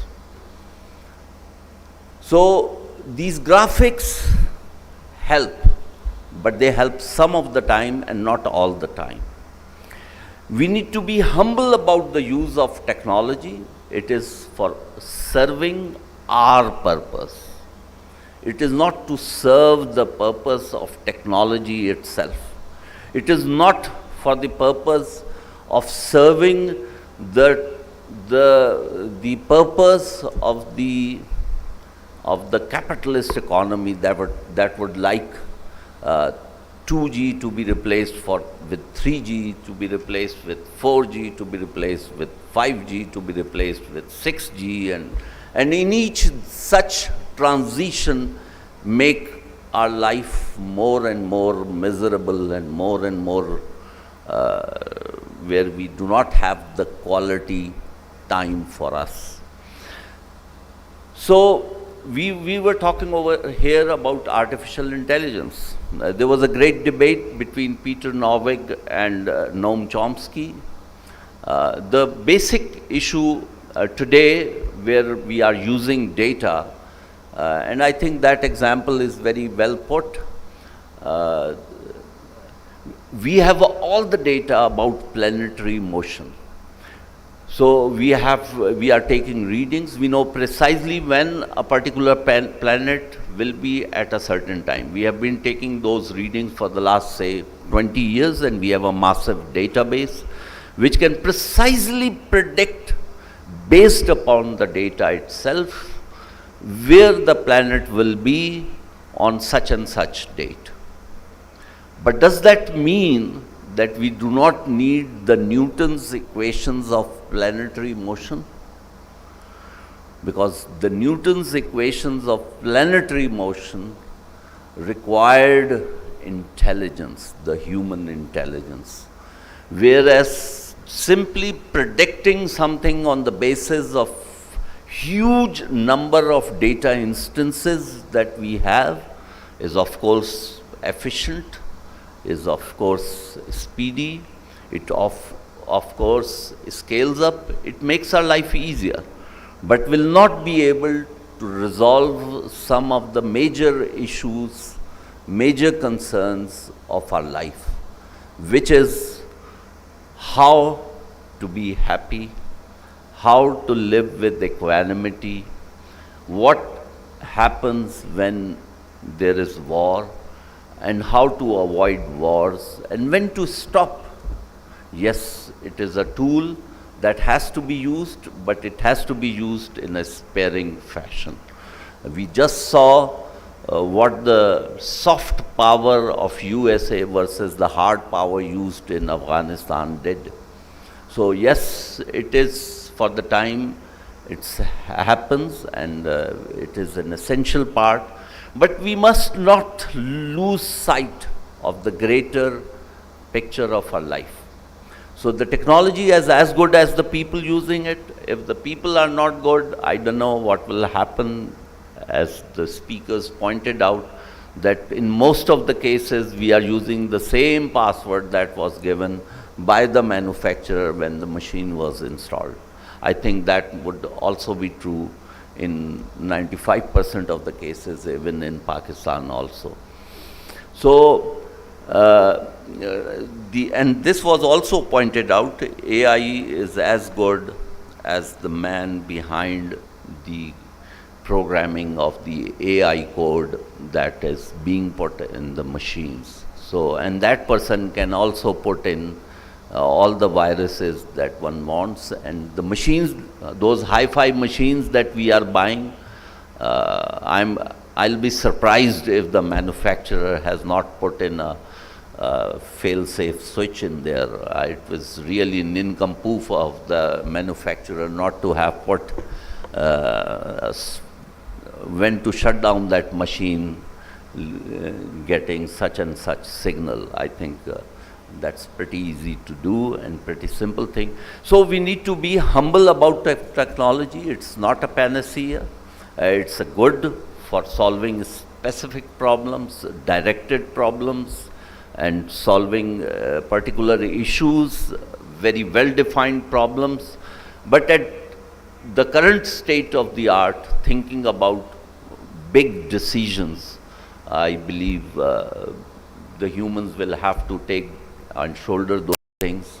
But yes, of course, the challenges of speed and repetitive attacks that are coming in require repetitive AI technologies. So we need to identify the context in which it will work or will be useful for us, and the context in which it will not be. The other major important thing are the fake news. We have seen how the loyal people could be used simply by pumping up their loyalty to an extent where it starts harming them. And that has happened in USA, it has happened in UK, it has happened in other countries, and it can and is happening around us also. We need to be aware of that, and we need to be humble that this alarm which is going out is actually an alarm or just a fake news or a fake alarm. So it's very murky, and there are these algorithms and philosophical discussions, and we need to be aware about their philosophical understandings also, just not believing in the technology as a panacea for all. I would like to thank the speakers over here for taking time out and doing an interesting and a wonderful discussion. It was a great learning exercise, and we all learned a great deal. Thank you very much.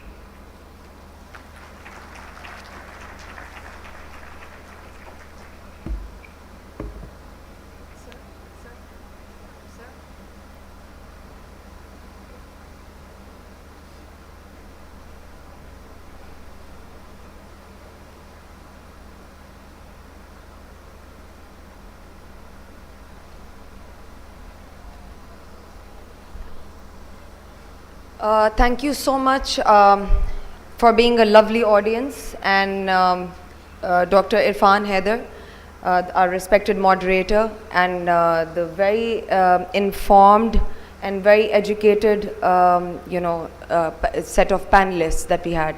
It was a very different kind of a discussion that we were all a part of. You were all truly engaged, and that was reflecting through the question answers that you were asking at the end. We will definitely continue, and you can write down the questions and forward it to Dr. Irfan Haider, and we will be getting back to you.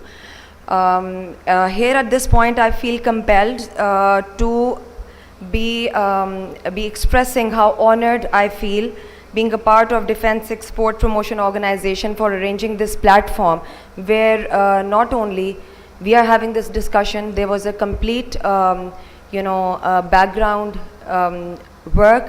There was a lot of youth that was involved, where they could showcase their papers, their research and startups.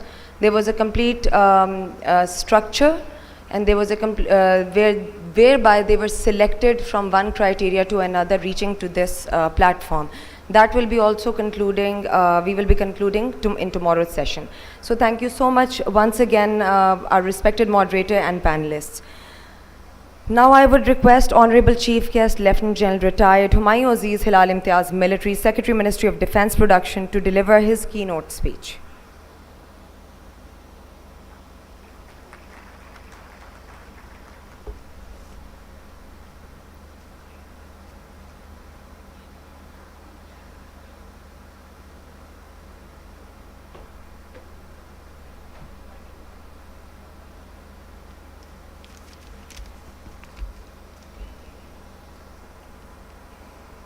بسم الله الرحمن الرحيم والصلاة والسلام على رسوله الكريم.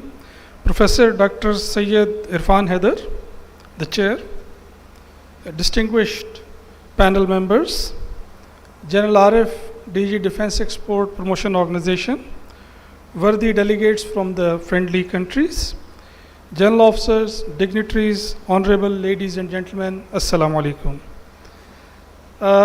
It's a great privilege for me to be standing here and thanking the distinguished panel for educating us on a subject which is still evolving but very important for us. I followed the discussion with a lot of interest, and I wanted to make some of the comments which I will now be sharing with you. One of the points that we discussed was intelligence. I believe intelligence is the ability to assimilate the information in one situation and then analyze it in a manner that it can be applied in a totally different situation, and also to be able to sift the information from the noise and to be able to make corrections if something goes wrong. So all that combination which is there in the intelligence, which distinguishes us from the animals, we are trying to put it through algorithms into the IT system. So far, the Turing test appears far away. So I think we are not yet in danger of being eliminated by the computers or robots. But at the same time, we have to be very cautious, as Dr. Irfan said in the end, in use of any technology. It can't be panacea for everything. And also, we have to understand that AI's use will vary from situation to situation. Take the example of chess. Now, chess has very defined rules, and chess has two opponents contesting with each other over a board of 64 pieces, 32 pieces over 64 squares. This is something which AI can understand. It can comprehend, because no matter who the two opposing sides are, they have to follow a set of rules, and then they have to apply it on a very, very limited scale. So AI can master chess better than human beings maybe. The other example that came here was that of the stock exchange. Now, stock exchange is a very limited field where there is no opponent. It's just a lot of data crunching and associating it with the happenings around the globe, how they are going to impact it. In normal circumstances, a flood in China would not be linked with the stocks in New York Stock Exchange. But with the help of AI and giving it a data of years and years, the AI will be able to correlate something which human minds will need a lot of exercise to understand. For a normal mind, it will need, okay, if the flood has come in a certain area, how does it affect production? How does it affect the transportation? Does it affect the tanker movement? Does it affect the petrol supply? Does it affect the container movement? With AI being able to utilize a data of years and linking it with everyday stock exchange ups and downs, can reach that level quickly where any happening around the globe and its impact on the stock can be worked out. Now, taking these two examples onto the side, look at what is actually warfare and what is defense. War is a contest of opposing wills, but there are no rules. It's not on a chessboard, it's played live. And in this case, the things that are to be discussed or achieved are not a figurative calculation of stock values, but so much of diversification that it will be very difficult for any AI module, any AI system to overrule what a human being can do. Those of us who have been practitioners of warfare, the decisions by a captain with 5 years of service, 6 years of service, and the decisions by a general with 35 years of service, they can't be the same because of the background of 30 years difference and learning that he has done over a period of time. Whether right or wrong is something different, but the decisions cannot be the same. So similarly, giving AI a data, one, that data is not available right now, the warfare data. Every war has different dynamics, every war has different kinds of weapons, every war has different kinds of adversaries. Every war has different thought processes on both sides. The man of 1945, Second World War, his way of thinking, and the man of 2022, these are two different things. So war cannot be totally predicted by the AI or cannot be controlled by the AI. Because essentially war is what? It is contest of the opposing wills. In warfare, the main target from day one, from the very beginning of the warfare, has been the will of your opponent. You want to subdue the will of your opponent, and over the years, human beings found weapons and violence to be the key to subjugating the will of the opponent. And they use that to their advantage, and that is what brought us into the domain of wars. Where I see more scope for AI is some part which was discussed here. It is shaping the minds of your opponents and making them capitulate without firing a bullet.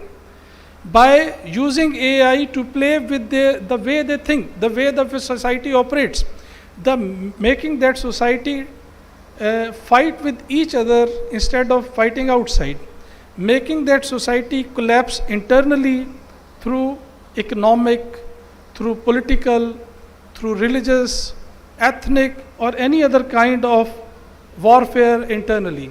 So I think that particular aspect of AI is already in play, and we are not yet fully aware of it, but I think this is being played by the global players at various levels, and if we look at it, we are also being subjected to it.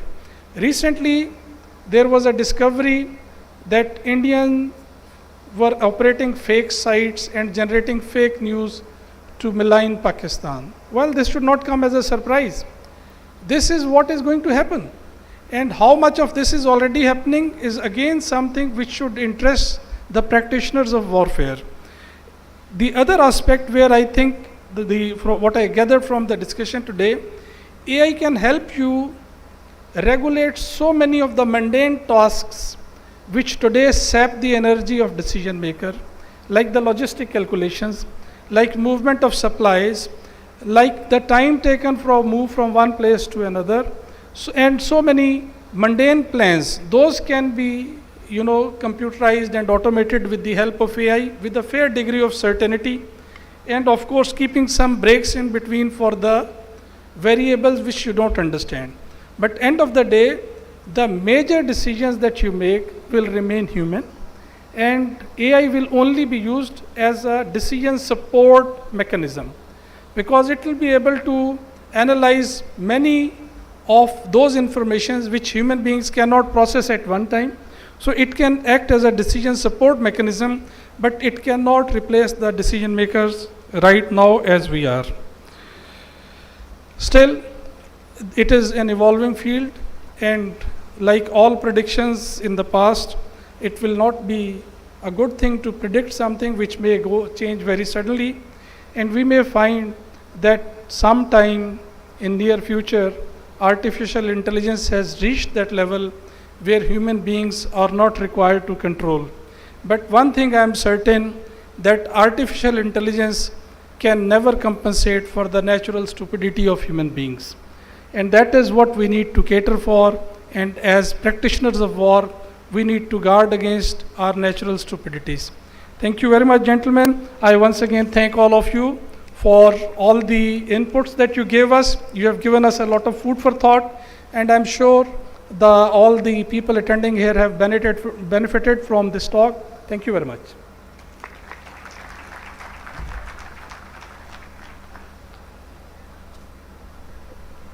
Sir, thank you very much, and you are requested to continue your kind presence with us in front of the stage, where Major General Muhammad Arif Malik, Hilal Imtiaz Military, Director General Defense Export Promotion Organization, is requested to join you in the presentation of mementos to our esteemed speakers and moderators.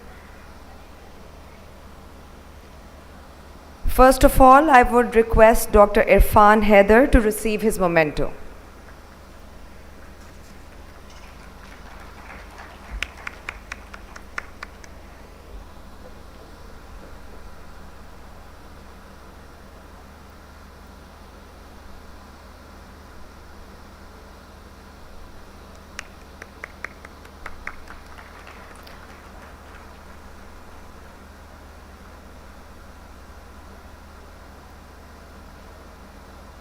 Mr. Lars G.A. Hilse.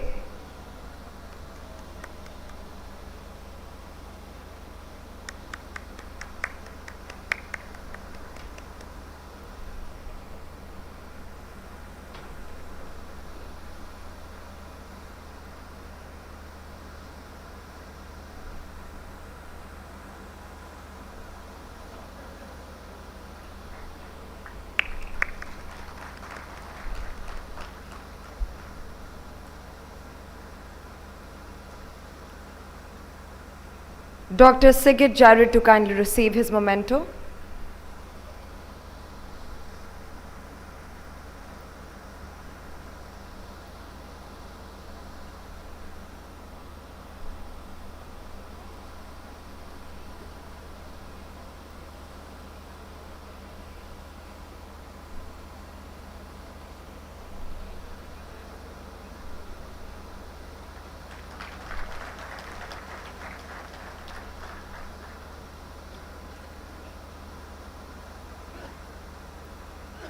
Dr. Yasser Ayaz.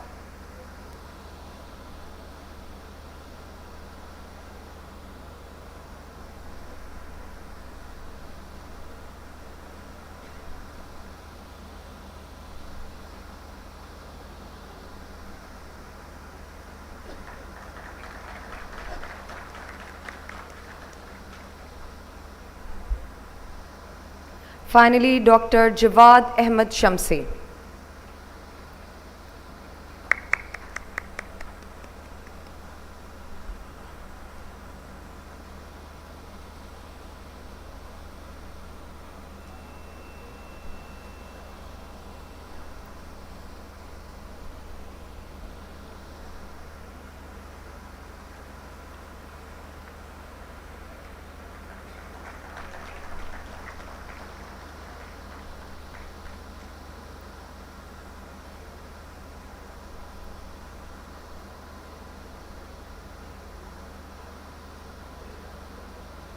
Now I would request the Director General Depot, Major General Muhammad Arif Malik, 𝐻𝐻𝐻 Military, to present the memento to our Honorable Chief Guest.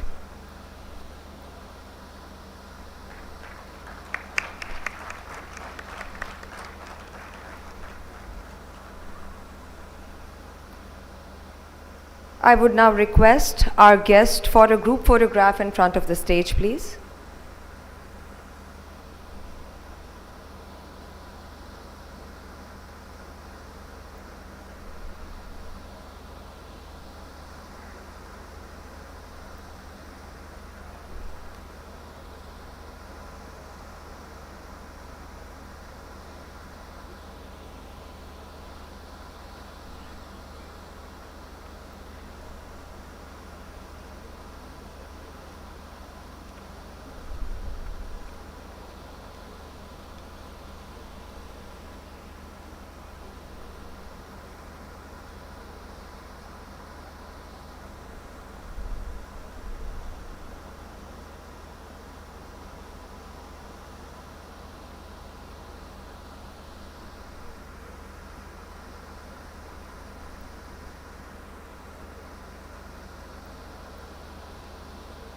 Ladies and gentlemen, the Seminar for Ideas 2022 has now concluded.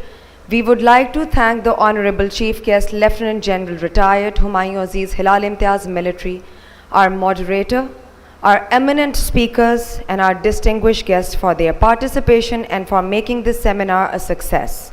You all are requested to now join us for high tea. Thank you and Allah Hafiz.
पता चलूँ अपने मेहमानों का।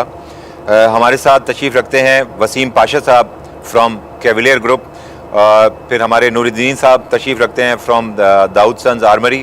उसके अलावा कामरान ए खान साहब हमारे साथ ड्यूपॉन्ट से तशरीफ़ रखते हैं। तो मैं सबसे पहले आप लोगों को खुशामदीद कहूँगा। अस्सलाम वालेकुम रहमतुल्लाह। तो मेरा एक्चुअली जो आज आप लोगों को मदऊ करने का मकसद था, this was actually regarding the ideas, क्योंकि आप लोग यकीनन एक अरसे से आइडियाज़ के साथ पार्टिसिपेट करते आ रहे हैं और डिफरेंट इवेंट्स में जो ईयर 2000 से स्टार्ट हुआ, उसके बाद फिर ईयर 2002 में हुआ, 2004 में हुआ, इसी तरह आइडियाज़ चला आ रहा है। और बदर एक्सपो की काविशों से ईयर 2012 से ऑनवर्ड्स आज तक अब ये आइडियाज़ का event international defence exhibition seminar चला आ रहा है और सक्सेस की बुलंदियों को छू रहा है। So my question I would put up of course to my guest, पहले नूरुद्दीन साहब, बिकॉज नूरुद्दीन साहब ने कुछ बताया था before we started up the interview कि इन्होंने actually he was the first company to participate at IDEAS. तो नूरुद्दीन साहब प्लीज़ आपकी तरफ से मैं चाहूँगा कुछ। जी हाँ। Thank you very much, and I am obliged to you for the acclaim. ये जब शुरू हुआ आइडियाज़ तो सब समझते थे कि एक छोटा सा शो है, एक छोटा एग्जीबिशन है और बस ये यहीं रह जाएगा। मगर फिर 2-3 जब इवेंट्स हो चुके तो लोगों को समझ आई कि इसका क्या पोटेंशियल है।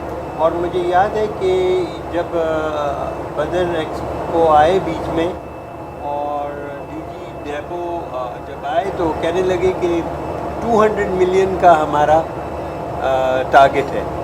तो उन्होंने मेहरबानी की थी और मुझे साथ रखा था। मैंने कहा कि सर ये तो आप वो कहते हैं कि कीमत खुद हर दो आलम गुफ्तही नर्ख बाला कुन के अर्जानी हुनूस। तो ये 200 मिलियन जो है ये तो इंशाअल्लाह ताला हम बहुत जल्द साल गुजरने से पहले ही अचीव कर लेंगे। And now we are seeing अल्हम्दुलिल्लाह the heights that we are. Very nice, very nice. Sir मैं अगला क्वेश्चन रखूँगा अपने मौजूद मेहमान के खिदमत में, कामरान साहब इस पर थोड़ी सी रोशनी डाल दें। सर ये बताइएगा कि इस वक्त जो एक तो ड्यूपॉन्ट का जो कनेक्टिविटी है with of course the defence sector, उसके हवाले से थोड़ा बताइए। और आइडियाज़ में जो इस वक्त का पोटेंशियल है, इंटरनेशनल कंपनीज जो आई हैं पाकिस्तान में और जो हमारी लोकल कंपनीज़ की पार्टिसिपेशन है, उस हवाले से भी मैं चाहूँगा कुछ आपकी तरफ से। सबसे पहले मैं ड्यूपॉन्ट के बारे में बता दूँ कि ड्यूपॉन्ट के हमारी कुछ प्रोडक्ट्स हैं जो डायरेक्टली यूज़ होती हैं डिफेंस इंडस्ट्री में और दोज आर मोर टुवर्ड्स के प्रोटेक्टिव इंडस्ट्री में, जैसे हेलमेट्स हैं या वेस्ट है या डी माइनिंग है, व्हीकल आर्मरिंग है, जैसे सब चीज़ें हम कंपनीज दे रहे हैं। We are participating in IDEAS from last 15 years और मैं ये समझता हूँ कि this is an excellent forum for us कि जहाँ पे हमारे पास बहुत सी जो फॉरेन बायर्स हैं वो भी यहाँ पे हमें पार्टिसिपेट कर रहे हैं, प्लस हमें एक अपनी प्रोडक्ट्स को शोकेस करने का, एक नई टेक्नोलॉजीज़ और नई प्रोडक्ट्स को लोगों के साथ इंट्रोड्यूस करने का एक बहुत बड़ा एडवांटेज मिलता है। उसके अलावा आप अगर वैसे देखें तो हमारे जो डिफेंस इंडस्ट्री के लोग होते हैं वो भी आपको उनसे एक इंटरेक्शन के लिए एक अपॉर्चुनिटी मिल जाती है और single forum. As far as the exports are concern, अभी तक हमारे पास से बहुत सी ऐसी प्रोडक्ट्स हैं जो यहाँ से पाकिस्तान से एक्सपोर्ट करवा रहे हैं अपने कस्टमर्स के थ्रू, और जिसमें हम पूरा मिडल ईस्ट रीजन और एशिया पैसिफिक का कवर करते हैं। मैं ये समझता हूँ कि एज पोटेंशियल हमारे पास अभी यूरोप और दूसरे यूरोप और यूएस की मार्केट्स हैं उसमें बहुत ज़्यादा पोटेंशियल है जहाँ पे हम काम कर सकते हैं। तो this is also one of an opportunity है जिसके लिए हम उनसे रिक्वेस्ट करेंगे कि आगे भी इसको।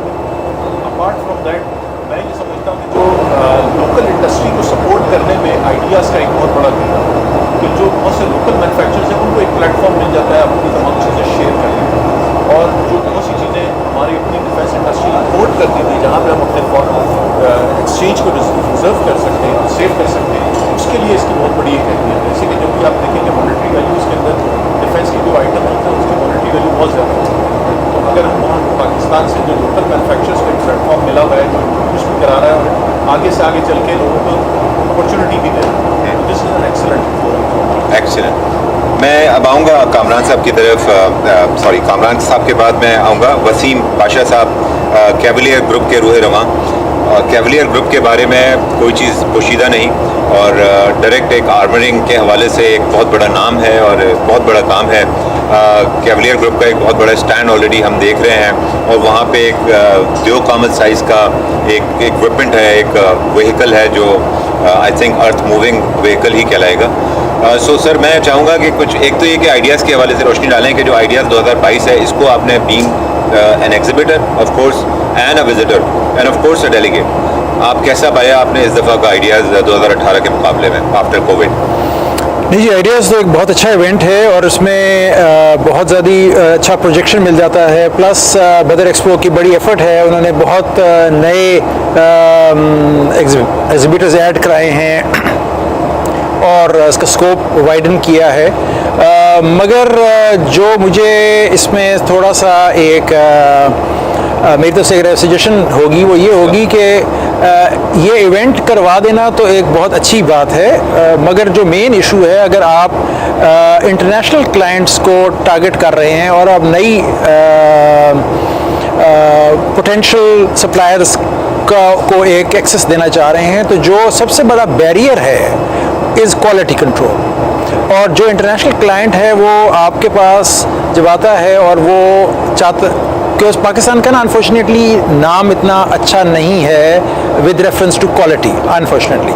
सो हमें सर्टिफिकेशंस की रिक्वायरमेंट है और सर्टिफिकेशंस के लिए जो टेस्ट इक्विपमेंट होता है वो बड़ा एक्सपेंसिव होता है और इंडिविजुअल कंपनीज़ के लिए टेस्ट इक्विपमेंट में इतना इन्वेस्ट करना इज़ वेरी कॉस्ट प्रोहिबिटिव।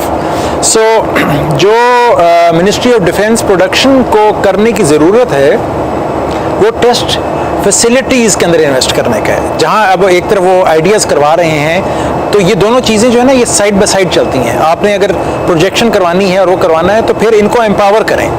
आप इन्वाइट तो कर रहे हैं कि वो आ जाएं, मगर लोगों को अभी तक एक तो एनलाइटनमेंट नहीं है कि वेस्ट या इंटरनेशनल मार्केट की रिक्वायरमेंट्स क्या हैं। तो आपने क्लाइंट्स जो एग्जिबिटर्स हैं उनको भी वो करना है और फिर उनको एम्पावर करने के लिए आप उनके लिए वो फैसिलिटीज़ क्रिएट करें ताकि जब उनको इंटरनेशनल क्लाइंट का सब पहला पूछता है सवाल कि आपका सर्टिफिकेशंस क्या है, और जब वो कहते हैं कि जी हमने यहाँ IFA से टेस्ट कराया हुआ है, हमने फलाने से टेस्ट करवाया हुआ है, तो for them these local bodies do not carry any weight. So you have to have bodies which have got international certificate, which have the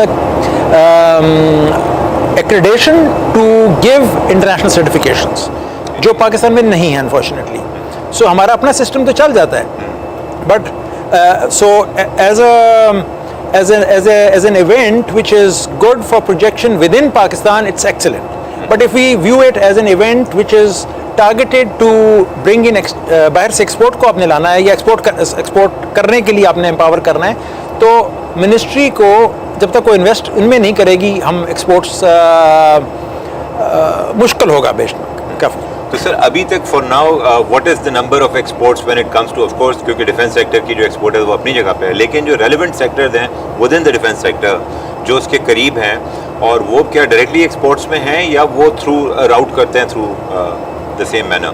देखिए जो तो है ना प्राइवेट सेक्टर के लिए काफ़ी ज़्यादा मुश्किल है। माशाल्लाह दाऊदसन इज़ अ लीडिंग एक्सपोर्टर और ये हमारे लिए मसले रहा है, मगर ज़्यादातर जो हैं बाकी चीज़ों के अंदर काफ़ी ज़्यादा प्रॉब्लम्स हैं सर्टिफिकेशंस ना होने की वजह से। और फिर हमारा इंफ्रास्ट्रक्चर जो है ना जी, हमने गोल्स में विजन 2025 में क्या दिया है कि जी हमें 5-6 ब्रांड्स क्रिएट करने हैं।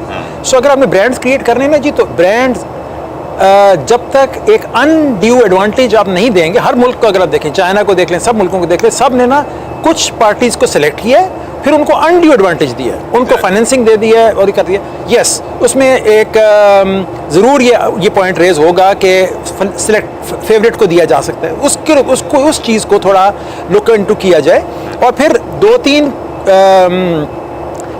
एंटिटीज़ को आपको सिलेक्ट कर लें, उनमें से किसी, मैं नहीं कहता कि किसको आप करें, जिनको भी कर लें, फिर उनको थोड़ा आप अनड्यू एडवांटेज दें। बिकॉज आपने अगर उनको इंटरनेशनल करना है तो उनको आपको फॉर एग्जांपल जिस तरह आप UK वगैरह को देखते हैं या इनको देखते हैं, वहाँ पर वो ये कहते हैं कि जी डिफेंस इंडस्ट्री या डिफेंस एक्सपोर्ट्स का फॉर एग्जांपल एक्सपोर्ट करने के लिए सबसे बड़ा इशू होता है, आप बाहर जाते हैं वो आपको कहते हैं जी परफॉर्मेंस गारंटी दें, उसके बाद वो कहते हैं एडवांस पेमेंट लेनी है तो उसके अगेंस्ट गारंटी दें। सो अब ये गारंटीज देने के, अगर मैंने पाकिस्तान में बैंक के पास जाते हैं तो कहते हैं उतने पैसे रख दो, उतने की गारंटी ले लो। भाई अगर उतने पैसे मैंने बैंक में रख के गारंटी लेनी है तो उससे बेहतर है मैं अपने पैसे से कर लूँ. बिल्कुल ठीक. सो वेस्टर्न कंट्रीज के अंदर स्टेट टेक्स द रिस्पॉन्सिबिलिटी और वो कहती है कि ठीक है आप ऑर्डर पकड़ें, हम गारंटी एग्जिम बैंक से, हमने एग्जिम बैंक बना तो दिया है, आई एम नॉट श्योर कि कितना वो है या नहीं है, बट इन चीज़ों को जब तक आप नहीं करेंगे आपके एक्सपोर्ट्स नहीं बढ़ सकते. You have ट्रेमेंडस potential. आप सिर्फ यहाँ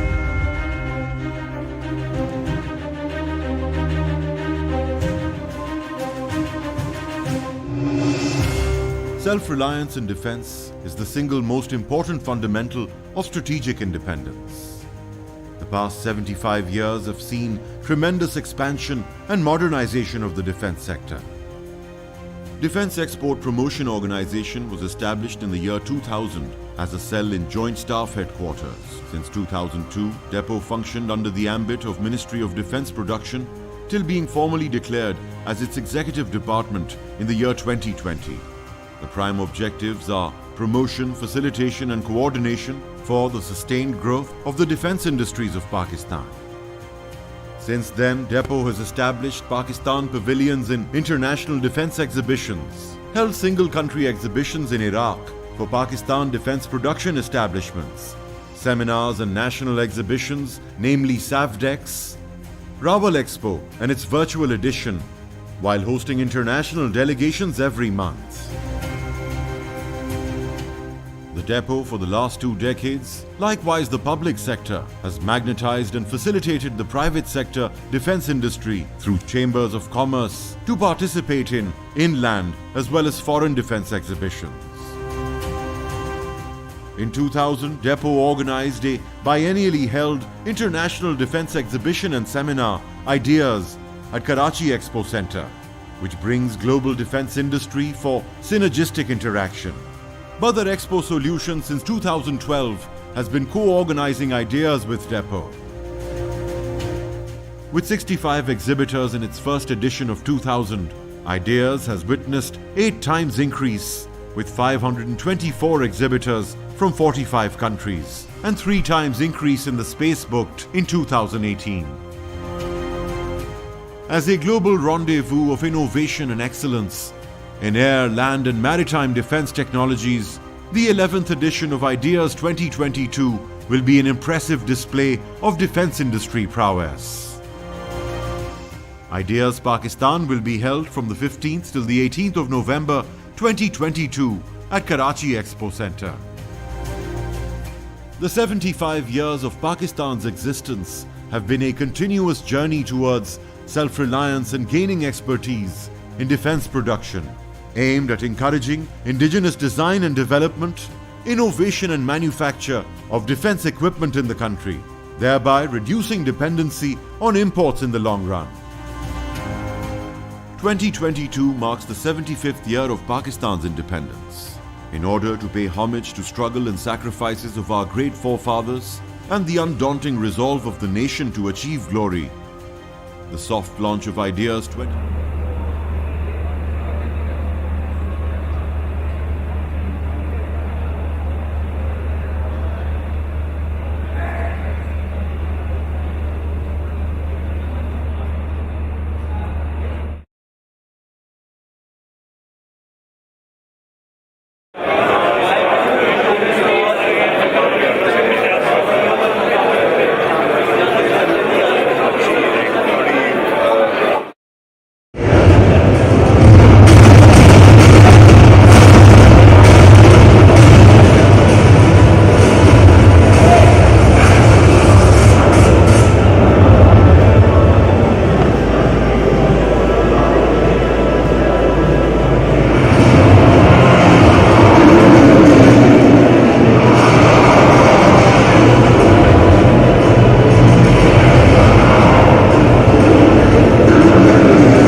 and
self-reliance in defense is the single most important fundamental of strategic independence. The past 75 years have seen tremendous expansion and modernization of the defense sector. Defense Export Promotion Organization was established in the year 2000 as a cell in Joint Staff Headquarters. Since 2002, Depot functioned under the ambit of Ministry of Defense Production till being formally declared as its executive department in the year 2020. The prime objectives are promotion, facilitation and coordination for the sustained growth of the defense industries of Pakistan. Since then, Depot has established Pakistan pavilions in international defense exhibitions, held single-country exhibitions in Iraq for Pakistan defense production establishments, seminars and national exhibitions, namely SAVDEX, Rawal Expo and its virtual edition, while hosting international delegations every month. The Depot for the last 2 decades, likewise the public sector, has magnetized and facilitated the private sector defense industry through chambers of commerce to participate in inland as well as foreign defense exhibitions. In 2000, Depot organized a biennially held international defense exhibition and seminar, Ideas, at Karachi Expo Center, which brings global defense industry for synergistic interaction. Badar Expo Solutions since 2012 has been co-organizing Ideas with Depot. With 65 exhibitors in its first edition of 2000, Ideas has witnessed 8 times increase with 524 exhibitors from 45 countries and 3 times increase in the space booked in 2018. As a global rendezvous of innovation and excellence in air, land and maritime defense technologies, the 11th edition of Ideas 2022 will be an impressive display of defense industry prowess. Ideas Pakistan will be held from the 15th till the 18th of November 2022 at Karachi Expo Center. The 75 years of Pakistan's existence have been a continuous journey towards self-reliance and gaining expertise in defense production, aimed at encouraging indigenous design and development, innovation and manufacture of defense equipment in the country, thereby reducing dependency on imports in the long run. 2022 marks the 75th year of Pakistan's independence. In order to pay homage to struggle and sacrifices of our great forefathers and the undaunting resolve of the nation to achieve glory, the soft launch of Ideas 2022 is being held in sync with the Diamond Jubilee celebrations of Pakistan's independence.